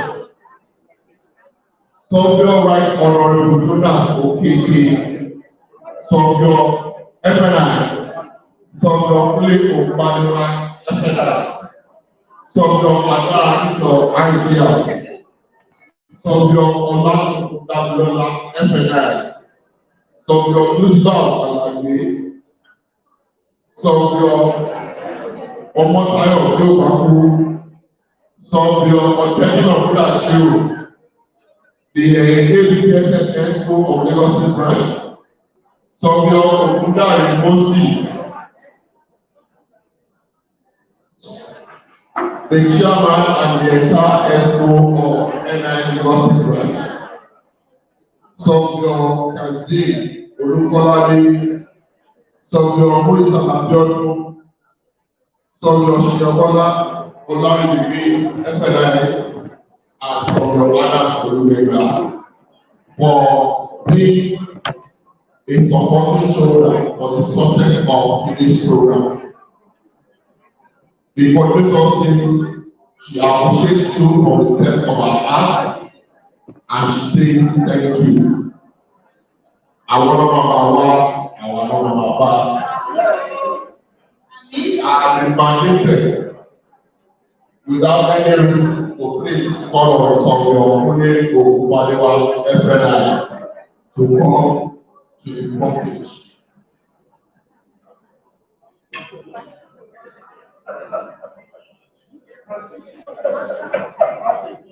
So, what is the guy Ọ̀gá Bẹ́ẹ̀rẹ̀ Ọ̀gá Bẹ́ẹ̀rẹ̀ Ìjọ. We want to help us to and be toast. Those who wish us to Western region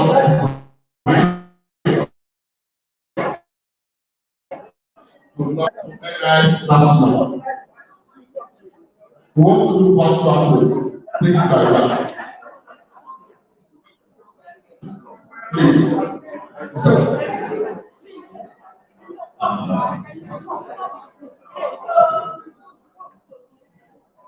Madam Chairman, the cabinet sitting at Abuja, my past president of your Oyekola, it's time for tools human beings or many persons. But unfortunately, I don't make tools with some things. There's always needs red wine. But as the chairman of WIS has actually apologized for the behalf of this, even if you don't have wine, fill your glass with clean water.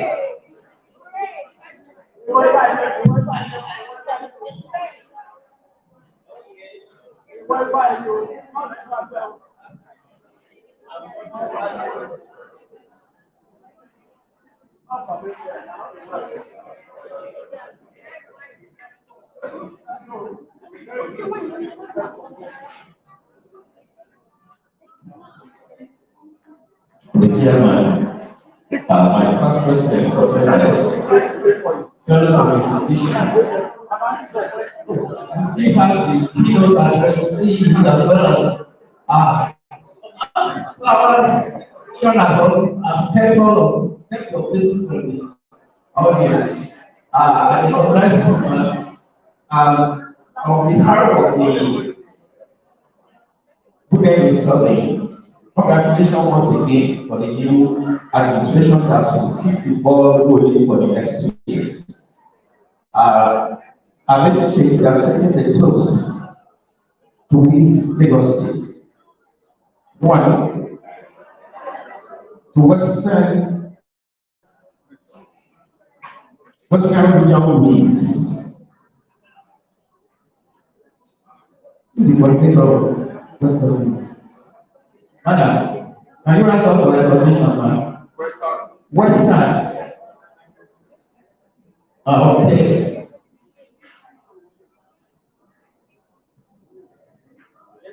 And 3 guest cheers to Western Region Women in Survey.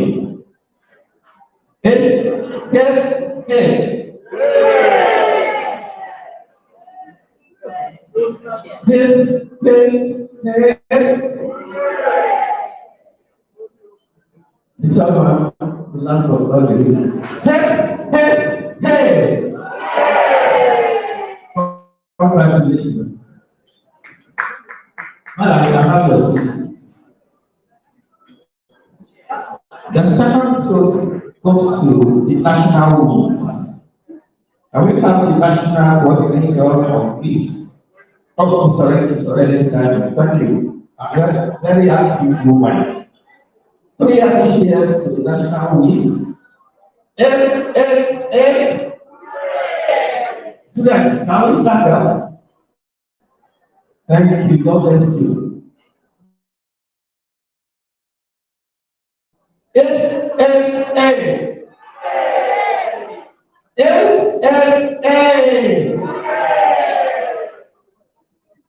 The last one.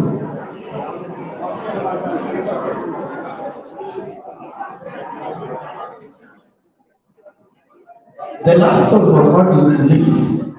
Is to the host branch, the state branch.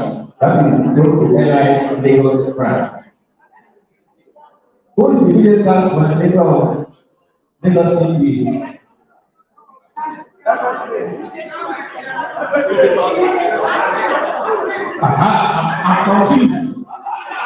I'm confused. Okay. Okay. Yeah, let's say the equipment coordinator of Lagos State, who is please come to the center.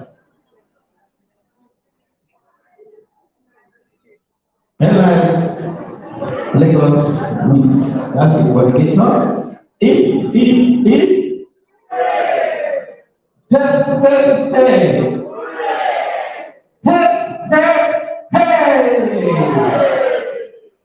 Congratulations.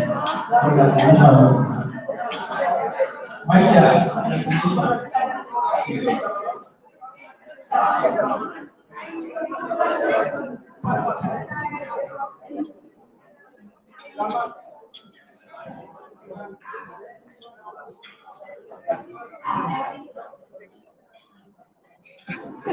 The LLC chairman is Aaron.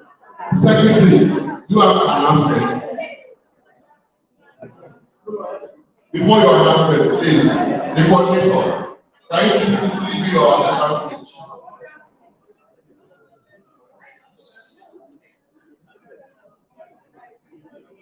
Thank you for your playing that Adams.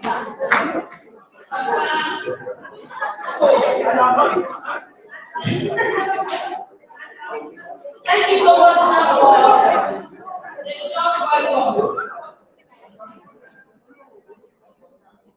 Permit me to stand on the existing protocol.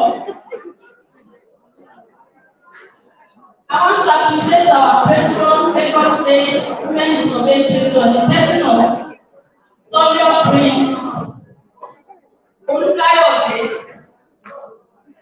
Solesi FNIs. I want to appreciate also Sorio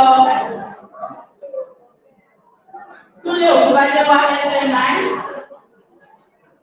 Sorio Alala FNIs. Sorio Shebi Otimon FNIs, Vice Chairman of Lagos State Nigerian Institution of Sorio. I stand before you today, thinking humble and humble. As I said, your trust and confidence reposed in me in electing me as the coordinator of Women Disobeying Lagos State branch. This movement is not only a celebration of my election, but also a testament to the incredible dedication and commitment of every member of our Catholic community. Please clap for yourself. First and foremost, I want to express my heartfelt gratitude to every one of you. Your unwavering support and belief in my leadership have motivated me to work tirelessly in advancing the cause of women disobeying Lagos State branch and women in our industry in general. Together, we have achieved significant milestones during my first term, but there is still much work to be done. I am proud to have been part of a team that has created positive changes, broken barriers, and promoted inclusivity within surveying communities. And our collective efforts have empowered constant women to step forward, take charge, and excel in their professional performance. Together, we have shattered stereotypes and demonstrated diversity in men's value to our profession. But there is a lot of talk. The sky is our limit. As a part of my second term as a coordinator, I stand committed to continue building on the foundation our elders laid. My mission is to take women disobeying Lagos State branch to even better heights. I encourage our youth to continue this journey with me and actively participate in shaping the future of our association. I know you know the next time, but sincerely, I cannot achieve this alone. I seek your unwavering support and collaborative spirit to drive our initiatives forward. And the initiative is to help young girls to choose survey as a profession and not leaving them alone at that, supporting them even financially as we give scholarship to them.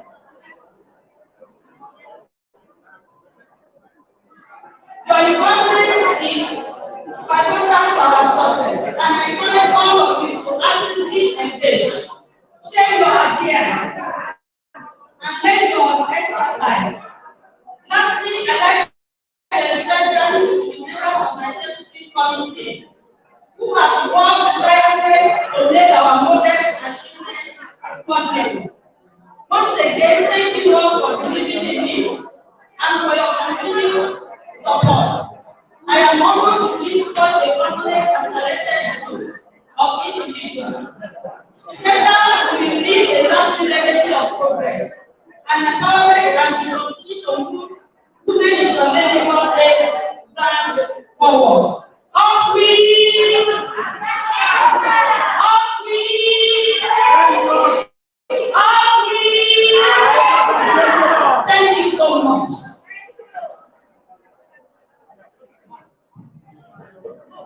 Students, please come forward. Let's get started.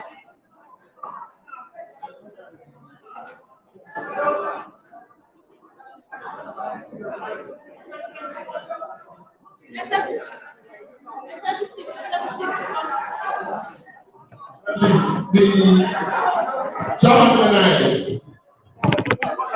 the vice chairman, please hold on just for a minute.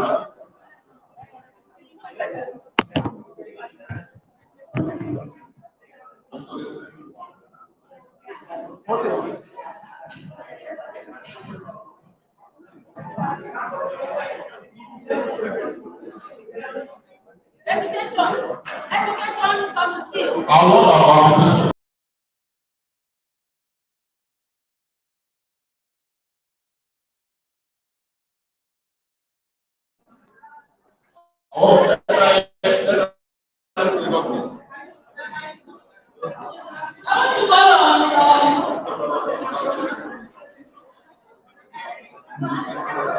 I want to call on the vice chairman, the person of Sophia Lagos State. The person of Sophia should be to manage the independence. So please come and receive this award on behalf of the chairman for the Nigerian Institution of Sophia Lagos State branch.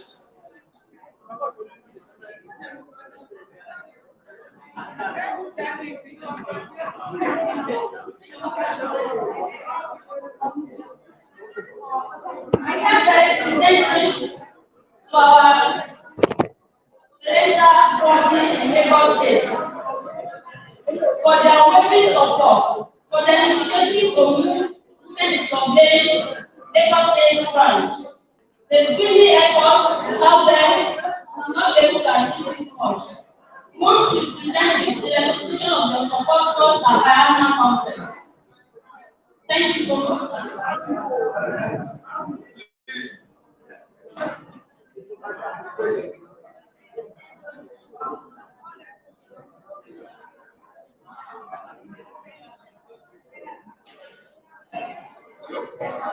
Hello? The comments of yours should please come now. Somewhere Mrs. Mugashiro Kumulayo and somewhere Ogona Kumasi. Please, can you please come forward?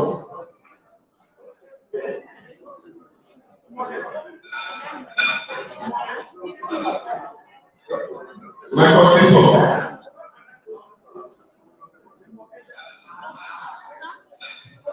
Please, if you are the owner of total gathering, but I agree, 978F2, I'm under accord if I'm outside 203 here.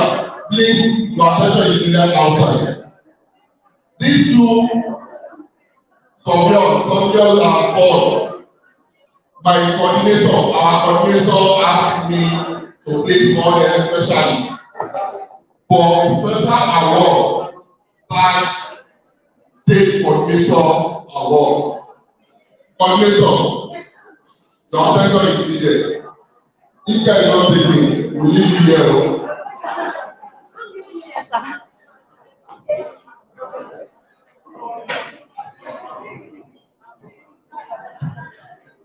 Special award from State Coordinator Award for your comprehensive support during our tenure as the coordinator. The coordinator is saying thank you for being who you are.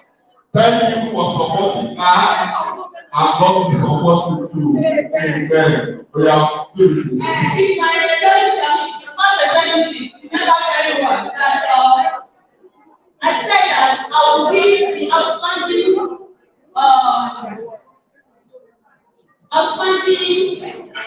member, a gift, an award, and one of them, and it was examined. It was outstanding one. Here today, no, every one of us should agree and be supportive. But